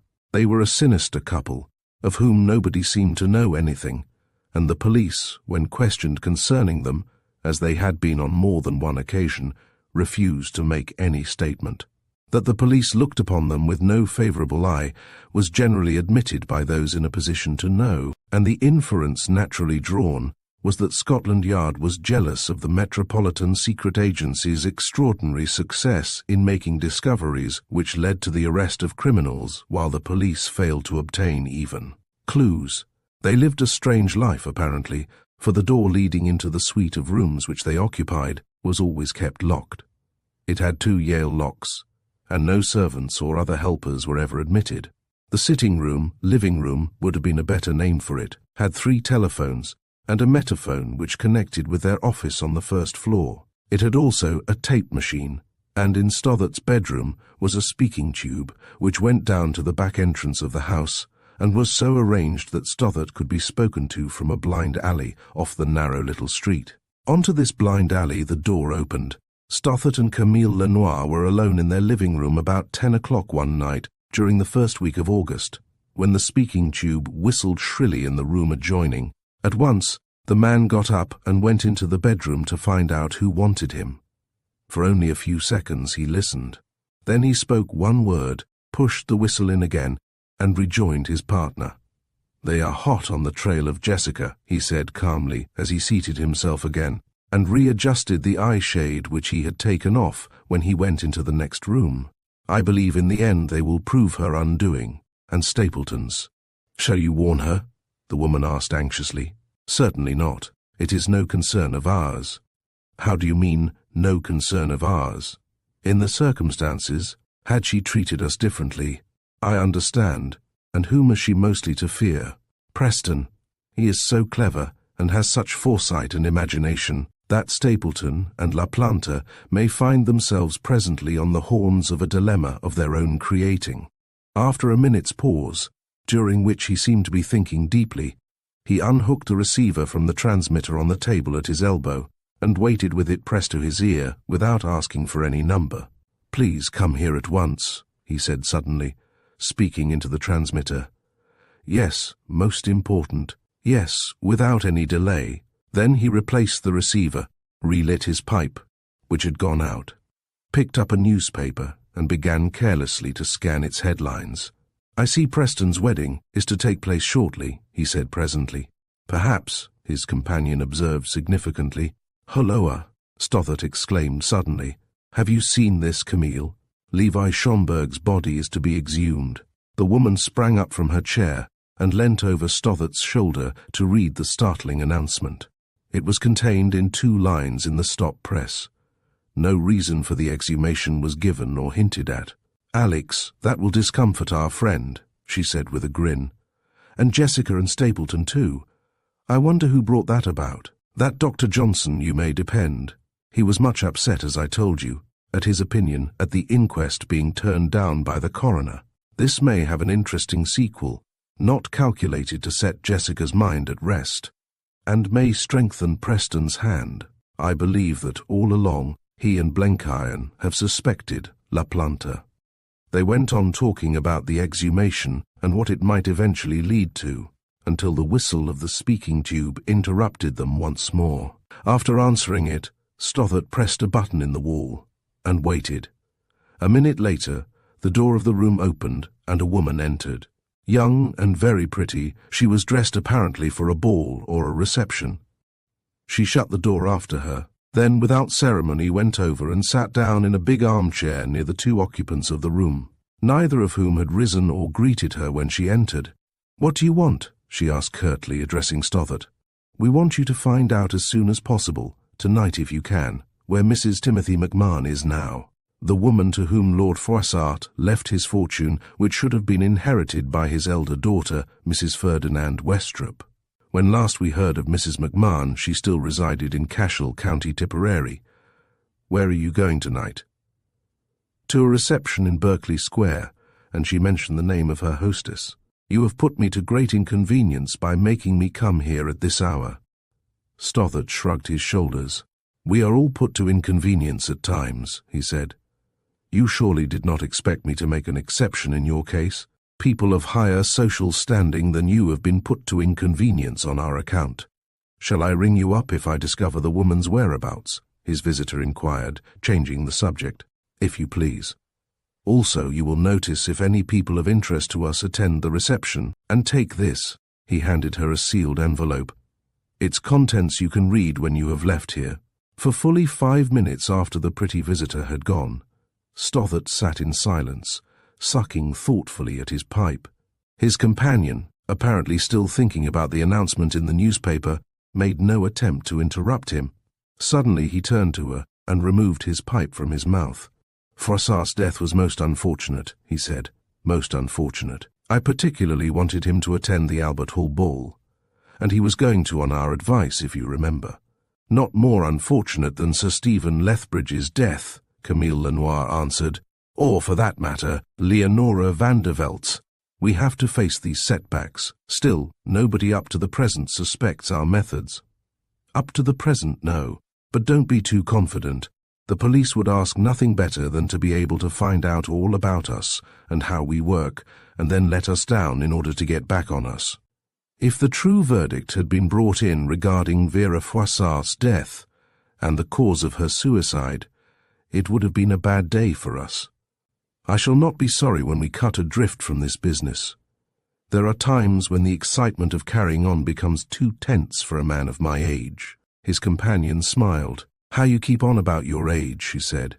"You may be getting on physically, but how many men of your age possess your clear brain and your clear intelligence? I don't look forward to the Schomburg inquiry, I can assure you. What can they suspect?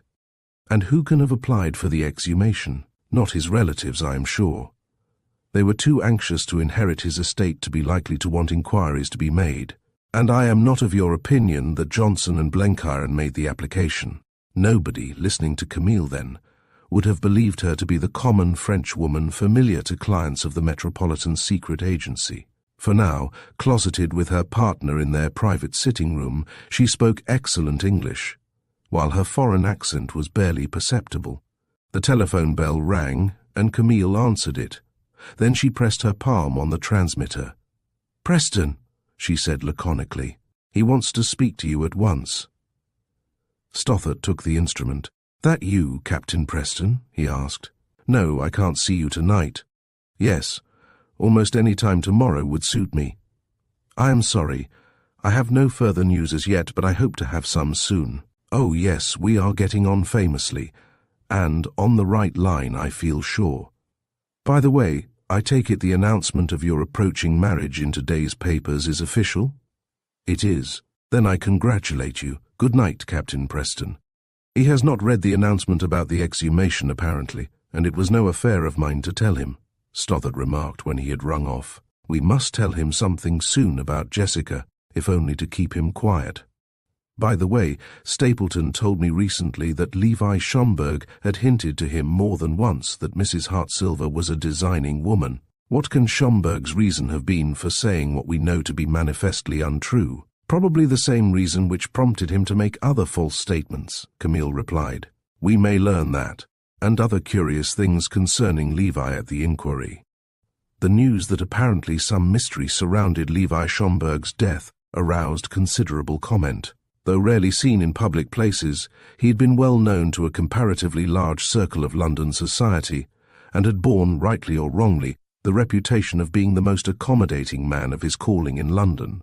This reputation had been due possibly to the fact that his knowledge of the class for which he catered had been exceedingly deep, also that he happened to be an excellent judge of character and of human nature. Thus, where he would politely refuse to accommodate A, B, and C with a loan, no matter how small, to D, E, and F, though in no better circumstances and with no better security to offer, he would readily advance quite large sums, instinctively knowing them to be people who would eventually repay the loans of their own accord, also the heavy interest which he charged, even though before doing so they might need to renew their bills perhaps several times. "Odd thing, this exhumation of Schomburg's body," Blenkiron remarked carelessly as he stood chatting with La Planta at the corner of Brook Street one morning. "What do you make of it, Archie?" "Don't ask me," La Planta replied quickly.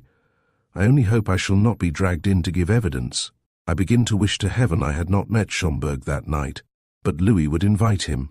"I wish you had been present at the inquest," Blenkiron went on. "Your documentary evidence left several points undecided, as the coroner clearly explained. I believe if those points had been cleared up, this exhumation business would never have come about. Yes, I now wish too that I had been there, though I congratulated myself at the time on being out of it all. The doctor, you see, wouldn't let me out of bed. I had such a bad chill. What is your theory concerning the cause of death?" "Oh, I have no theory," Blenkiron answered. "The coroner attributed death to natural causes, so I stand by his decision." "That is exactly my argument," La Planta said hurriedly. "Yet I meet fellows who declare they thought all along there was something fishy, as they call it, about the poor fellow's death. Though you may depend on it, the fishiness would never have occurred to them if this exhumation had not been ordered. The police, I hear, were notified privately that there were certain doubts as to the cause of death. Yet when the inquiry did take place, the report was not wholly satisfactory. Though no traces of any sort of poison could be found, the condition of the remains was declared to be abnormal. There is no need to go into details. The next startling announcement was that Archie La Planta had been arrested. At once the newspapers focused the attention of the public on the unhappy young man, and then, for the first time, the searchlight of notoriety illuminated as much of his past life as the press was able to rake up. Indeed, it came as rather a shock to some of his friends to find that apparently nothing was known about him prior to his arrival in London some years previously. Questioned on this point during his cross-examination, La Planta admitted having spent some years of his life in the East, also that he had known Stapleton in China. The question put as a trap, "Did you ever borrow money from deceased?" he emphatically negatived. "Now can you," asked the cross-examiner a little later, "account for the fact that some drops of a very rare perfume, the name and nature of which I need not for the moment specify, were found on the left sleeve of the fancy tunic you wore at the Albert Hall ball, and that some of the same perfume was discovered on the fancy dress suit worn by deceased that night?" "Certainly," La Planta answered without an instant's hesitation. "I had a little phial of the perfume with me at the ball, and as Mr. Schomburg told me he liked the scent very much, I gave him a little. In fact, I sprayed it on his clothes myself. And where did you obtain the perfume? I understand it is not to be had in London. Quite true. I have to get it from abroad. Abroad is a big place, Mr. LaPlanta, the examining counsel observed dryly. May I ask you to be more definite in your statement?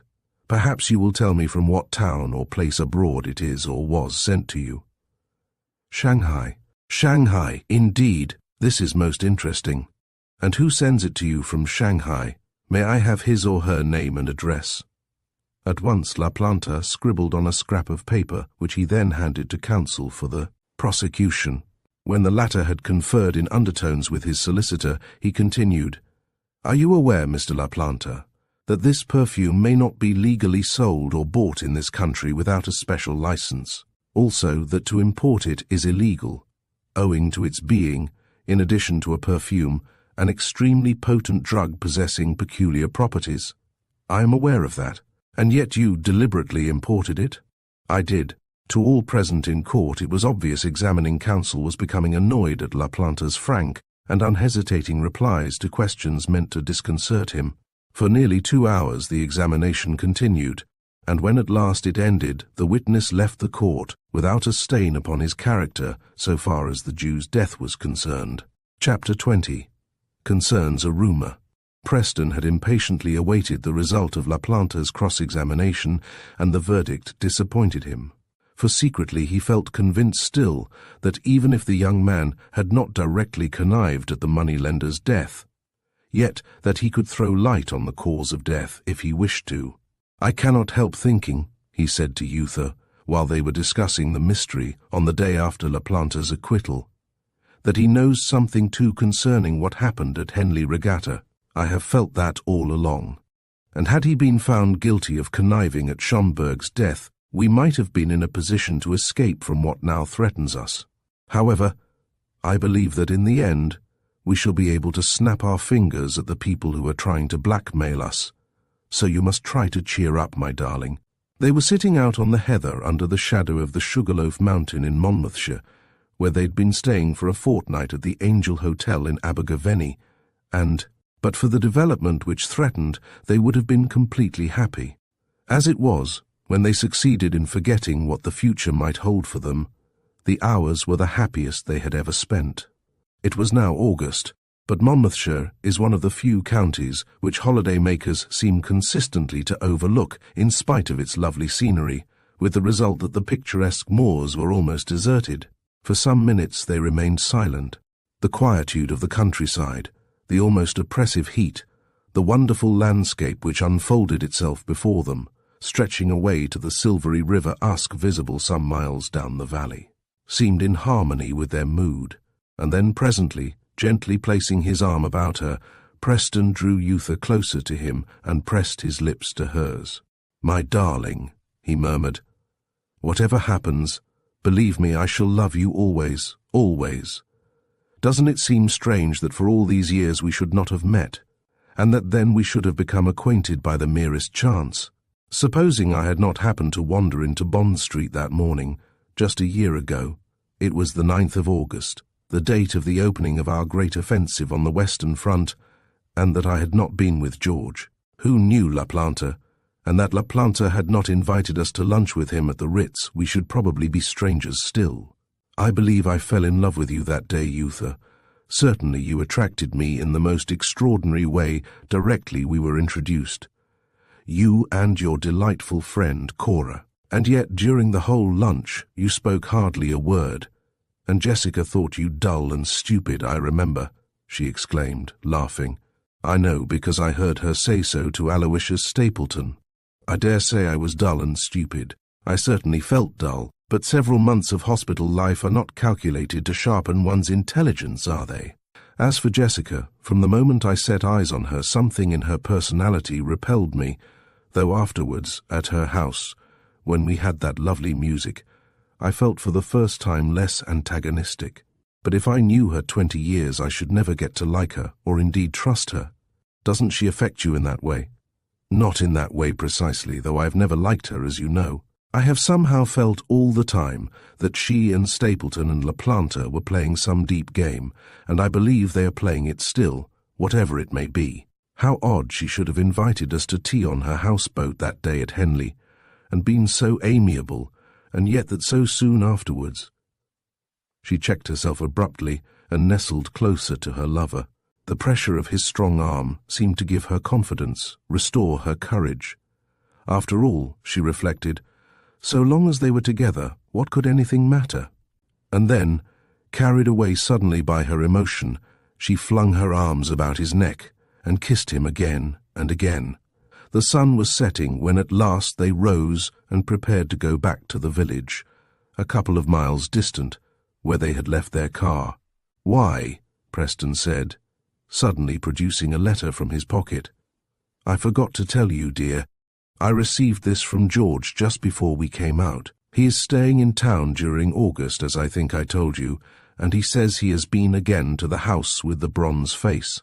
While there, he was informed that Mrs. Timothy McMahon, to whom Lord Froissart left his fortune, is now in London and has a strange story to tell."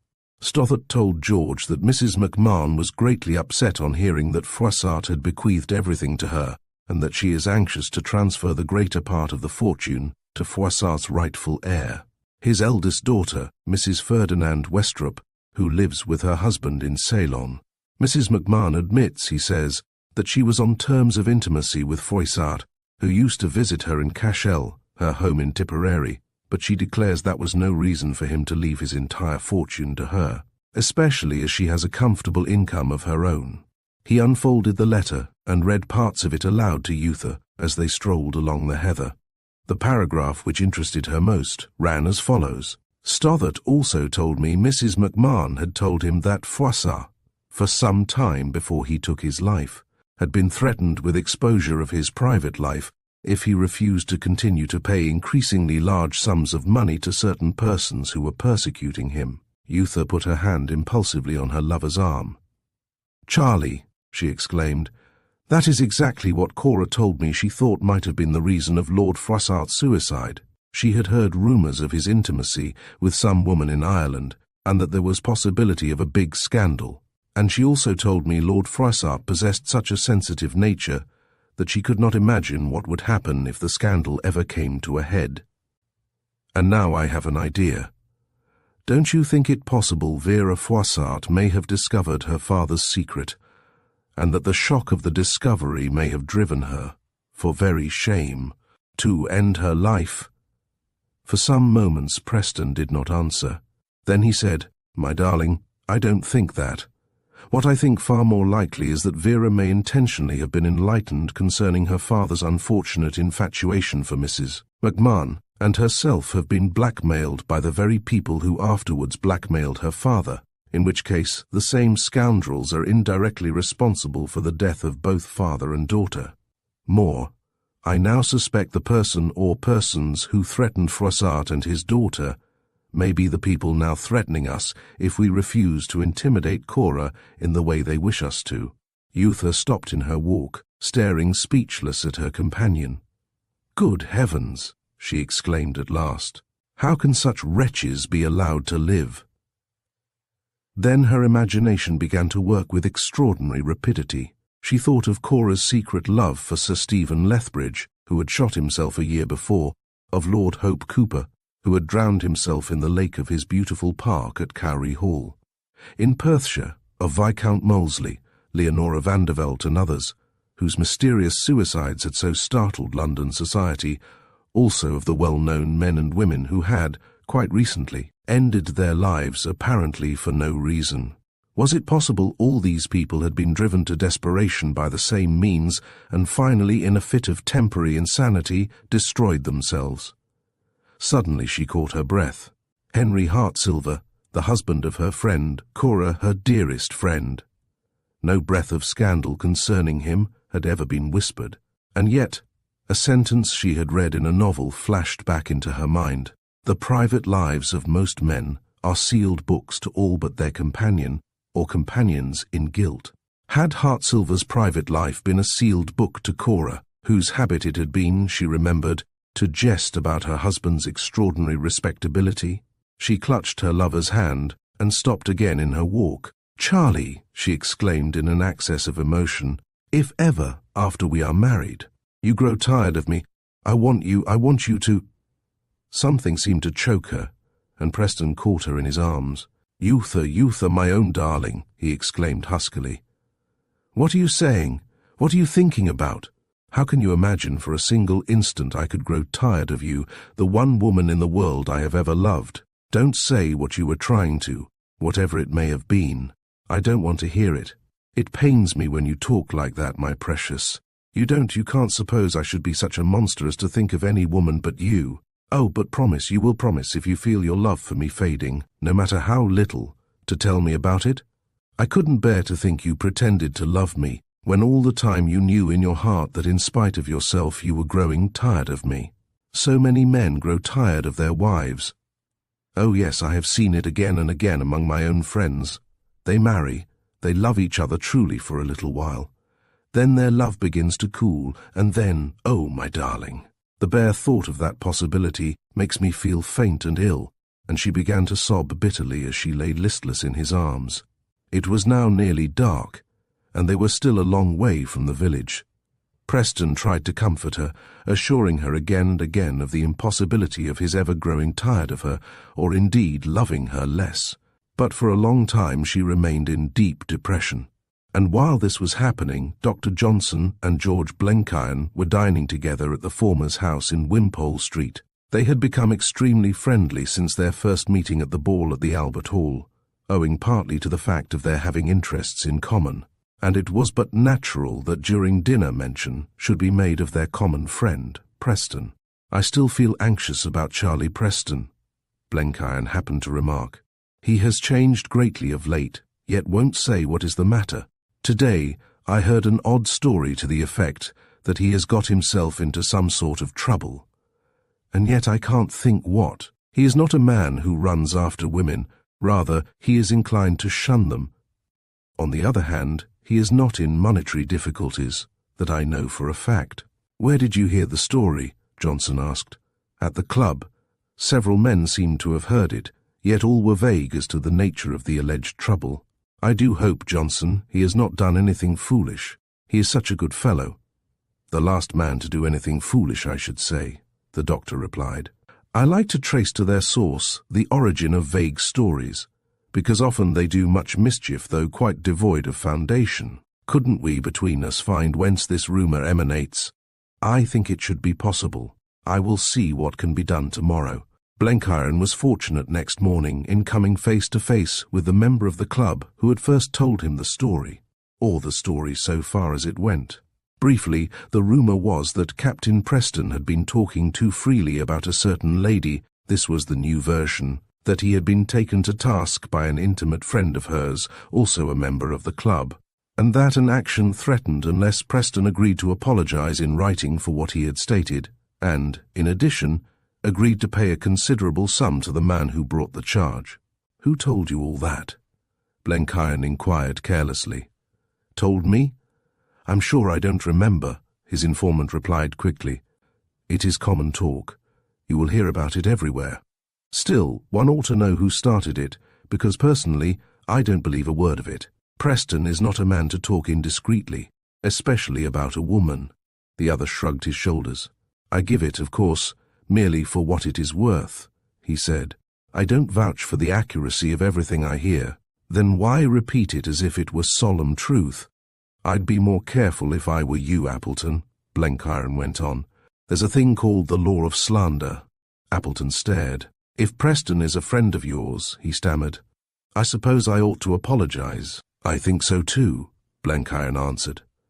But in spite of his endeavor during the day to find who had first started the story, he failed to get any information. Many of his acquaintances had heard the rumor, but none could remember where.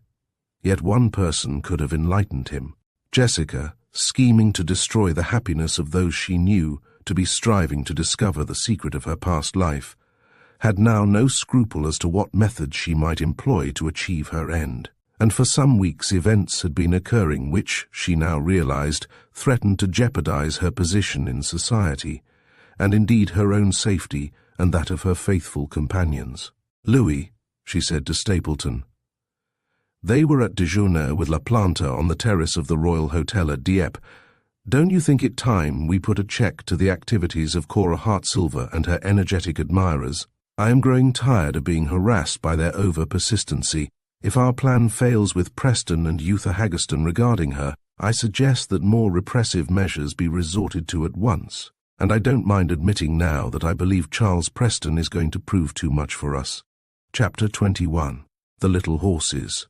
The reopening of the casino at Dieppe in 1919 was the signal, as some may remember, for an outbreak of gambling for very high stakes. This was attributed partly to the natural reaction of public feeling after the roulette tables and the petits chevaux had been so long hors concours, and partly to the fact that during the war many acquired a taste for speculation who previously had looked upon even a sixpenny lottery as ungodly. Among the regular frequenters of the casino during August of 1919 was a very handsome Englishwoman, accompanied almost always by a tall, undistinguished-looking man of middle age, and by a good-looking, well-groomed young fellow of 26 or so. Night after night, this trio would arrive between 8 and 9 o'clock, seat themselves whenever possible at the same petit chevaux table, until the casino closed. What attracted attention to them was the large sum they invariably staked at every turn of the wheel, which set the horses running, the recklessness of their play, and their extraordinary luck.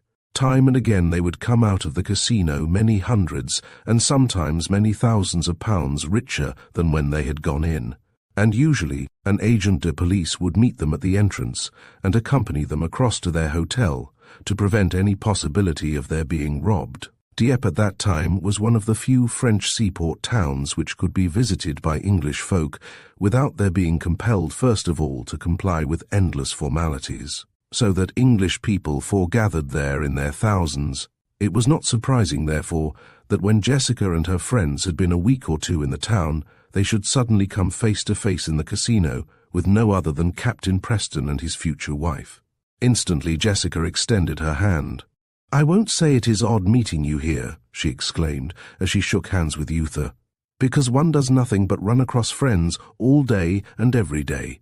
But I must say I did not expect to meet you, for I heard you were both in Monmouthshire." "We left Abergavenny 2 days ago," Yootha answered quickly, "and arrived here last night. Isn't this a delightful place? I've never been here before." "Is anybody with you?" Jessica asked. An aunt of mine had arranged to come, but at the last moment she was detained through illness. Though she felt exceedingly uncomfortable at meeting Jessica again, after all that had occurred, she deemed it wiser to appear friendly than to cut the woman her secret wish. Jessica, on the other hand, seemed really glad to meet Yootha Haggerston once more, and Captain Preston, and when they had conversed for a little while, she inquired where they were staying, and then invited them to dine, an invitation they naturally felt compelled to accept. The Royal Hotel was crowded with well-dressed people, many of whom went across to the casino after dinner, among them Jessica, her friends, and her 2 guests. "I have been so lucky at Petits Chevaux lately," Jessica said as they all passed in. "I don't want to influence you in any way, Yootha, but if you and Captain Preston like to play my game, I believe you will win. During the 3 weeks I have been playing, I have come away a loser only 3 times, and not on one occasion a heavy loser. I am between £3,000 and £4,000 to the good on my 3 weeks' play, and Louis and Archie won several thousands each. And yet not one of us has any system. It is just pure luck."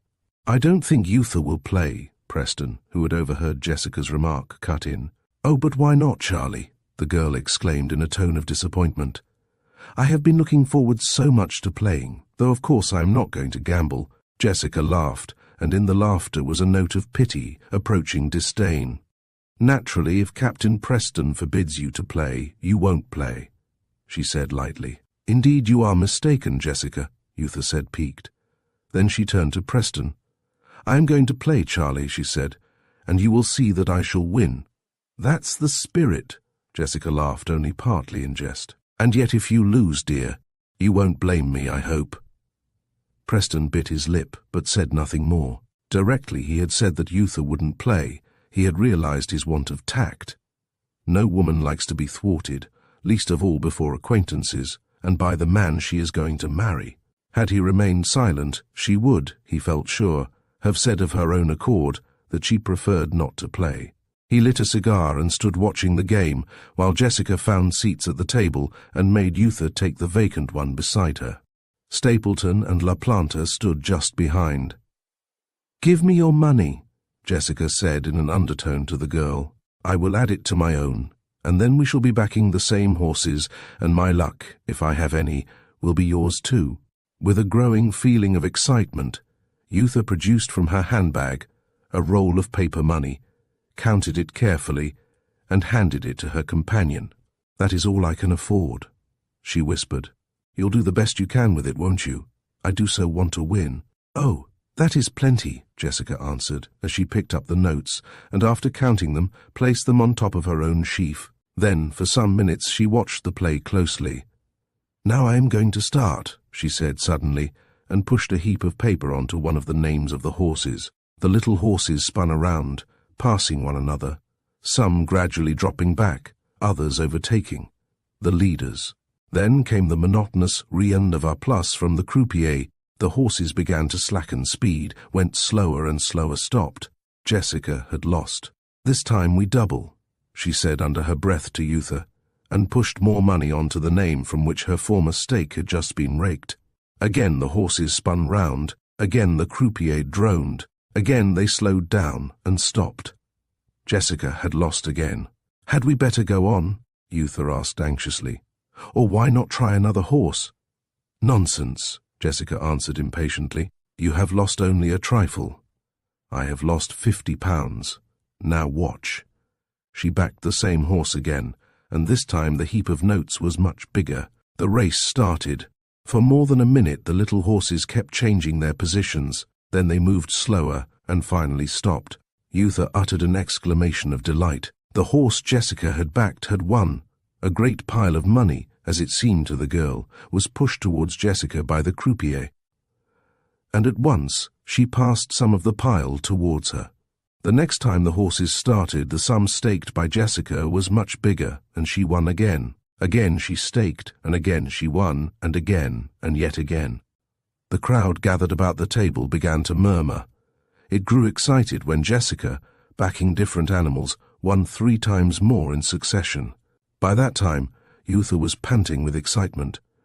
Jessica, as soon as she had realized that her luck still prevailed, had gone practically nap every time with Yootha's money as well as her own. Yootha's breast rose and fell. Her lips were parted. Her eyes shone strangely as she watched her companion staking and winning now on almost every race. If she lost once, she won twice. If she lost twice, she won generally 3 or 4 times directly afterwards. Yootha, with her winnings piled in front of her, was about to speak to Jessica when her eyes met Preston's. Her lover, standing facing her on the opposite side of the table, was calmly smoking his cigar. He made no movement, nor did his expression betray either approval or disapproval. He merely looked hard at her without smiling. "Make Captain Preston come and sit near us," Yootha heard Jessica saying. "He looks so sad there alone. Doesn't he ever play? Has he no vices at all? Take my advice, Yootha. Think twice before marrying a man who boasts that he has no vices." "But he doesn't boast anything of the sort. He doesn't boast at all," Yootha retorted, nettled, for again Jessica's tone annoyed her. She caught Preston's eye once more and made a sign to him, but he only shook his head and smiled rather coldly. "You must teach him to play after you are married, dear," Jessica said. "I know that he has played," and she smiled oddly. "Look at the sum you have amassed tonight through taking my advice. Now I am going to stake again 4 times, and after that, win or lose, we stop." She staked heavily and lost, then staked heavily again, and won 3 times in succession. Then she rose, and Yootha did the same, and at once other players took their seats. Yootha was beside herself. Though the sum she had won was small by comparison with the amount won by Jessica, to her it seemed a lot, perhaps because she had never played before. "Let us go back and win some more," she exclaimed excitedly, casting a furtive glance backward at the table they had just left. I do love it so. Are you always as lucky as that, Jessica? In the excitement of the moment, she seemed quite to have forgotten her aversion for Mrs. Mervyn Robertson. She had even forgotten her lover's presence, until he suddenly approached. "Was I not right not to take your advice?" she said to him gaily. "You ought to have played, Charlie, you really ought. You have no idea what fun it is." "Haven't I?" he answered, looking down at her. "I wish I hadn't. I should be a rich man today." "Yes," Jessica cut in with a curious laugh. "I have been told that years ago Captain Preston lost thousands on the turf and at cards. Yootha saw her lover make a little gesture of annoyance, and at once she changed the subject. At supper in the casino, they were joined by Stapleton and La Planta, who had disappeared while Yootha and Jessica were playing. When they were halfway through the meal, Yootha's gaze became fixed on a man at supper with friends at a table close by. Presently she turned to Preston. "I know that man so well by sight," she said, "but can't remember who he is or where I have seen him before. Haven't we both met him somewhere?" Preston cast a hasty glance in the direction indicated. The person referred to was a sleek, well-nourished man with black, rather curly hair and a carefully waxed moustache. Yes, he too had seen him before, but where? And then all at once he remembered. He had not seen him before, but he had seen his portrait. It hung, quite a large picture, in Stothart's office in the house with the bronze face. He told Yootha so. "So it does," she exclaimed. "That is how I remember the face. I wonder who he is." "You wonder who he is?" Jessica inquired. She had overheard only the last sentence. "That dark man at supper over there," and she indicated his whereabouts with her eyes. "Oh, that is Monsieur Alphonse Michaud," Jessica replied at once. "A remarkable character, according to all accounts. He is the director, and I suppose proprietor of the Metropolitan Secret Agency in London. That man is. But I thought Mr. Stothart and the woman called Camille Lenoir were the directors." Jessica laughed. "Have some more lobster, dear," she said. "No, Stothart and Lenoir are merely managers, just salaried people like other managers. But when have you been to the Metropolitan Agency?" "I went there at the time of that horrible affair at the Albert Hall ball, when they thought I had stolen Mrs. Stringborg's necklace. I can't bear to think of it, even now. It seems like a nightmare still." "Of course, I had forgotten. By the way, was that mystery ever cleared up?" "I believe not. The whole thing was most singular." "Didn't the Metropolitan Agency find out anything? They are generally so clever." "Nothing of importance," Yootha answered quickly. "Oh yes, that is the man," she said, looking again at the dark-haired stranger who had just risen from supper with his friends. 3 flashily dressed women. There is no mistaking him. The portrait is a striking likeness. When Yootha and Preston were alone again, the girl returned to the subject of her play. "It is so exciting, Charlie," she exclaimed. "I must try my luck again tomorrow. I really must. In some ways, Jessica is a wonderful woman. She tells me she nearly always wins, so that by doing just what she does—" "You seem suddenly to have taken a fancy to Jessica," her lover interrupted. "I never thought you would do that, dear." "Nor did I, Charlie," she replied at once. "And I haven't exactly taken a fancy to her, only I think we have misjudged her to some extent. After the things you know she said about Cora." "I don't actually know she said them, because I didn't hear her say them. After all, we were only told she said those things, and you know how people exaggerate." Preston was silent. "I wish you wouldn't play again, darling," he suddenly exclaimed earnestly. "You have no idea how the craving to play can get hold of you. I hoped so much tonight that you would lose. Hoped that I should lose. Yes, so that you wouldn't want to play again, so that you would grow disgusted with the game before it had time to get a hold on you." "Ah, I know why that was," she exclaimed, her brow clearing. "Jessica said that years ago you lost a lot of money. No wonder you hate playing now. I understand you're being disgruntled. How much did you lose, Charlie? And why did you never tell me? And who told Jessica?" "I lost almost every shilling I had," Preston answered, lowering his voice. "Otherwise I should be a rich man today, instead of comparatively a pauper. The gambling fever caught me first when I was staying in Port Said, with friends, and I was very lucky. It increased and increased until, though I lost again and again, I became absolutely reckless. I think the craze for gambling is the worst form of affliction that can befall any man. But I overcame it in the end, and because I overcame it when too late, I want you to overcome it before you go further." Yootha looked up into his face and patted his cheek playfully. "Charlie," she said, "I am going to play tomorrow, just tomorrow. I promised Jessica I would, and now I promise you that if I lose tomorrow, I will never play again. Will that satisfy you? You know I always keep my promises."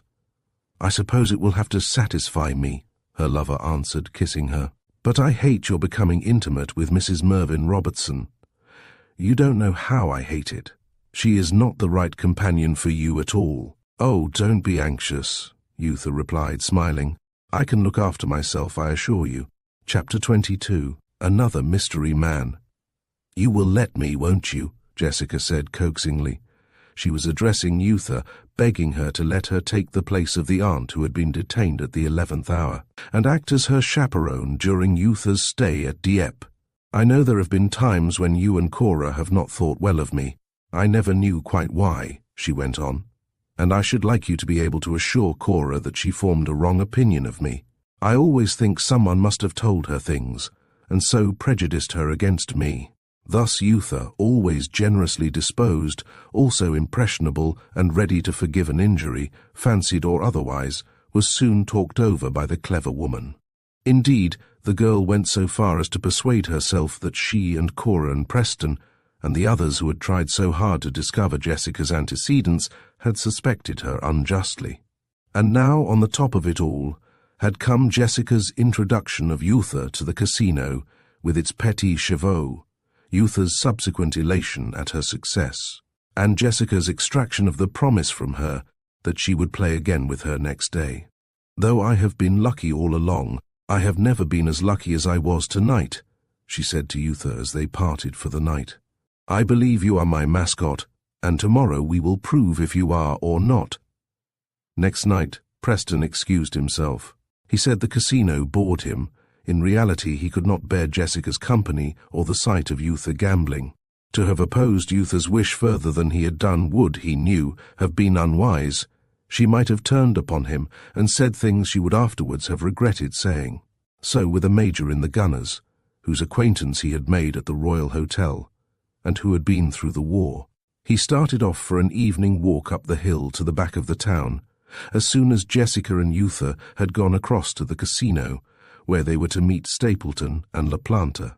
It was one of those warm, balmy nights, the air perfectly still, which we enjoy so rarely in this country. By the time Preston and his companions had reached the summit of the steep ascent, the moon, in its second quarter, was shining down across the streets and houses, imparting to the city the aspect of a toy town, and illuminating the sea for many a mile beyond it. As they sat contemplating the picturesque panorama, their gaze became focused on the lights of the casino. "Don't you play at all?" The major, whose name was Geisberg, inquired as he lit a fresh cigar and offered one to Preston. "Not now," Preston answered dryly. "I played too much in my time. Games of chance and backing horses bit me hard when I was almost a boy." The major laughed. "Boys will be boys," he said lightly as he puffed at his cigar. "And fools will be fools," Preston retorted. "I was one of the fools who made their prayer, and have regretted it ever since." "Yet you have no objection to your future wife's playing?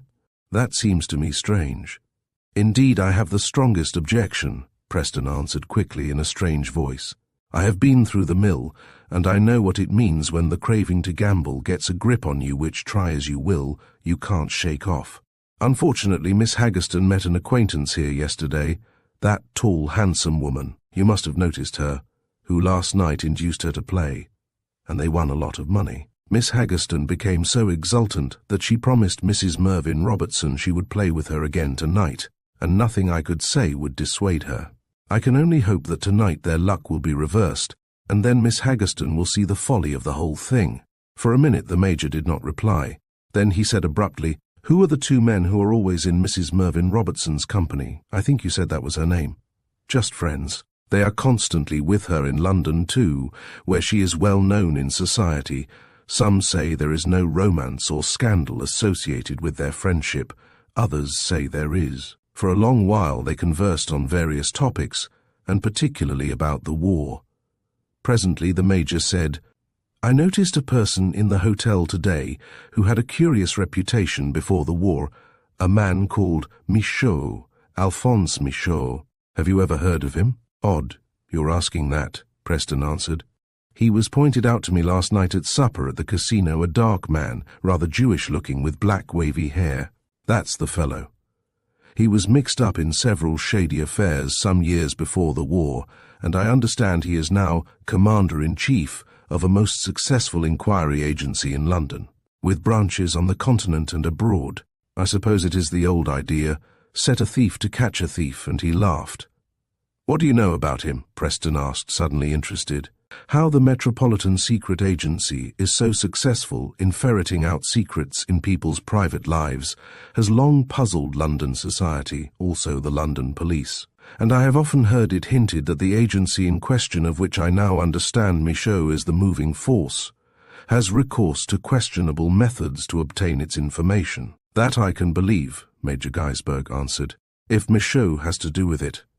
Mind, he is an extraordinarily clever man. One ramp he was generally supposed 8 or 10 years ago to have had a hand in concern the insurance of some valuable stones owned by a diamond merchant, whose place of business is in the Kalverstraat in Amsterdam. I formerly lived near Rotterdam. Within 6 months after the insurance had been effected, the stones disappeared from the merchant's safe, and to this day nobody knows how the robbery was carried out. The merchant kept the key of his safe on him day and night. The opinion in Amsterdam, however, was that Michaud, who had insured the stones and who was paid the insurance under protest, was himself the thief. Oh, but there were other queer doings in which he was said to be mixed up, but they would take too long to tell. Incidentally, he was supposed at one time to have in his possession a remarkable drug, a sort of perfumed poison with most peculiar attributes. It was said that the drug, properly administered, rendered people unconscious, and left their minds a blank after they recovered consciousness from a period before they inhaled it. Preston became greatly interested.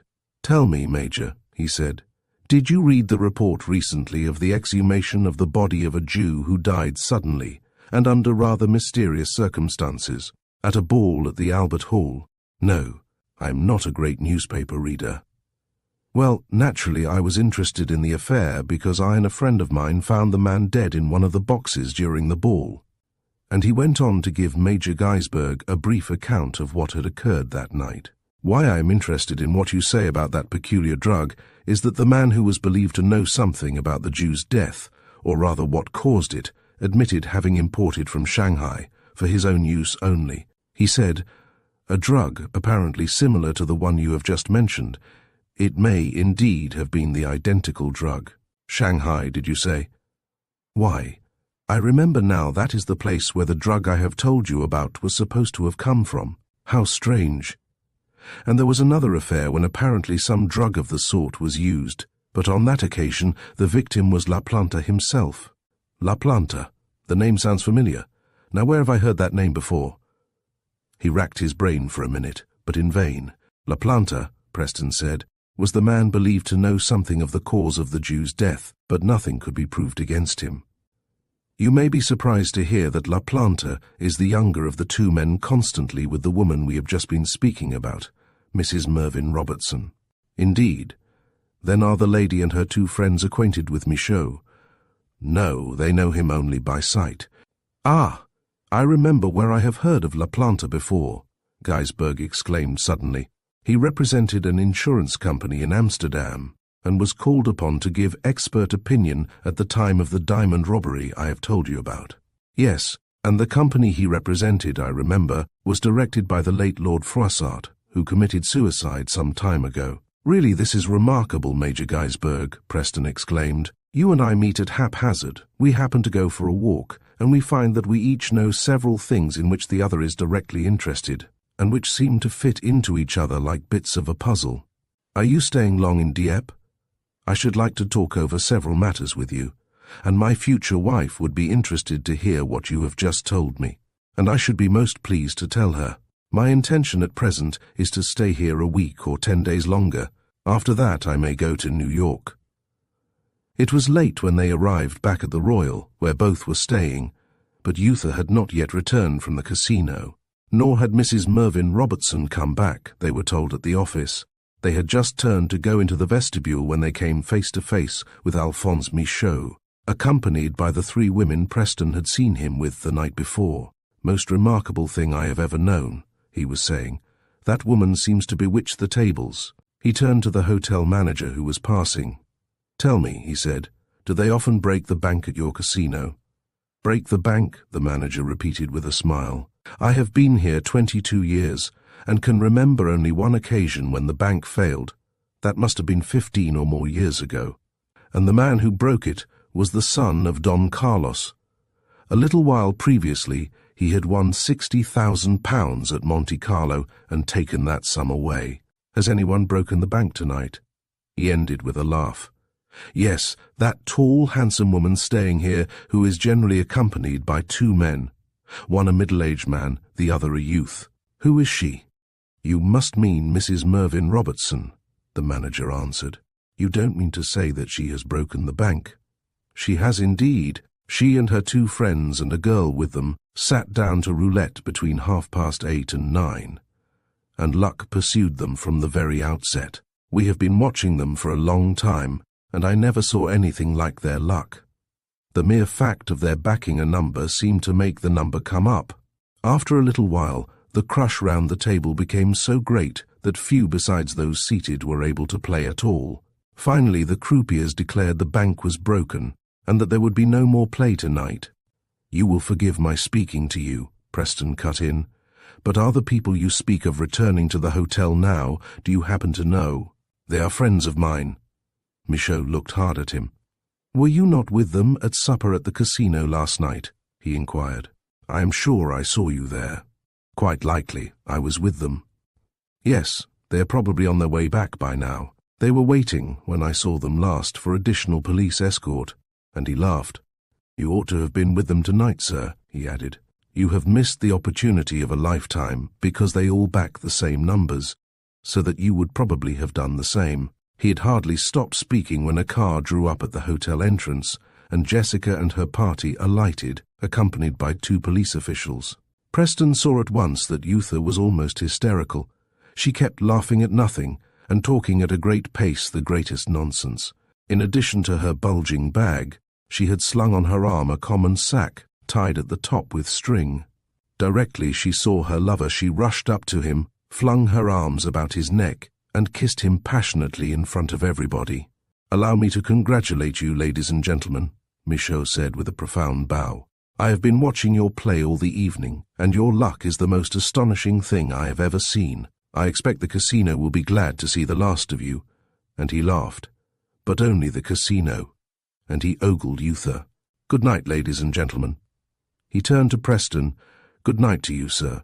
And with his 3 companions, who had been standing by looking rather sour, he passed through the vestibule and disappeared. For a quarter of an hour the party, which now included Preston and Major Geisberg, remained in the vestibule talking over the exciting evening. Now and again, guests returning from the casino would come up, apologize for speaking, and then offer their congratulations. The only 2 who remained calm and apparently unaffected by what had happened were Preston and the Major. When Preston kissed Yootha good night in the corridor before they parted for the night, he looked down at her sadly. "My darling," he said, "have you forgotten what happened that night at Henley? The day is approaching when it will be necessary for us to do one thing or the other regarding Cora. And of course, there is only one thing we can do." "How do you mean, only one thing?" Preston gazed at her, speechless. "Jessica," Yootha went on, "was talking to me about Cora this evening and hinted to me things about her which, if they are true, would tempt me never to speak to her again. I am inclined to think we have overrated Cora, and that her alleged friendship is not wholly disinterested." Chapter 23. A Friend Indeed. While the events described in the preceding chapter were taking place in Dieppe, Cora Hartsilver was visiting friends who had a place in Jersey near Gorey. They were people she had known intimately before her marriage, friends of Sir Stephen Lethbridge, whom she had loved so terribly even after her marriage, but she had not seen them since her husband's death, though several times they had asked her to stay with them. She was glad to be out of London at last. The place had begun to pall on her soon after the armistice. Also her friend, Yootha Haggerston, seemed gradually to have changed in her manner towards her, in a way she could not exactly describe, but which she felt. She did not blame Yootha for this change, though secretly she resented it. She attributed it to her friend's engagement, and hoped that after her marriage Yootha would become her old self again, for she could not believe that her long affection for her could have cooled. One morning among her correspondence she found a registered letter which mystified and disconcerted her exceedingly. Unsigned, and with no address, it ran as follows. The writer possesses 9 letters written by you to the late Sir Stephen Lethbridge, and 5 written by Sir Stephen to you, after your marriage to the late Henry Hartsilver. The former are dated respectively. Here followed the dates, also the addresses from which the letters had been written. The latter are dated, and then came another list.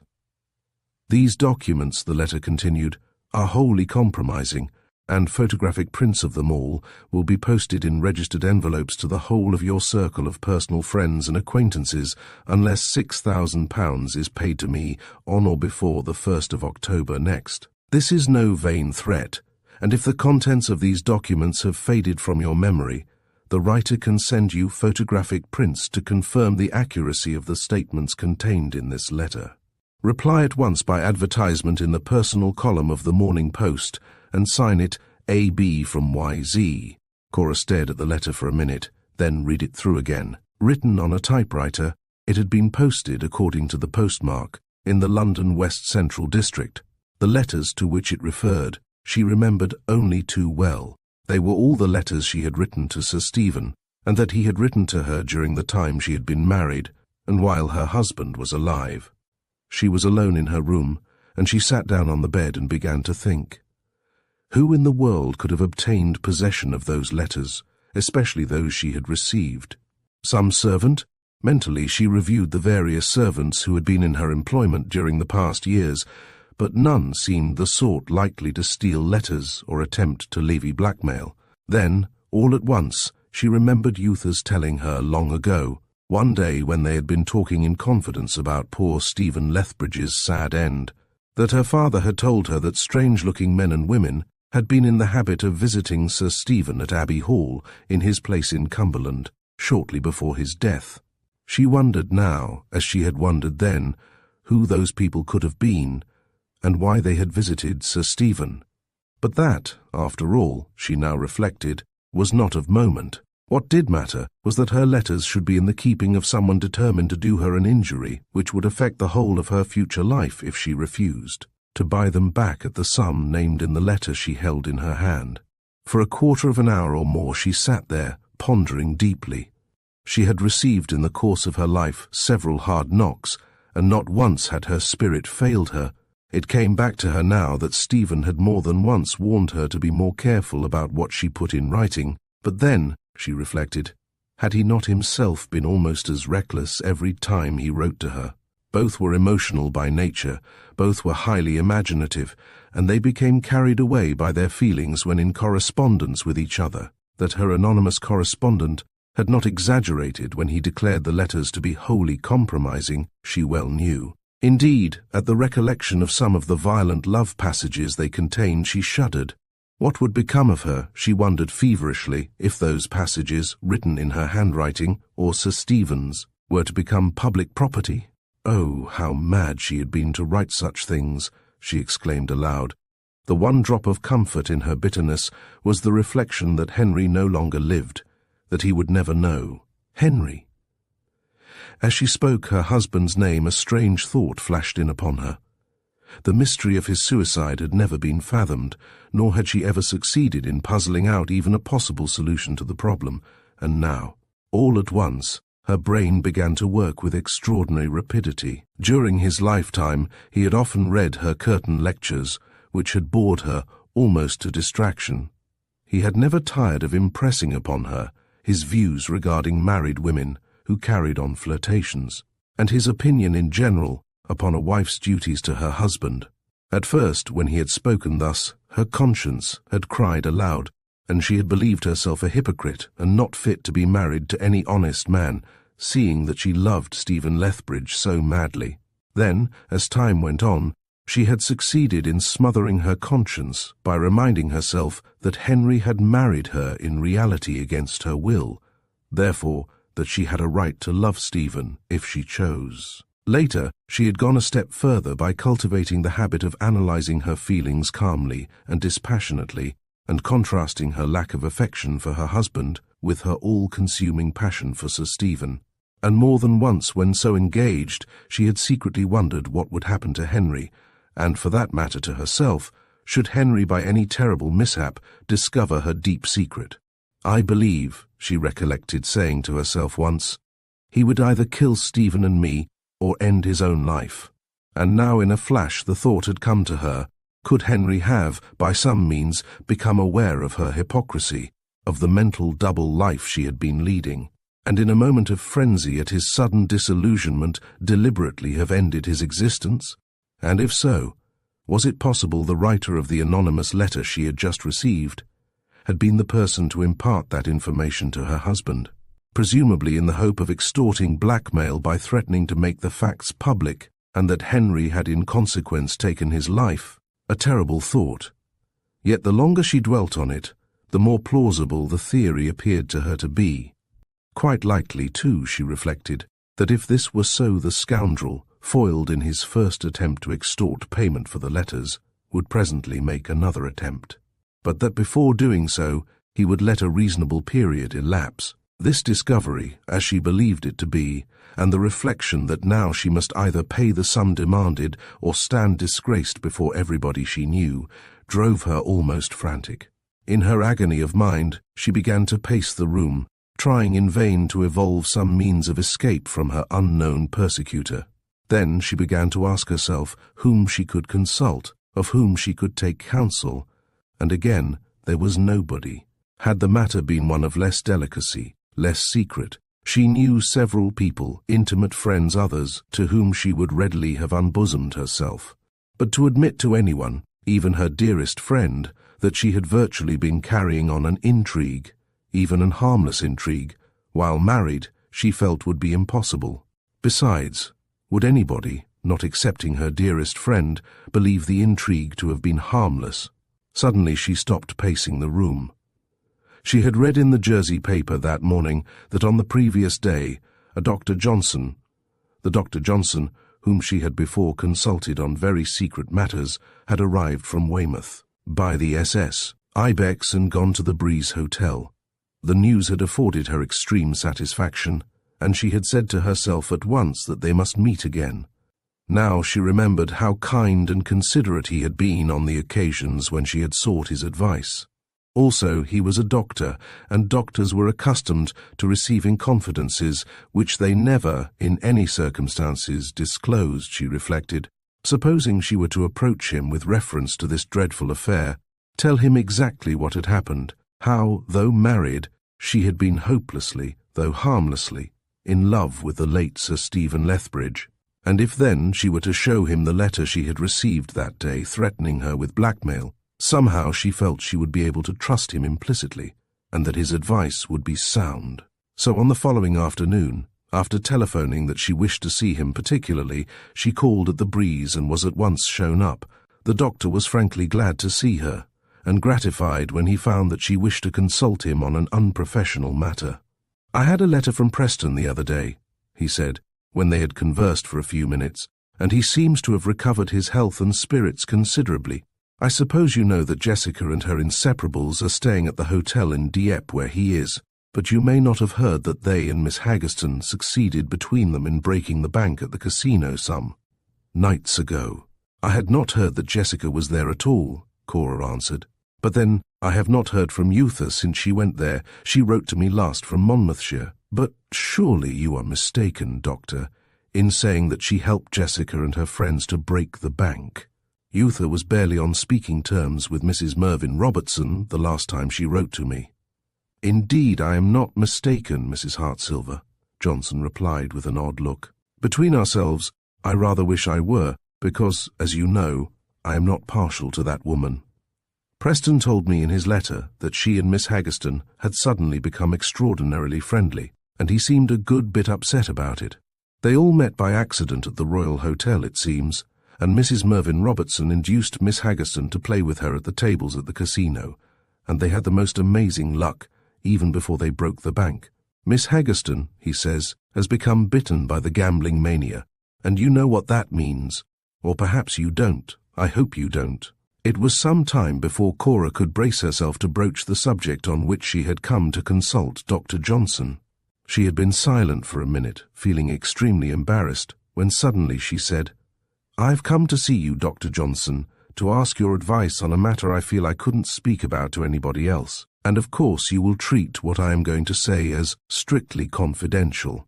Doctor, I am in very great trouble." "I am sorry to hear that," he answered quietly.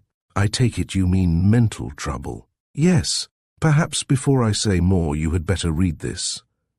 And quickly producing the anonymous letter from her bag, she handed it to him. He read it through calmly, his face immobile. Then he read it again. After that he folded it and handed it back to her. "An unfortunate incident," he observed as he lit a cigarette. "Have you any idea who the writer is?" "Not the slightest. A woman, I should say, possibly in league with some man. You won't pay, of course." "But then what am I to do? Think what will happen if I don't pay, Doctor. Am I to conclude from that the allegation is true? Did you write the letters, and were the others written to you?" Cora coloured violently and looked down. "Yes," she said, almost in a whisper. "That is a pity," the doctor answered. "Still, Mrs. Hartsilver, even the best of us make mistakes at times, and when a mistake has been made, the only thing to do is to think of the best way of avoiding unpleasant consequences. I know perhaps better than you do how on occasions a woman's heart can temporarily overrule her brain and better judgment, and for that reason I look leniently on what I call heart influence. Did your husband know anything of this? You will, I am sure, in the circumstances, forgive my asking." "So far as I know, he knew nothing," Cora answered quickly. "But since receiving that letter, I have wondered if he could, by some means, have found out, or if someone can have told him, and whether it can have been that knowledge which drove him to end his life. I think that is possible, Mrs. Hartsilver, yet I don't consider you are to blame. I have learned several things concerning your marriage. Why you married a man you never loved, and why— Who told you that?" Cora interrupted. "Oh, Dr. Johnson. How did you find out? That is not of consequence, nor is the fact of your husband taking his life of consequence now. The past is finished and done with. What matters today, the only thing that matters, is what is going to happen in the immediate future." He paused and then continued, "You say you want my advice, but if I give it I shall expect you, mind, to follow it. You may depend on my doing that." "Good. My advice, then, is that you do not in any circumstances pay this hush money, or pay any hush money at all. The writer of the letter you have shown me is almost for certain a professional blackmailer, perhaps the only class of criminal to get, in this country, what he deserves when caught. What we must do then is set a trap for him or her. And that, I think I can do successfully, because I did it comparatively recently, with most satisfactory results in a somewhat similar case. Do you remember Lord Froissart's suicide, and before that his daughter's suicide, Mrs. Hartsilver? Indeed I do. Blackmail in each case, though it was never made public. I am speaking to you now in strictest confidence. Both are dead, or I should not tell even you. Poor Vera Froissart fell madly in love with a scoundrel who wronged her and subsequently attempted to blackmail her. Afraid to tell anybody, she let terror of exposure prey upon her mind until in a moment of actual madness she made away with herself. Some time after her death, the same scoundrel approached her father, Lord Froissart, told him why his daughter had ended her life, and threatened exposure if Froissart refused to pay. Froissart paid. He paid again, and then a third time. He was not a man of much backbone or of strong mentality. When the blackguard to whom he had already paid thousands came to him again for a further sum, Froissart, believing that he must in the end be reduced to beggary through the man's extortions, went down to Bournemouth and threw himself off the cliff. The night before, he had written a number of letters at his club, the Junior Carlton. One of those letters was addressed to me. I was his medical adviser. In it he told me everything, and directly I had read the letter I burnt it, as he wished me to do. This is the first time I have revealed his secret, and it is the last time I shall speak of it. I have revealed it to you that it may serve as a warning of what may happen if ever you are so unwise as to pay hush money to anybody. Froissart had mentioned the name of his persecutor, and with some trouble I got the man arrested and convicted. He is in penal servitude today, and will be for some years. Chapter 24. The Tightening Grip. Dr. Johnson's optimism and words of encouragement set Cora's mind at rest to some extent, but she still felt anxious. She did not expect to be back in England for several weeks, and Johnson had told her that he intended to remain in Jersey about the same length of time. What, she asked herself, would happen meanwhile if she ignored the anonymous letter, as he advised? True, he had pointed out that the writer of the letter could have no desire to ruin her good name, and that she threatened only in order to terrorize her into paying the money. If she did not reply in the Morning Post, her persecutor would, he had assured her, write her another letter before taking any action. Indeed, he had declared that she would probably receive several letters before the writer attempted to carry out her threat. And remember, he had ended, the more letters you get, and the more they threaten, the more evidence you possess to help to convict the villainess when she is arrested. Give her as much rope as possible, then strike hard and suddenly. They had wandered a considerable way along the sea wall, which runs beside the coast, one evening some days later, when Johnson happened to remark, "Whom do you think I ran across in the gardens at the Pomme d'Or, Mrs. Hartsilver?" "Why, the young journalist, Harry Hopford. He was in high spirits, as he generally is, and told me he had been here several days, spending his holiday. When I mentioned that you were here too, he became quite excited, and said he did hope he would have the pleasure of seeing you again. He is meeting me at the Pomme d'Or tonight. Won't you join us? It is a bohemian little place, but I can call for you, and I think you will be amused." But Cora explained it would be impossible, as the friends with whom she was staying were giving a dinner party, she said, from which she could not well absent herself. "I only wish I could come," she added with sincerity. "It would amuse me more than meeting a lot of people I don't know and have no particular wish to know. And I should like to see Mr. Hopford again too. He has always been so kind." Hopford was full of news when he met the doctor at the Pomme d'Or that evening. "Can you tell me, Johnson," was one of his first questions, "why Captain Preston now always carries about a loaded automatic?" "I had no idea he did," the doctor replied in surprise. "Who told you?" "Well," Hopford answered, "I happened to find it out, and in rather a curious way, in the Mitre off Fleet Street the other day. I got into conversation with quite a good fellow who had served during the war. We had 1 or 2 drinks together, and then he mentioned incidentally that a Captain Preston had been his company commander. When I told him that I, too, had served under Preston, he became quite communicative. Preston seems to be a sort of hero in his eyes. He told me all that Preston did during the war. He has a fine record, Johnson." And then added, "They ought to put him in Ireland. He always has a loaded automatic in his pocket." I inquired the reason, and he went on, "I can't say, but during Henley Regatta he told me to keep his pistol loaded, and a week later he took to carrying it about with him. The fellow had told me he was Preston's servant. Does he expect to be attacked?" I then asked jokingly, and he answered quite seriously, "Yes, I think he does." "And by whom?" I said, becoming interested.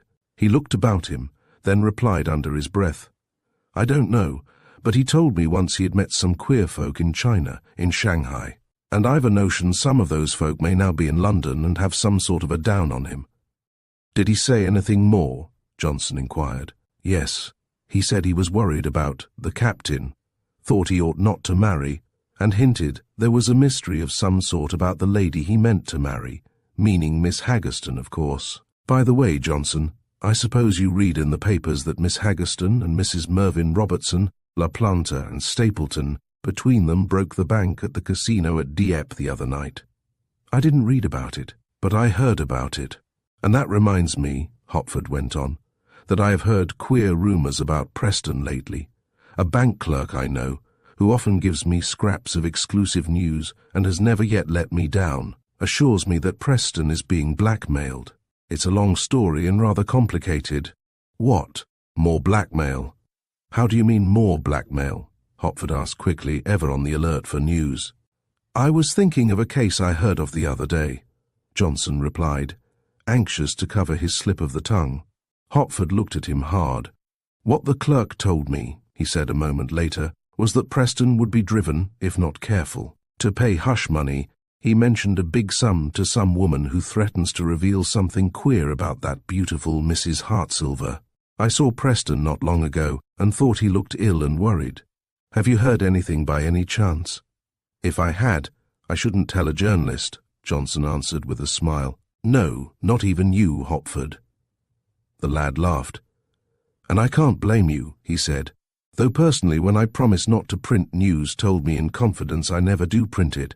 But there are a lot of little mysteries we both know about which have not yet been cleared up, and somehow several seem to me to be directly or indirectly connected with one another. First, there was the epidemic of unaccountable suicides between a year and 18 months ago, when Lord Hope Cooper, Sir Stephen Lethbridge, Viscount Molesley, Lord Froissart and his daughter, that queer woman, Leonora Vandervelt, Henry Hartsilver and half a dozen more put an end to themselves apparently for no reason. And then there was the second epidemic of the same sort, only a month or two ago. In addition, there are the queer stories concerning Mrs. Mervyn Robertson and her two inseparables, Levi Schomburg's strange death, the rumours to do with Mrs. Mervyn Robertson's husband. Some say he is alive and some say he isn't.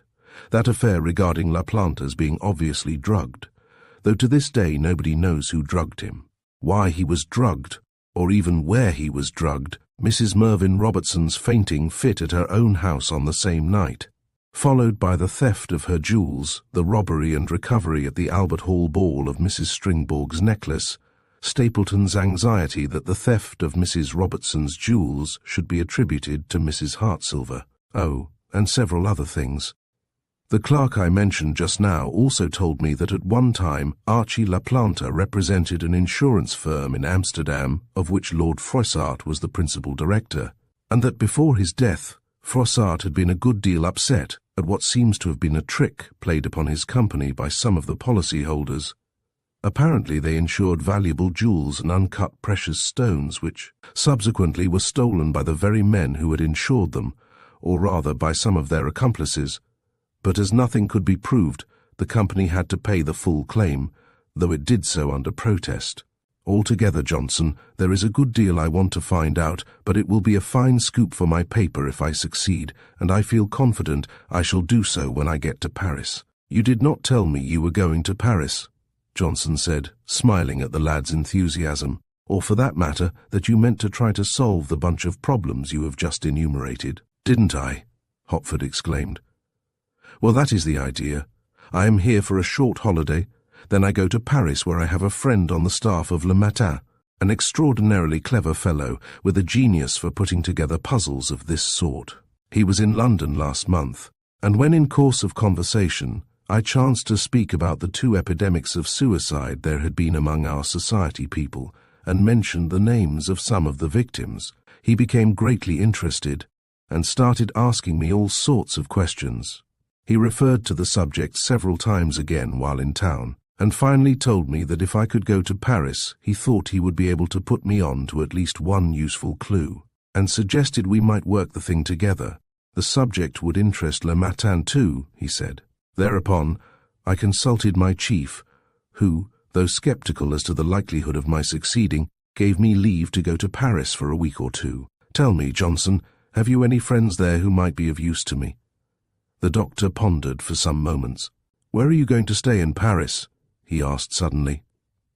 I stayed at the Brighton in the Rue de Rivoli the last time I was there, Hopford answered. But I thought this time of finding some little place in Clichy. My friend lives in Montmartre. Why do you ask? A friend of mine, a mental specialist. Incidentally, he is interested in your sort of work, and is wonderfully shrewd in putting two and two together, has a quaint little appartement in the rather slummy Rue des Petits Champs. near the Place Jeanne d'Arc. If you would like to stay with him, I know he would like to have you, and I feel confident you would hit it off together. He and I shared a house in Hong Kong when I practiced there, and after a while I appointed him my locum tenens in Shanghai. Shanghai. Hopford seemed suddenly interested. For several seconds he did not speak. Curious coincidence that, he said at last. I just wanted to meet someone who knew Shanghai, and I had forgotten you had lived in Hong Kong. The friend I speak of knows Shanghai inside out, which I am afraid I don't, Johnson answered. Shall I give you an introduction to him? I wish you would, Johnson, Hopford answered eagerly, and under the circumstances I should like to stay with him if he will have me. Do you happen ever to have known a man in Shanghai named Fobart Robertson? I should say so, his companion exclaimed. One of the worst, a mere adventurer. He married, he checked himself. Mrs. Mervyn Robertson, Hopford said excitedly. I didn't say so, Johnson replied, slightly put out by the young man's rapidity of thought. You didn't say so, but you mean it, and you know it was so, Hopford observed triumphantly. This is splendid. The parts of the puzzle are fitting themselves in just as I expected they would.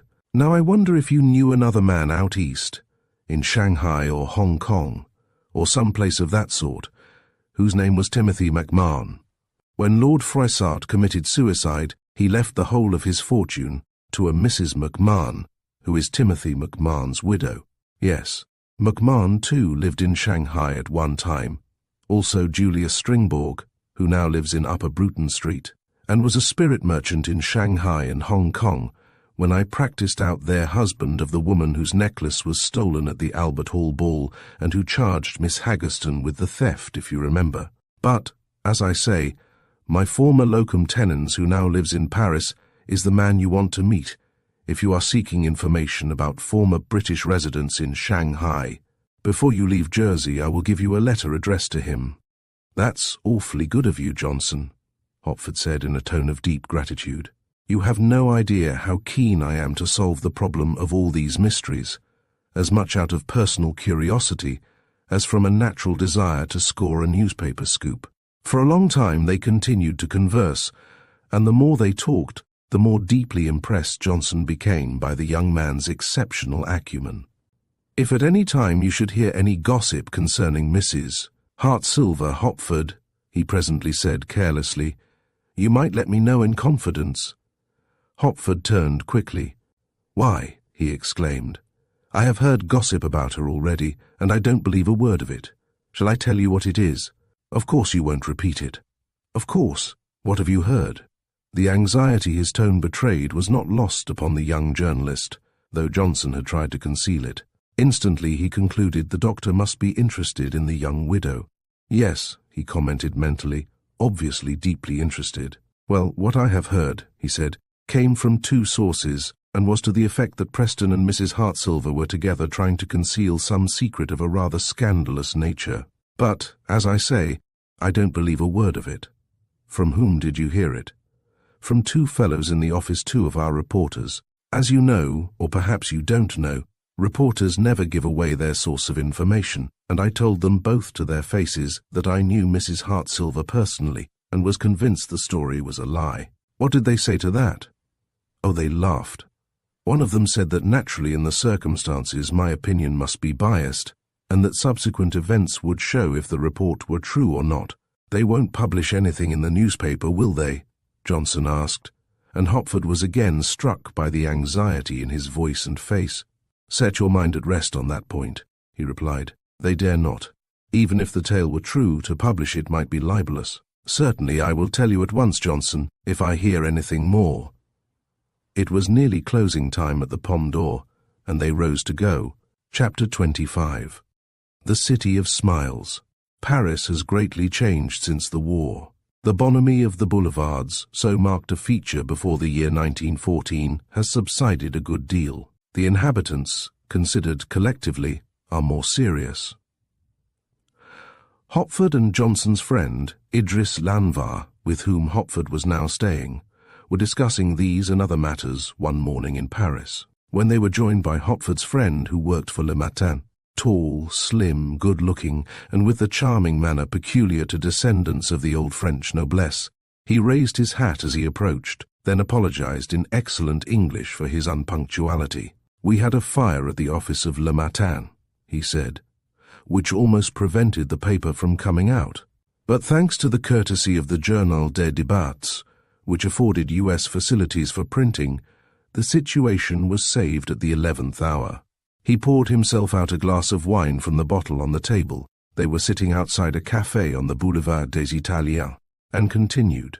"I have a proposal to make to you, Hopford, and to you too, monsieur," he said, turning to Idris Lanvar, "which, if it meets with your approval, may have a rather important result. I understand from my friend Hopford here that we three are to put our heads together to try to make certain discoveries which, if we succeed, will create something of a sensation when made public. I have already told Hopford I know of certain happenings in Paris which, I believe, bear directly on affairs which have occurred in London within the past year or two, and more particularly recently.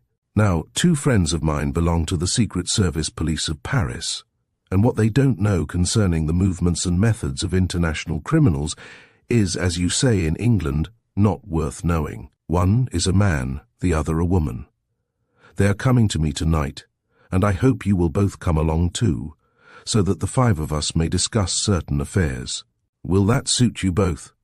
And so, late that night, 4 men and a woman, all of exceptionally keen intelligence, endowed with the peculiar attributes which go to the making of a clever police detective or a successful newspaper reporter, were gathered together in a small room in one of those quaint, low-roofed houses with which visitors to the Quartier Latin are familiar. The woman was an odd-looking person of about 28 or 29, with hair cut short like a man's, a pale face, firm lips, and dark, extremely shrewd eyes. She bore the reputation, Hopford's friend said, of possessing more dogged perseverance than any other member of the Paris detective force.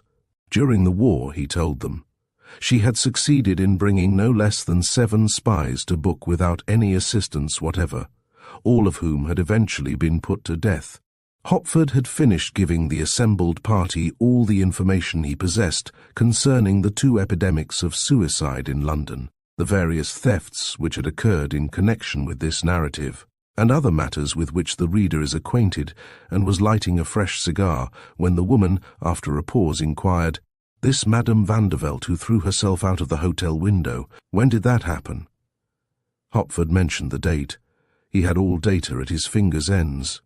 "I knew Leonora Vandervelt," she said. "For months we shared an apartment close to the Madeleine. By that means I became intimate with her, and eventually I discovered something I wanted to know about her. At that time, she masqueraded under an assumed name. Finally, I brought about her arrest, and she was sentenced to a year's imprisonment, though she deserved 3 years. Upon her release, she left France, and I lost sight of her. This is the first time since then that I have heard of her. I did not know she was dead. At one time, she and Angela Robertson of Shanghai were close friends. Then they quarreled, parted in anger, and Angela Robertson, whom you call Jessica Mervyn Robertson, declared in my hearing she would be revenged for what I did not know. That, of course, was before Vandervelt went to prison. When Vandervelt became suspected of larceny, I went at once to Angela Robertson, who then lived in Paris, and placed all the facts before her. As I expected, she jumped at the chance of getting her revenge, and largely through the information she gave me, I was able to bring Leonora Vandervelt to book. And now you tell me Vandervelt committed suicide. Of course I know who made her do it." "It was Angela Robertson again." "How do you know that?" Hopford inquired. He had listened attentively to every word. "No matter, you will gather that later. Do you know how Mrs. Robertson comes to be so rich?" "Through levying blackmail, I should imagine," Hopford answered quickly. "As you say, through levying blackmail, she and her companions you have told me about, Archie LaPlanta and Aloysius Stapleton, are 3 of the most cunning and persistent blackmailers in your country. They have practiced the art in continental capitals, and now reside in London because your country folk are the most easy to blackmail, also because they have much money and are easily induced to part with it. You say she pretends to be Australian. She is not Australian, nor has she been in Australia, though she had a married sister living in Monkara in Queensland years ago, governess to the children of a rich sheep farmer there. When Mrs. Robertson and Stapleton left Shanghai for good, they went first to Amsterdam, where they became acquainted with Archie LaPlante, a rogue in every way, though a charming man to talk to. At that time he was representing a British insurance company in Amsterdam. Controlled by Lord Froissart, Hopford put in. Yes, controlled by the late Lord Froissart. While there, she went on, LaPlante was introduced to Angela Robertson and to Stapleton by a man named Alphonse Michaud, of whose occupation the less said the better. Finally, the four lived together at an hotel in the Culverstraat, the name of which has for the moment escaped me. That is curious, Hopford exclaimed, because when Mrs. Robertson and Michaud came face to face in Dieppe the other day, they apparently did not know each other. A friend of mine, Captain Preston, said so in a letter to Dr. Johnson. Not Captain Charles Preston, who is going to marry a girl called Yootha Haggerston, the other detective asked quickly, now speaking for the first time. That is the man, Hopford replied. I served under him during the war, and I know Miss Haggerston too. The detective glanced across at his female colleague.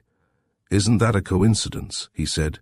Oh, coincidences never surprise me, she answered with a shrug. But it points to further collusion, the man said.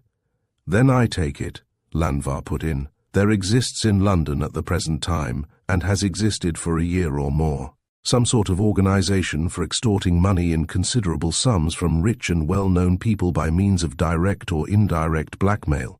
Not only that, the woman answered. I am in a position to know that some members of the organization have levied blackmail on each other. There is no honor among miscreants of that type. They would blackmail their own parents if they got the chance and could benefit. Such people deserve life sentences. Yet in spite of the cunning and cleverness of this particular gang, I think we are on the right road to tracking them all down now, although they do pretend to belong to the best society, and no doubt have influential friends. Hopford felt elated as he wandered homeward that night, arm in arm with his host, the mental specialist, Idris Lanvar. Each member of the little gathering had, during the informal conference, contributed some link, or part of a link, to the chain of evidence they were forging between them to justify steps being taken to arrest Jessica and the people whom they now knew beyond doubt to be her accomplices in crime. The town of Singapore had been mentioned incidentally, and Lanvar had provided some useful data. Angela Robertson and Fobart Robertson, her husband, Timothy McMahon, Julius Stringborg, and his wife Marietta, Aloysius Stapleton, and 2 or 3 more had apparently, when living in Shanghai, formed an exclusive little clique concerning which the strangest of rumors had been rife. The rumor most commonly credited was that the clique was actively interested in the secret exportation of a peculiarly potent drug said to possess several remarkable attributes. To what country or countries they exported it, nobody had been able to discover, but on good authority it was declared that high officials in Shanghai, Hong Kong and other important ports were in the habit of receiving heavy bribes not to notice what was happening. Lanvar himself, he said, had once been indirectly approached by a native acting obviously on the instructions of some European with a view to the possibility of his benefiting financially if, as a matter of form, he would sign his name to certain documents which would be brought to him secretly. He had pretended to consent, hoping thereby to discover what was happening, but nothing further had transpired, from which he concluded, he said, that the members of the clique had decided not to trust him. Hopford and Lanvar sat talking in the latter's sitting room over a whisky and soda before going to bed. Mostly they discussed the affairs of the evening, but from one subject to another they drifted until presently Hopford said, I wonder Johnson has never married Lanvar. He is such a good fellow, and the sort of man women like, and he must be fairly well off. For some moments his host remained silent. Well, he wouldn't mind my telling you, I think, he said at last.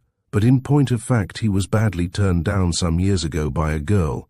I think between ourselves he was fortunate not to marry. He was terribly in love with her, though, and it took him a long time to recover from the disappointment.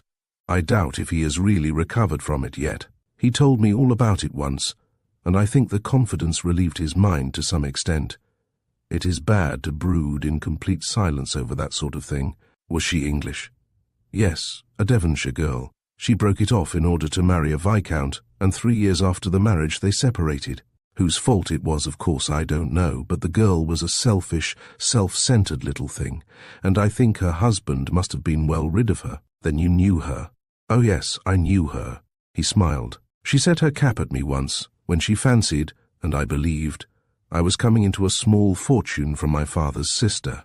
But my father's sister took a dislike to me, and when she died, the money went to some missionary society. Directly the girl heard that, she found she no longer cared for me and turned her attention to Johnson, with whom I was living at the time, and who was already head over ears in love with her. That was out east, I suppose?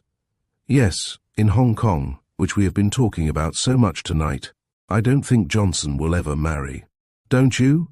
I do. In fact, I am prepared to wager he will be married within the year. Lanvar looked at him in astonishment. You don't mean that, he exclaimed. Why, who is the lady? Then it was that Hopford proceeded to tell him about the pretty widow, as he called her, Cora Hartsilver, and what he had noticed while in Jersey. And they were both in Jersey still, he said, and, in his opinion, likely to remain there some time. In fact, it would not surprise me at all, he ended, if Johnson and Mrs. Hartsilver were to become engaged before returning to England. Johnson has not even hinted to me that the widow attracts him, but I have noticed his expression when he speaks of her, and, more than that, I have noticed the way she looks at him when they are together. Chapter 26. Sunset Love. Perhaps one of the chief attractions of Jersey is that even during July, August and September, when most seaside resorts in England are so crowded with excursionists that anything in the nature of solitude is out of the question, you may find miles of sea beach where hardly a human being is in sight. Add to this that the sun shines there usually all day and every day in summer, that the blueness of the sea resembles the Mediterranean, that the landscapes over and seascapes around the whole island are exceptionally beautiful, and that the inhabitants are, for the most part, hospitable and exceedingly polite. And the popularity of Jersey is easily accounted for. Johnson had meant to stay there only a week or two, but more than a month had elapsed since his arrival, and he still tarried. Nor did he express any intention of bringing his visit to a close. He had told his newly made friends in the Victoria Club that he had now decided to remain until the weather broke. But when some days later the weather did break, he hesitated. The reason he gave for altering his mind was that the air suited him. Even if it had not suited him, he would probably have remained, however, seeing that he had fallen deeply in love with the beautiful young widow who had come to him for advice, and that his love was fully reciprocated. It had all come about in a very curious way, yet neither had as yet ventured to reveal to the other the secret they both cherished. After 3 days' heavy rain, the weather recovered its normal condition, blazing sun and cloudless sky, and then it was that the doctor suggested to Cora Hartsilver that he should drive her in his car right round the coast. The afternoon was gorgeously fine when they set out from St. Helier, and as they sped rapidly over the picturesque coast road which leads along Victoria Avenue through Villeneuve to Belleroyal, thence past Beaumont with its pretty red-roofed houses nestling in the cliff behind the hamlet, then by Le Haut Station, and on towards the old-world village of St. Aubin, with streets so steep and narrow that Johnson was forced to slow down to a mile or two an hour, they began to feel that now at last life seemed worth living. There is a lovely bay a little farther on, Johnson said, as they crept up the steady slope towards Montsoyer. I saw it from a boat the other day, and have meant ever since to go there by road. It is called St. Brelade's Bay, and the cliffs behind it are for the most part beautifully wooded. I suggest we should stop there a little while. I will leave the car at the hotel. Would you like to do that? They were almost the first words he had spoken since they had set out, and for some moments his companion did not answer. Then she said, and her voice had a curious timbre, as though she were holding herself in check, I will do whatever you like. The surroundings here are so exquisite that no matter where we go it will be pleasant. Look at that purple haze hanging like a gauze curtain over the cliffs all round the coast and right along the shore. And she pointed. Did you ever see anything so perfect? And the endless expanse of white sand with the sun's rays sparkling on it as far as eye can reach, and hardly a soul in sight. I had no idea Jersey was so lovely, had you, Dr. Johnson? He murmured some almost inaudible reply, and turning the corner sharply, slowly drew up at the entrance to a garage flanked on both sides with great bushes of hydrangeas. "We will leave the car here," he said, "and after tea we can explore some of those woods on the sloping cliffs. Probably from up there the view is even finer." The hotel, though the holiday season was at its height, they found almost deserted. The hordes of trippers whose presence each had often suffered from during August and September by the sea on the coasts of England were conspicuous by their absence. The few visitors wandering on the beach were of quite a different type. They were what can most accurately be described as people of refinement. During tea, Johnson and his companion hardly spoke. Some strange barrier seemed suddenly to have risen up between them. Almost in silence they afterwards strolled along the terrace, and a little later turned their steps up a narrow, grass-grown lane which appeared to lead in the direction of the sloping woods they sought. The lane curved, then turned abruptly to the right. Presently it curved again, describing almost a segment of a circle, then gradually became narrower. The grass, too, was longer as they wandered on. Then the branches of the trees on either side began to meet overhead, and soon they found themselves walking through a tunnel of thick foliage, and still neither spoke. They walked very slowly now. It was Johnson who at last broke the silence. "Jersey will always be associated in my mind," he said in a low voice, "with some of the happiest moments of my life, this wonderful afternoon in particular." "Why wonderful?" Cora asked almost in a whisper, not trusting herself to look into his face. "Why wonderful?" Almost unconsciously his arms stole about her and he drew her, unresisting, closer to him. "Why wonderful?" he repeated. They were standing quite still now. His arms encircled her. Her head sank forward on his breast and she felt his face buried in her hair. On an instant a wild wave of passionate love for him swept over her. It was like the bursting of some great dam in her heart which for days past she had controlled. Turning, she put her hands behind his head and drew it down until his lips were pressed to hers. For over a minute they remained locked in a close embrace. "Do you really mean it?" she exclaimed at last in a feverish whisper, disengaging herself from his strong arms. "You are not just flirting with me. You are not doing this just to pass the time away, or because this beautiful spot has intoxicated your brain." She paused.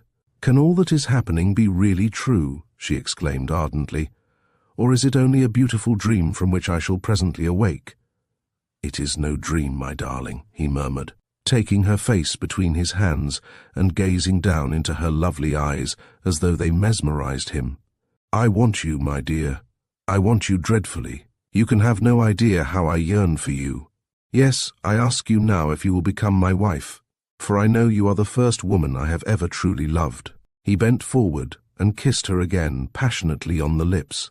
As he did so, he felt her body quiver. He had meant to return to the hotel within an hour or two, but more than 3 hours had passed, and still they did not go back. The sun was setting now, and from where they sat, the shadow of the trees on a sheltered spot near the summit of the wooded cliff, a magnificent view of the entire bay unfolded itself beneath them. But of that both were oblivious. They could see nothing but each other's eyes, hear nothing but each other's voices. The world might have fallen in without their knowing. The sun, which all day had blistered the scorched earth, had sunk in a halo of grey and purple streaked with seams of gold.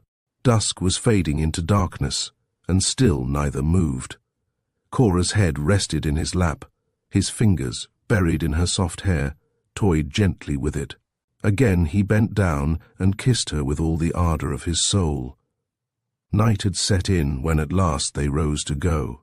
Cora felt supremely happy. Her brief married life, when she looked back on it, now seemed to her a nightmare. Her future married life, on the contrary, held all sorts of hopes. Would she have been as happy with Sir Stephen Lethbridge? The question came unbidden into her thoughts, as she felt she would be with the man she had now accepted.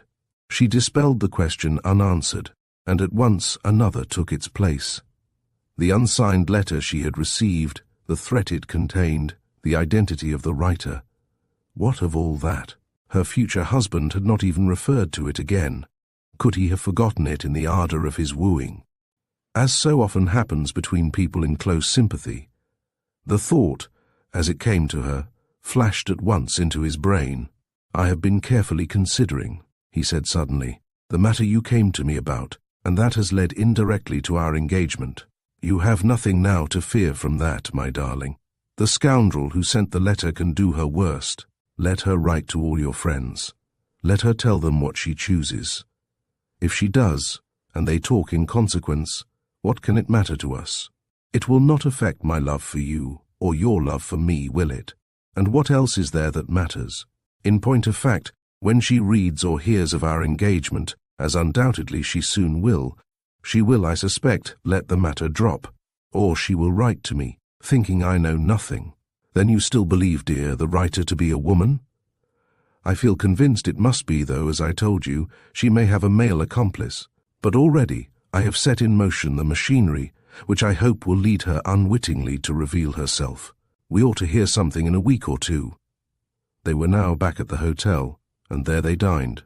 Cora was trembling with excitement at all that had occurred. It all seemed so wonderful that she should, quite by chance, have read in the newspaper of Dr. Johnson's arrival that the unsigned letter should have come about that time, that she should have thought of asking his advice, that he should have interested himself in the matter, that their friendship should have ripened so quickly into love and have ended as it had done. Out in the night the moon was shining brightly. It lit up the bay with a single streak of silver, which extended far out across the sea to where the lighthouses were winking along the coast. And the atmosphere was as warm as in the tropics. "Must we go back to St. Helier now?" she inquired in a strained voice as they rose to go out. "I feel tonight as if I could never sleep again." "And you need not sleep again," he answered with a smile, taking her hand in his, "at least until you want to. We are returning to St. Helier, but not by the way we came. I said when we came out we would go right round the island, but then I did not know what was going to happen. We will telephone to the friends with whom you are staying, and you can speak to them. You can tell them as little or as much as you like of what has befallen you tonight, and you can say that you do not expect to be home before midnight, or possibly even later. It should be the most delightful drive either of us has ever had." Slowly the car passed up the narrow lane which led from the hotel. At the top it turned into a wider road which branched off to the left. The great headlight lit up the road for 100 yards or more. Increasing speed a little, Johnson made straight for Corbière, where the road turned abruptly to the right. Leaving La Poulente behind them, they travelled rapidly until they reached the village of La Thibault, not far from the northern coast. And all the time they travelled, they exchanged hardly a word.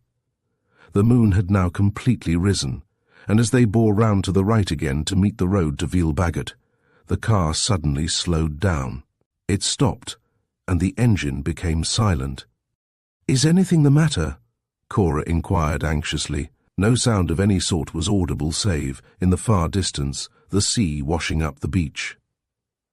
"Nothing is the matter, my own darling," Johnson murmured passionately, "but I felt that on a night like this, and so, in the solitude of that perfect night, they renewed their vows once more." Locked in her lover's arms, Cora felt supremely happy. She felt his burning kisses on her lips and face and neck, on her eyes and on her hair. "Darling," she whispered back in an ecstasy at last, "I never knew before that anyone could be so happy. Oh, how I hope you will never tire of me, that we shall live in this state of bliss right through to the end of our lives. I feel that until now my life has been so aimless. I have led such a butterfly existence. But it will be different in the future, my darlingest. Oh, so completely different. I mean to do all in my power to make you the happiest man on earth. And then—" Thus she talked, her words of love and passion flowing like a torrent from her lips. For the time all else but their great love was forgotten. Even her fondness for Yootha had passed completely from her mind. When Johnson had driven her back to the house where she was still on a visit to her friends, and had returned to the Breeze Hotel, he found several letters awaiting him which had arrived during the day. One, he saw, was from Preston, and bore the Dieppe postmark. The other came from England, and the handwriting was Blenkiron's. Chapter 27. Against the Wind. George Blenkiron wrote in his usual breezy style, and much of the news in his letter interested Johnson greatly, in view of what Hopford and Preston had told him. Also in view of his engagement to Cora Hartsilver. It was a long letter, and Blenkiron mentioned among other items of news that, happening to be in the neighbourhood of Uckfield some days before, curiosity had prompted him to seek out Stapleton's cottage, the Nest, which he knew to be in the vicinity. He calls it a cottage, he wrote, but in reality it is a good-sized house, approached by a carriage drive about half a mile long, and flanked on 3 sides by woods with thick undergrowth. The house itself lies in a hollow, and you come upon it unexpectedly. My intention was only to have a look at the place, but when I arrived at it so suddenly, I concluded that most likely somebody had seen me approaching. So I went up and rang the bell, meaning to inquire if Stapleton were at home. Though I rang 3 times, the only sound of life within was the low growling of a dog. By the woolliness of its growl, I judged it to be a bulldog. This rather stirred my curiosity, so I went round to the back door, and there knocked. Again nobody came, yet I distinctly heard a footstep just inside the door. Finally I tried to enter, but the door was locked. By then, my curiosity had become thoroughly aroused, and I determined not to go away until I had seen somebody. I therefore walked away from the house by the road I had come, taking care not to look behind me then, when I could no longer be seen from the house. I turned into the wood and made my way back among the trees, until I reached a spot commanding a view of the front door and carriage drive, but where I myself could not be observed. The only thing I feared was that the dog might presently be let out, when he would, I felt sure, at once discover me.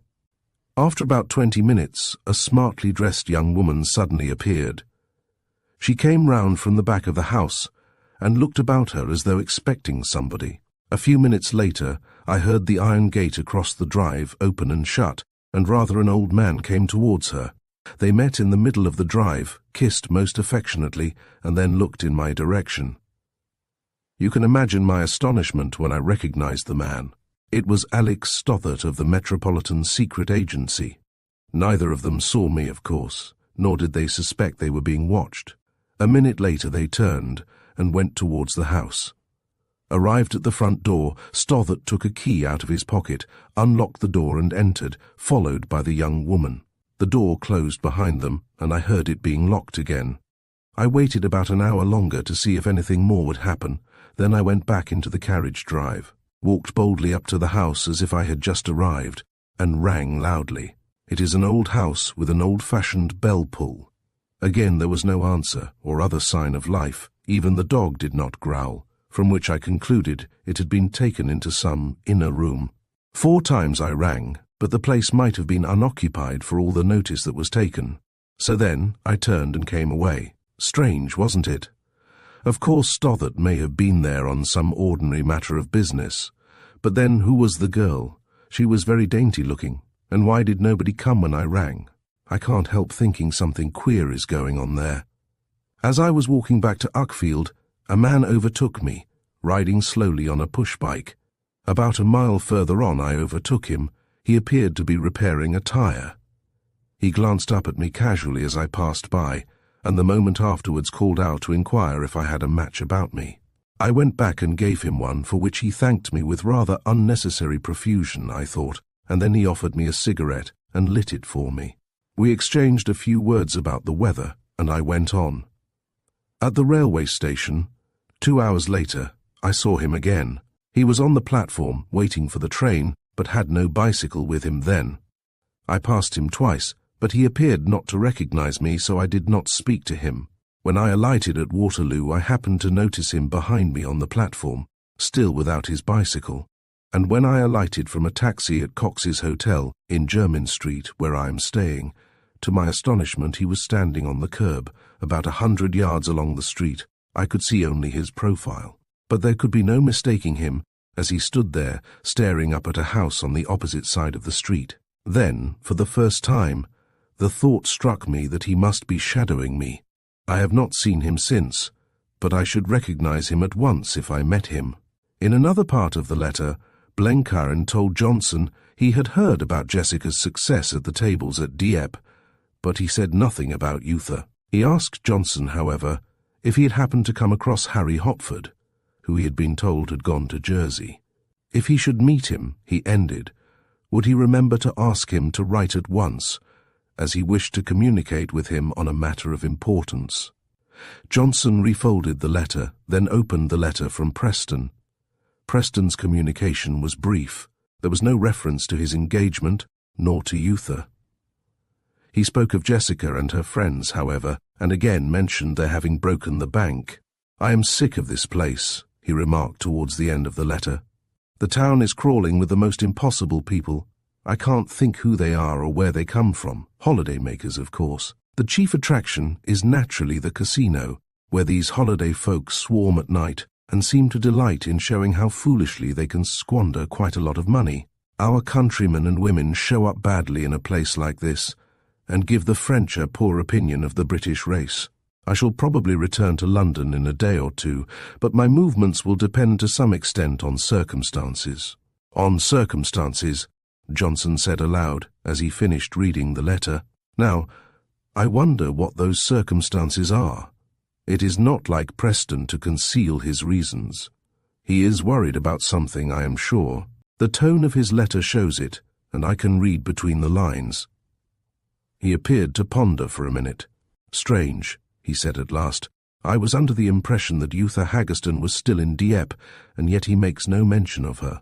He smiled. "I wonder if they have quarrelled, or if—" Suddenly his thoughts reverted to Cora, then to the contents of Blenkiron's letter, then to the anonymous letter Cora had received, and finally once more to Alec Stothart. "Of course," he said reflectively, "that girl Stothart kissed so affectionately in the carriage drive may have been his daughter. And yet, and he said the dog that growled sounded like a bulldog. La Planta has one, a brindle. I wish the dog at Stapleton's house had been let out to pursue George. Then he would have known its colour." He smiled at the thought. But after all, his train of thought ran on, why should La Planta's dog have been in Stapleton's house? Plenty of people own bulldogs, and for that matter it may not have been a bulldog. He had been singularly accurate in his conjecture that Charlie Preston was worried. Indeed, he was more than worried. At the time of writing, he had felt almost in despair at the extraordinary change that had suddenly come over Yootha. From the night of her great success at the tables, she had become a slave to roulette. She played now with Jessica during the afternoons as well as at night, and not infrequently in the morning too. She could talk and think of nothing but roulette and petits chevaux. At the moment, her ambition was to evolve a system by which she could never lose, a chimera pursued by many votaries of the game, and invariably disastrous in the end. Preston had made every endeavour to dissuade her from continuing to play. He had assured her that in the long run she must infallibly lose all she had won, and more, but when day after day went by, and she almost always came out a winner in the end, she felt she could afford to disregard his advice, well meant though she knew it to be. But the worst had happened when one day after she had won a good deal, and Preston had again spoken to her, and had finished by trying for the 20th time to induce her to break her friendship with Jessica. She had suddenly turned upon him, practically told him to mind his own business, and ended by saying that if she were going to break any friendship, it would be her friendship with him and not with Jessica. He had gone out that evening feeling miserable, though instinctively knowing that in the end she must come back to him.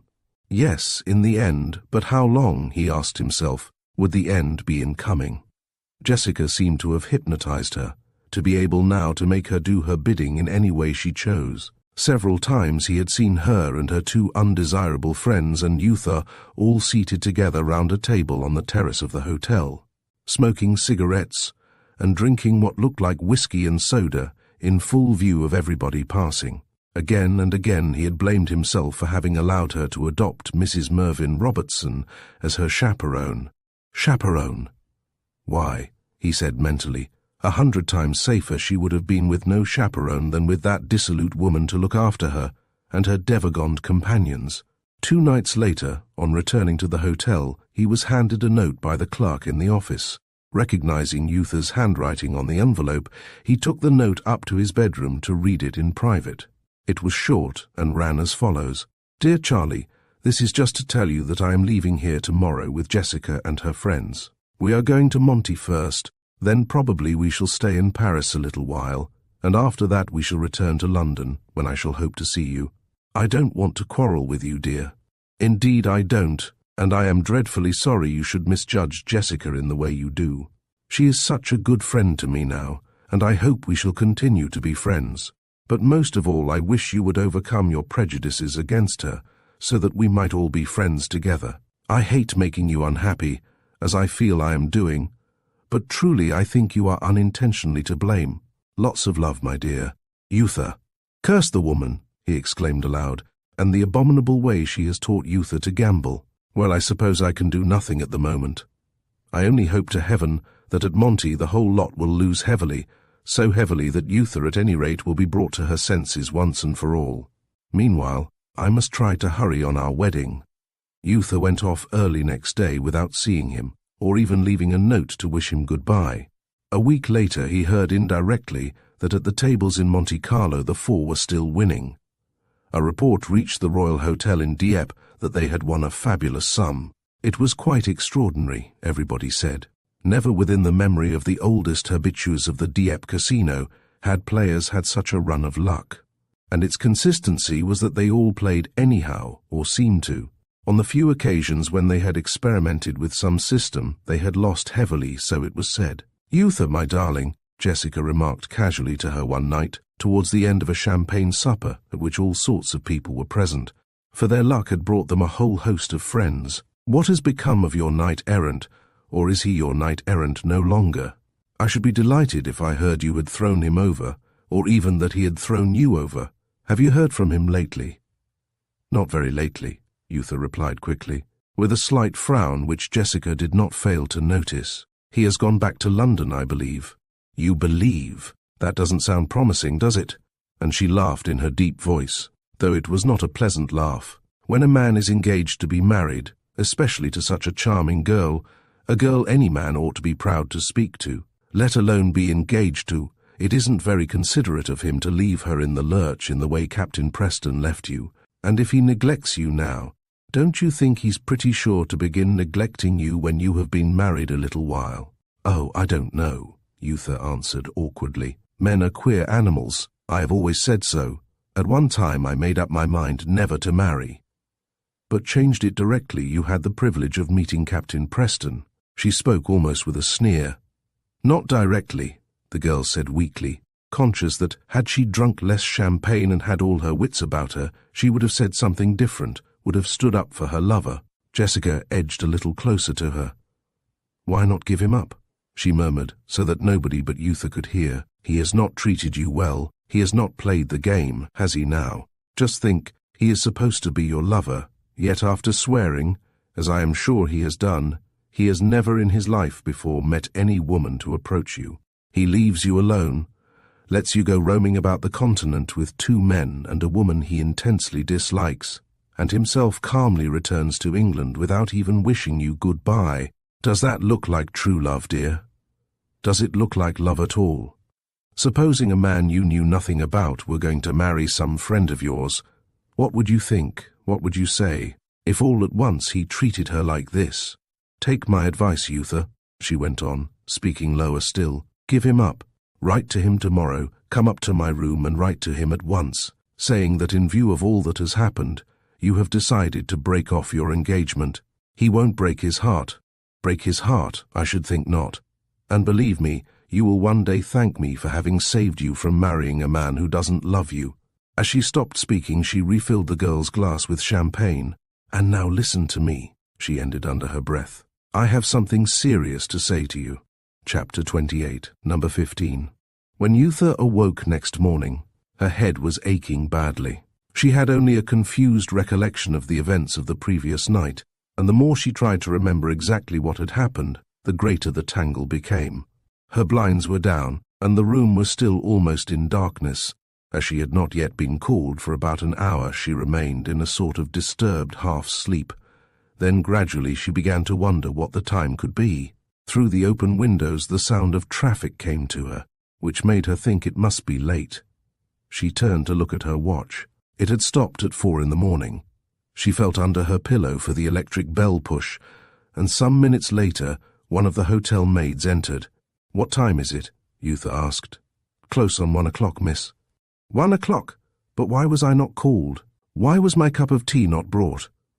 "I will inquire, miss." And the maid left the room, closing the door behind her. Soon she returned.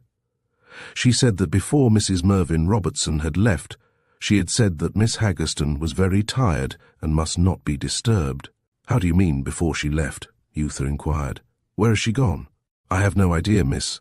She left the hotel this morning with her maid, and the 2 gentlemen who were with her have gone too." "You mean gone away? Gone with their luggage?" "Yes, miss." Yootha started up in bed. "But this is extraordinary," she exclaimed. "They never said a word yesterday about leaving. Has no message been left for me?" "No, miss. I made that inquiry." A whole flood of thoughts, doubts, suspicions surged through the girl's brain. Oh, if only she could remember exactly what had happened on the previous night. But the harder she tried to concentrate her thoughts, the more impossible she found it to remember anything. She could recollect playing and winning in the casino during the afternoon and evening. After that her mind was a blank. She could not recollect even where she had had supper, or with whom, or if she had had supper at all. Then, all at once, her heart seemed to stop beating. Ever since the night she and Jessica and her friends had together broken the bank at Dieppe, Jessica had been acting as her banker.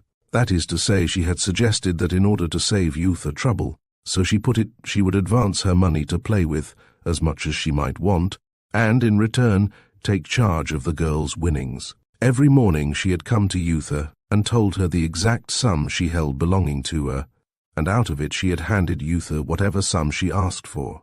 But there had been no record, or acknowledgement, or aught else in writing.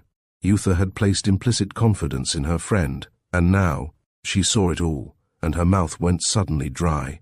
Jessica had left her, taking with her the whole of the very considerable sum she, Yootha, had won during the past weeks. Had she not been so lucky, Jessica and her friends would no doubt have left her long before. Now, probably, they had come to the conclusion enough money had been won by her to make it worth their while to decamp with it. And what could she do? If she tried to claim it, Jessica would, of course, say she knew nothing whatever about it, and perhaps declare her to be suffering from a delusion. Breakfast was brought to her room, but she could not touch it. Then suddenly a feeling of terrible loneliness came over her. She realized she was alone in Monte Carlo, where she knew nobody but people to whom Jessica had introduced her, and whom she had no wish to meet again. True, she had money enough to pay her fare home, but had she enough to pay the bill at this very expensive hotel, where she had been staying already a fortnight? To offer the manager a cheque might, she felt, lead to unpleasantness should he refuse to accept it. She dressed as quickly as she could and went out into the town. The sun was shining brightly, and the band playing, and crowds of well-dressed men and women seemed to be everywhere. She was conscious, as she wandered aimlessly through the beautiful gardens of the casino, of attracting attention and admiration. Presently her gaze rested on the entrance to the casino. A stream of people was passing in and out. The band was playing a jazz which she loved, and the music stirred her pulse. For the moment the thought of her distress rested less heavily on her mind. And then, all at once, the gambling fever, which had temporarily subsided, began to reassert itself. Play would be in full swing now, she reflected. She pictured the crowd grouped around the roulette. She heard the croupier's bored voice droning "Faites vos jeux" and "Rien ne va plus," and the rattle of the little ball as it spun merrily round in the revolving well. Then she saw the numbers slowing down, saw them stop, and heard the croupier calling, "Le numero 15." She opened her vanity bag, pulled out the money it contained, and proceeded to count it carefully. It was all the ready money she possessed. Certainly it did not amount to enough to settle her hotel bill for the past fortnight, and the bill was bound to be presented soon. She had come to look upon winning at the tables as a matter of daily routine. Also, she yearned to play again. The casino, with its heated atmosphere, its scented women, its piles of notes and its clink of gold, seemed to be calling to her, beckoning her to come and fill her depleted coffers at its generous fount of wealth, especially now that she needed money. For a brief moment she thought of Preston, and of their last meeting, and of his earnest warning. Then, dispelling the disagreeable reflection, she stuffed her money back into her bag, shut it with a snap, rose, and walked quickly in the direction of the famous Temple of Mammon. She had little difficulty in securing a seat. For a minute or two she watched the play. Then she backed the number she had thought of while in the gardens le numero 15. It came up. She backed it again, and once more swept in her winnings. Then she started playing en plein, recklessly and with big stakes, as she had been in the habit of doing. But her luck had suddenly changed. Again and again she lost. She doubled and trebled and quadrupled her stakes, but still she lost. In less than half an hour she had only a single louis left, and rising abruptly, she walked out of the salon like a woman in a dream. A louis? Of what use was that? She went back to her hotel and locked herself in her room. Her brain felt on fire. She thought she was going mad. She wanted to cry but could not. For an hour she lay on her bed, suffering mental agony. Then with an effort she got up and sent off a telegram. Chapter 29. A message from Yootha. It was 7 in the morning when Preston was awakened by his servant Tom and handed a telegram which had just arrived. Before he opened it, he guessed it must be from Yootha. It ran as follows: "I am in great trouble. Can you possibly come to me? I am alone here and ill in bed. Jessica and the others have left Monte Carlo. Do please telegraph a reply as soon as this reaches you." Preston was not a man to deliberate. He always made up his mind at once and acted without hesitation. "Is the messenger waiting?" he asked Tom, who still stood at his bedside. "Yes, sir." "Then give me a foreign telegram form." Swiftly he scribbled the answer. "Give that to the boy," he said, "and 6pence for himself, and tell him to get back to the post office as quickly as he can. Then come back to me." In a moment the man returned. "Pack my suitcase, Tom. I am going to Monte Carlo at once." "For how long, sir?" "Pack enough for a fortnight." He travelled through to the Riviera without stopping in Paris and drove direct to the Hotel X. Upon inquiring for Yootha, he was told that the doctor was with her. The hotel manager looked grave when Preston inquired how ill she had been.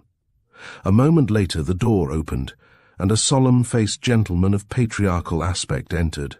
The manager at once introduced him to Preston and explained who Preston was. "She has dropped off to sleep at last," the doctor said. "I had to give her a mild narcotic. She has been eagerly awaiting your arrival since she received your wire, and I believe your presence will do her more good than anything else.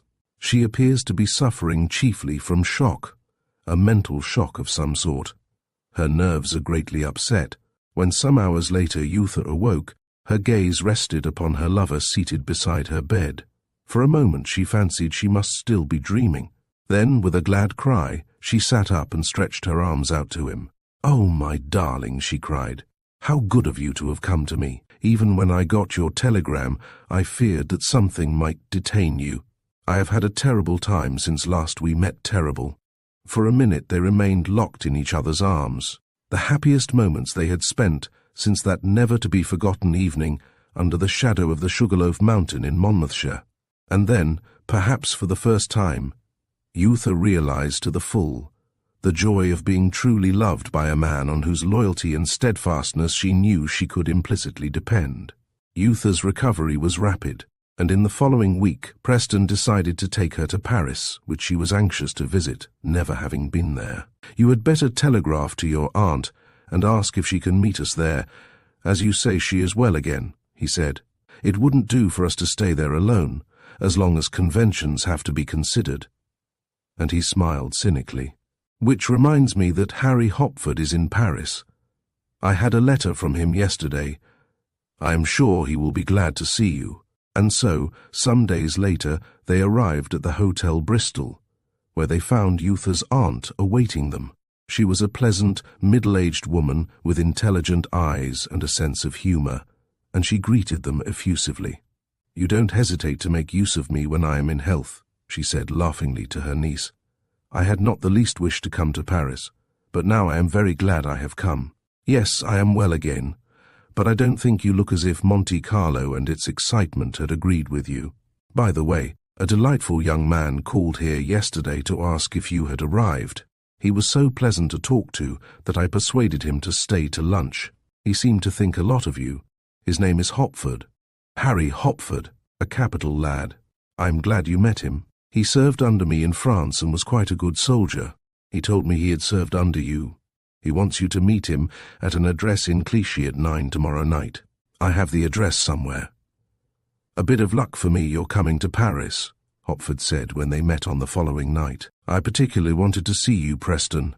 My inquiries and those of these friends of mine, he had just introduced to Preston the 2 Paris detectives, his friend on Le Matin, and Johnson's friend Idris Lanvar, have succeeded in making some astonishing discoveries concerning Jessica and her friends, and now I am on the way to tracking Alex Stothert to his lair. Alex Stothert, Preston exclaimed. What has he to do with it? A good deal, apparently. To begin with, he appears to be a friend of Stapleton's, for a friend of mine in London has, at my request, been watching Stapleton's house near Uckfield, called The Nest.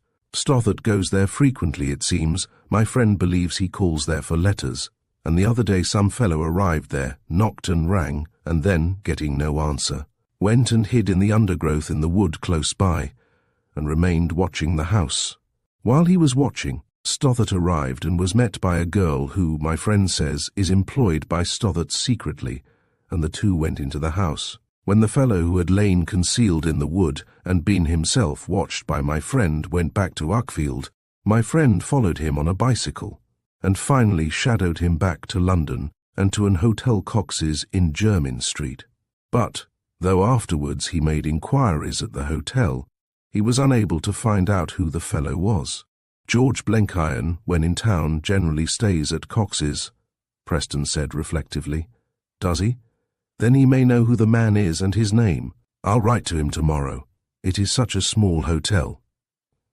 Hopford had also a good deal to say about Mrs. Timothy McMahon and her intimacy with the late Lord Froissart, about Marietta Stringborg and her husband, about Fobart Robertson, whose whereabouts, he said, he was likely soon to discover, and about Alphonse Michaud, proprietor of the Metropolitan Secret Agency at the house with the bronze face.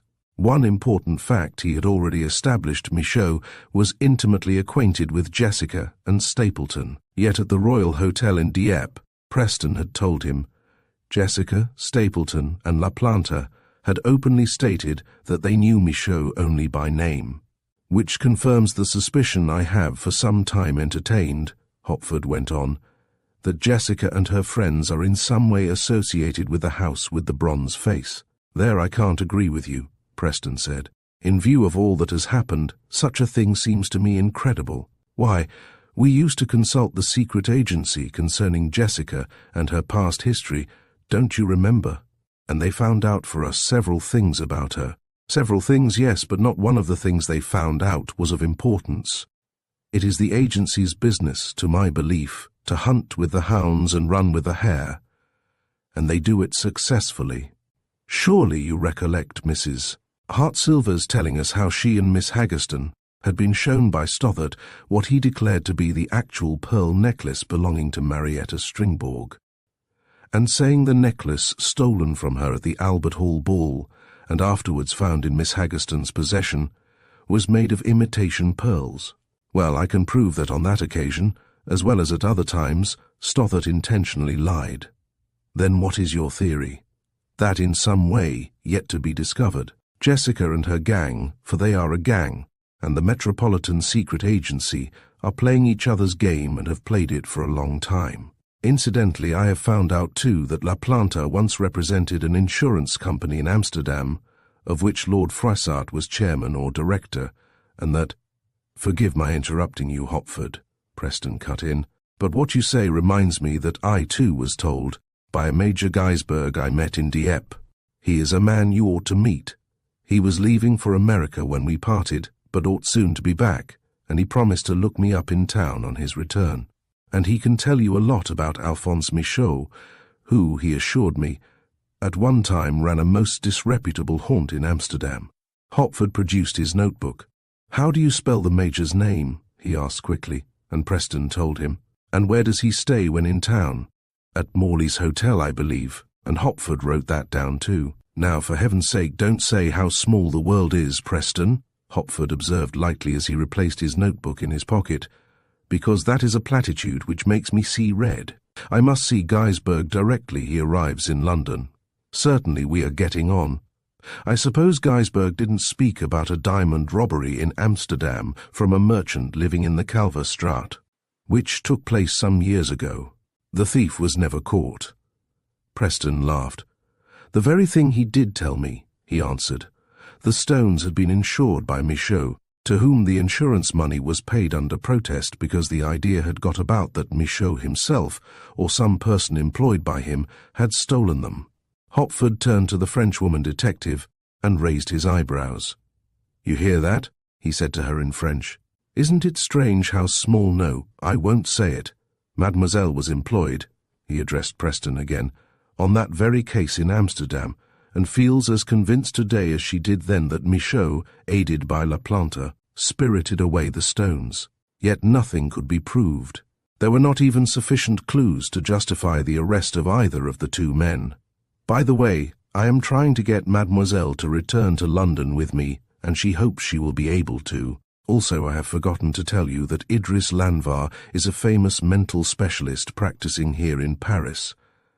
Isn't that so, Lanvar? Years ago he was Johnson's locum tenens in Shanghai when Johnson practiced in Hong Kong. It was Johnson who kindly gave me an introduction to him when he and I met in Jersey. Aren't you glad, Preston, that Johnson is going to marry Mrs. Hartsilver?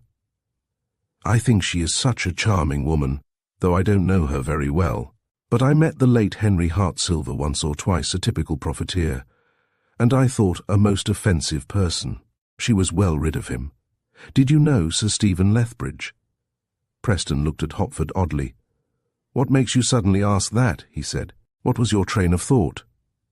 "I had no train of thought, so far as I am aware," Hopford replied, "but there is a vague rumour in London that someone, a woman, a friend of Stothart's, holds certain letters written by Mrs. Hartsilver to Sir Stephen Lethbridge, or by Sir Stephen to her, and that this woman is trying to sell them to Mrs. Hartsilver. Incidentally, Preston, your name has been whispered in relation to the affair, which leads me to suspect that Mistress Jessica may not be wholly unassociated with this latest attempt at blackmail. Lanvar had a letter from Johnson yesterday, who is still in Jersey, and in it he alluded to the rumour, but in very guarded language. Preston did not answer. His lips were tightly closed. Then, as if to distract attention from what Hopford had just said, he produced his cigar case and passed it round. Yootha was very anxious to see, as she put it, everything in Paris worth seeing, from the Bastille to the Ambassadeurs and the Cascade, and from the Louvre to the Palais de Versailles.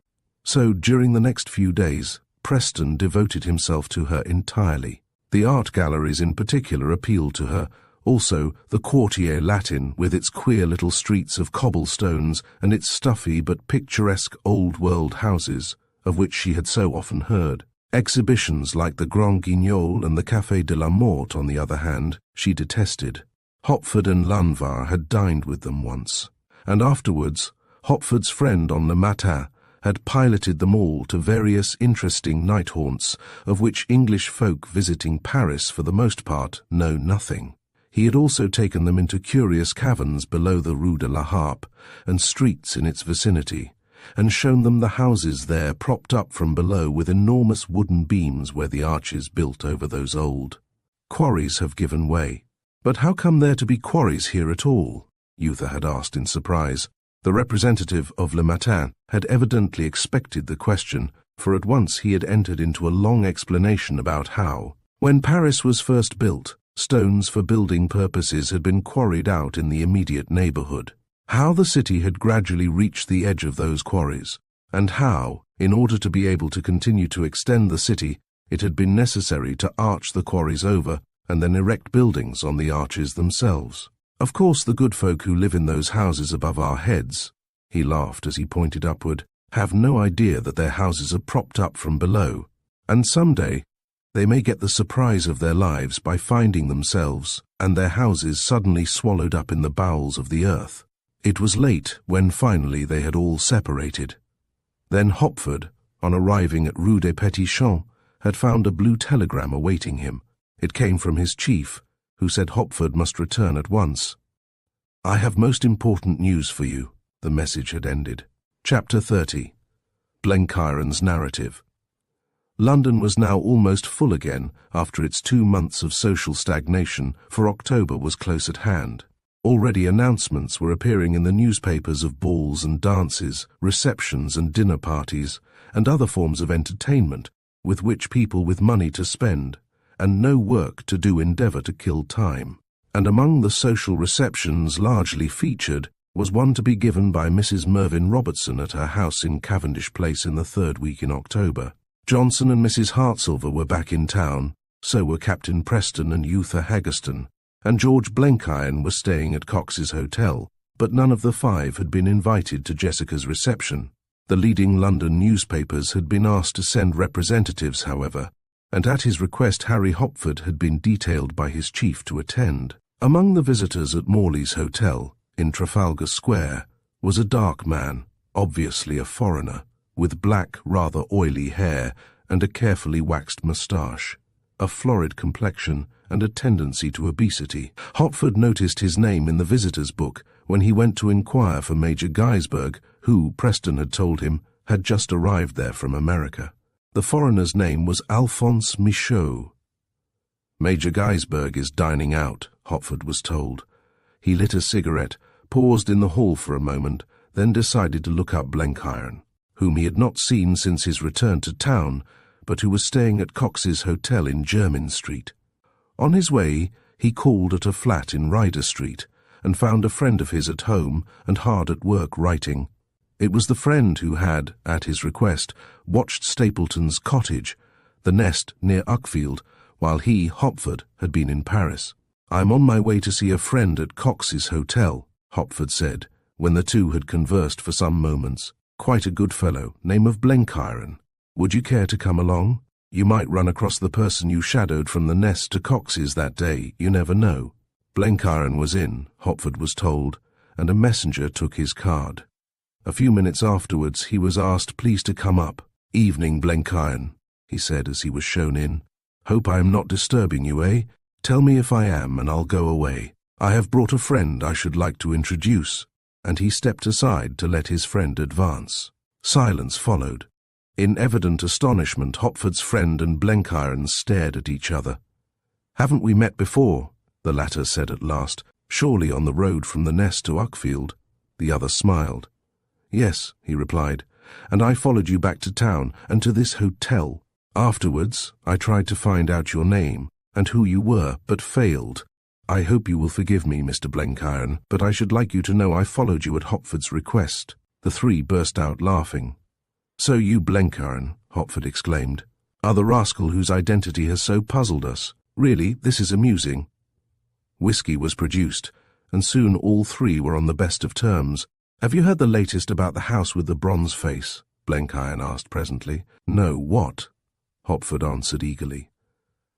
"Alix Stothert, Camille Lenoir, and a girl of quite good family, and well known in society. I am not at liberty to tell you her name. And several others were arrested there about 6 o'clock this evening for being accomplices in attempted blackmail. In connection with the blackmail charge, any number of people we know are likely to be involved. The names of 3 you will, I expect, guess at once." J and Company Blenkiron nodded. "By Jove, how splendid!" Hopford exclaimed. "Who told you all this, George?"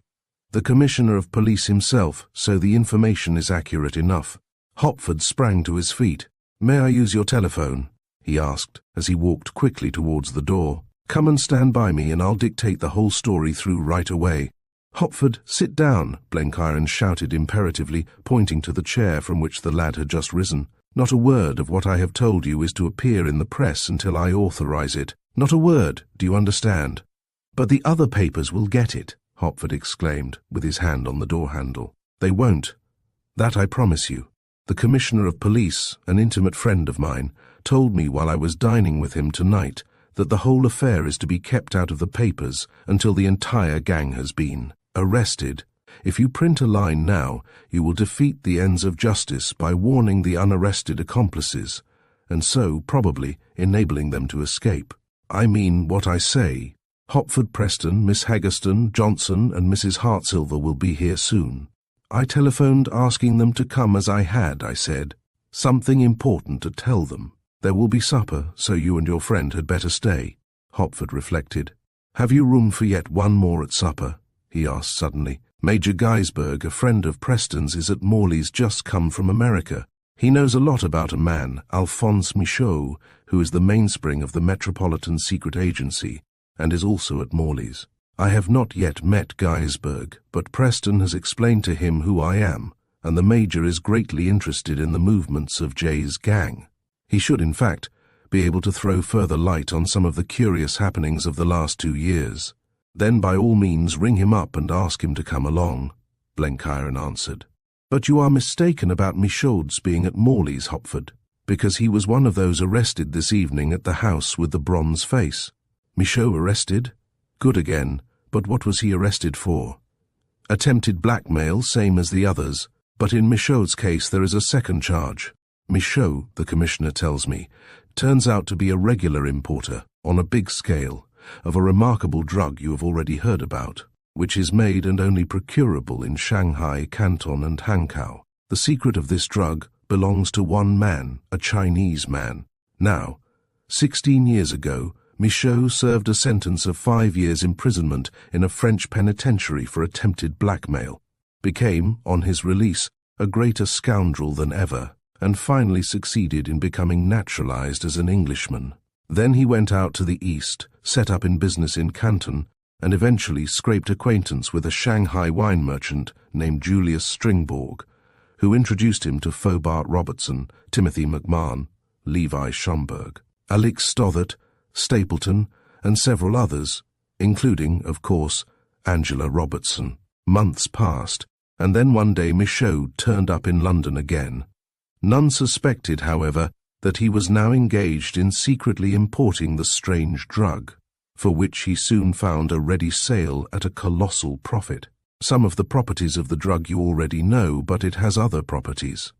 Then, after a while, he started systematically blackmailing many of his clients, for to be in possession of the drug without authority is in Englander criminal offence. Not content with that, however, he now decided, in order to be able to extend his operations, to take into his confidence 1 or 2 of his friends.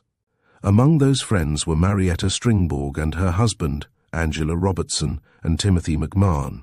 Those 4 formed the nucleus of a little gang of criminals which has since increased until the arrival of Preston and Yootha Haggerston, followed almost immediately by Johnson and Cora Hartsilver, put an end to Blenkiron's narrative. All were now greatly excited and eager for information concerning the house with the bronze face and what had happened there.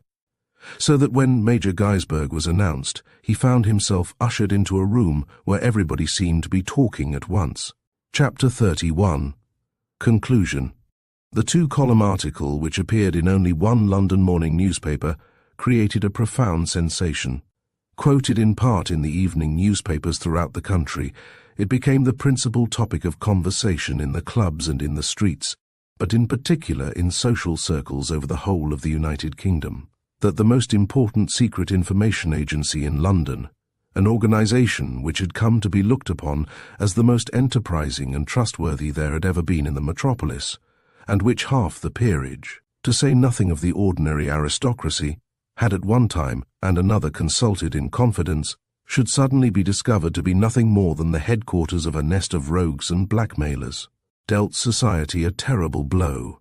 The blow was all the harder because clients of the so-called Metropolitan Secret Agency knew they had poured into the ears of the benevolent-looking old man, who called himself Alix Stothert, secrets about themselves, their relatives and their friends, which they would not for untold gold have related, had they dreamed such secrets might ever be revealed. And now, to their horror, it seemed that at least a dozen well-known society people, or rather people well known in society, and believed to be the soul of honour, were, and had been all the time, active members of the agency gang, as it was now termed, prominent among them being Mrs. Mervyn Robertson, Aloysius Stapleton, handsome young Archie LaPlanta, and the rich retired tradesman and his wife, Julius and Marietta Stringborg, to name only a few. No wonder the Metropolitan Secret Agency had always known so much about the intimate affairs of everybody in London who mattered, and about the secret concerns of rich county folk throughout the country. The knowledge possessed by the notorious Bertha Trost of Clifford Street, who during the war had been quietly pushed out of the country as an undesirable alien, had been insignificant by comparison, people said, and the agency's methods of procedure had been extremely simple. One of their plans had consisted in worming out of useful clients as much private information as possible of a compromising nature, not only about themselves, but about their acquaintances and friends, piecing it all together, and then, at a later date, instructing some accomplice to approach or write anonymously to the prospective victims, threatening them with public exposure if they refused to pay heavily for secrecy.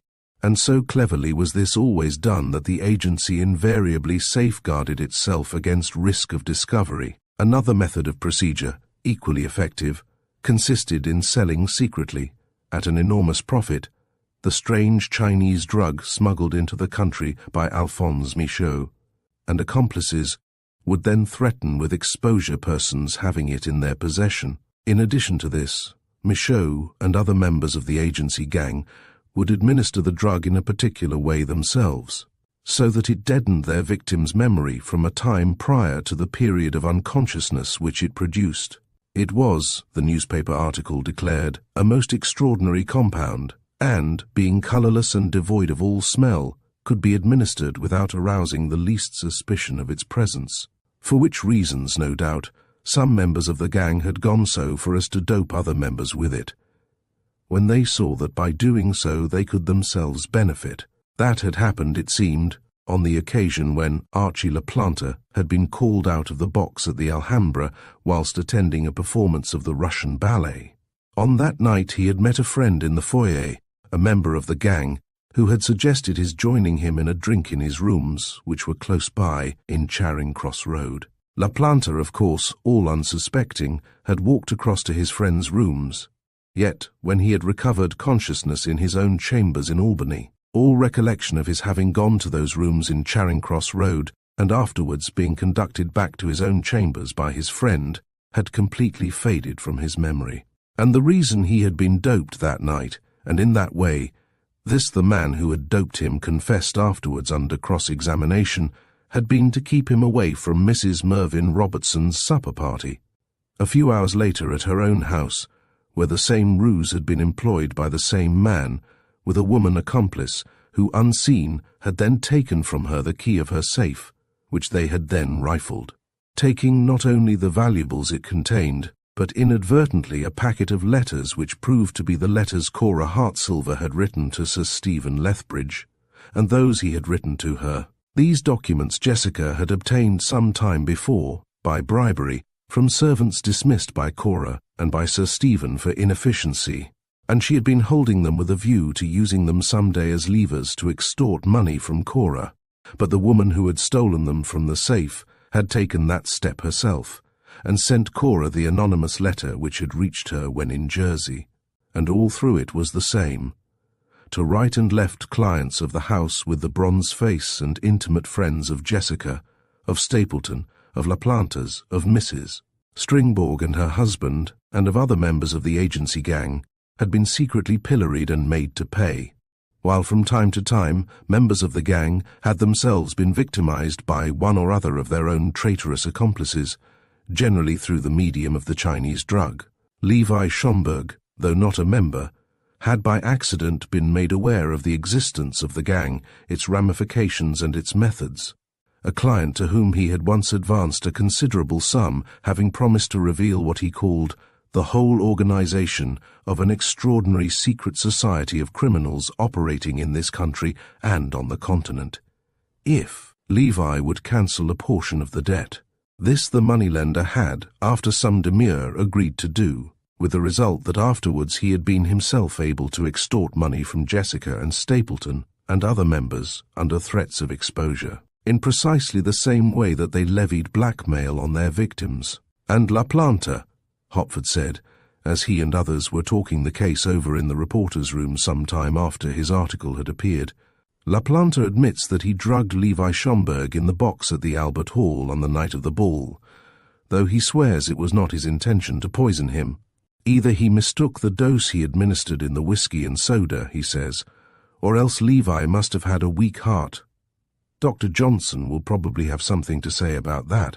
LaPlante declares, too, that he gave the drug on the advice of Stapleton, who handed him the actual dose, saying it was the right amount. Whether it was or not, I suppose we shall never know, though Stapleton has yet to be cross-examined. And another thing we shall probably never know is why Levi Schomburg disliked Mrs. Hartsilver so intensely. He never missed an opportunity of maligning her when her back was turned.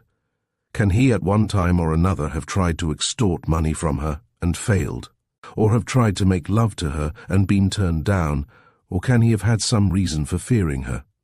Talking of that, Hopford, his colleague said, after a pause, do you remember the night you stood up so stoutly for Mrs. Hartsilver, the night I told you that you must be biased in her favour because you knew her socially? What, after all, was the truth about those rumours concerning her and concerning Captain Preston? Did you ever find out? I tried to, but I heard nothing more. Why? Hopford answered.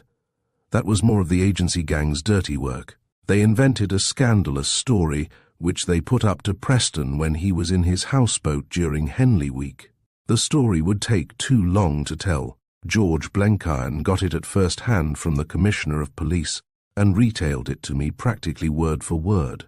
The upshot was that Preston would have either to abet assisted by Miss Haggerston, whom, I see, he is to marry next week, and attempt to blackmail Mrs. Hartsilver, or himself be ruined financially, which of course would have ended his army career. Members of the gang, Blenkiron tells me the Commissioner of Police assures him, were the originators of those unwholesome rumours which, you remember, were common talk in clubland. But how could they ruin Preston? What had he ever done to give the gang an opening? Nothing dishonourable, of course. I don't believe he could be dishonourable if he tried. But it seems that years ago he backed 2 bills for a brother officer whom he looked upon as a friend. The fellow turned out to be a scoundrel, was cashiered, later became one of the gang's creatures, and actually faked the bills into bills for much larger amounts. And those faked bills were, if Preston refused to help in the plot against Mrs. Hartsilver, it had to do with some compromising letters she had written to be presented for payment this month. Poor chap. No wonder he has been looking so dreadfully ill of late. It would be interesting to know how many suicides the agency gang has been responsible for directly and indirectly. Since that night at Henley, Preston has always carried a loaded pistol in his pocket, and he vowed he would shoot that former brother officer of his dead if ever he met him again.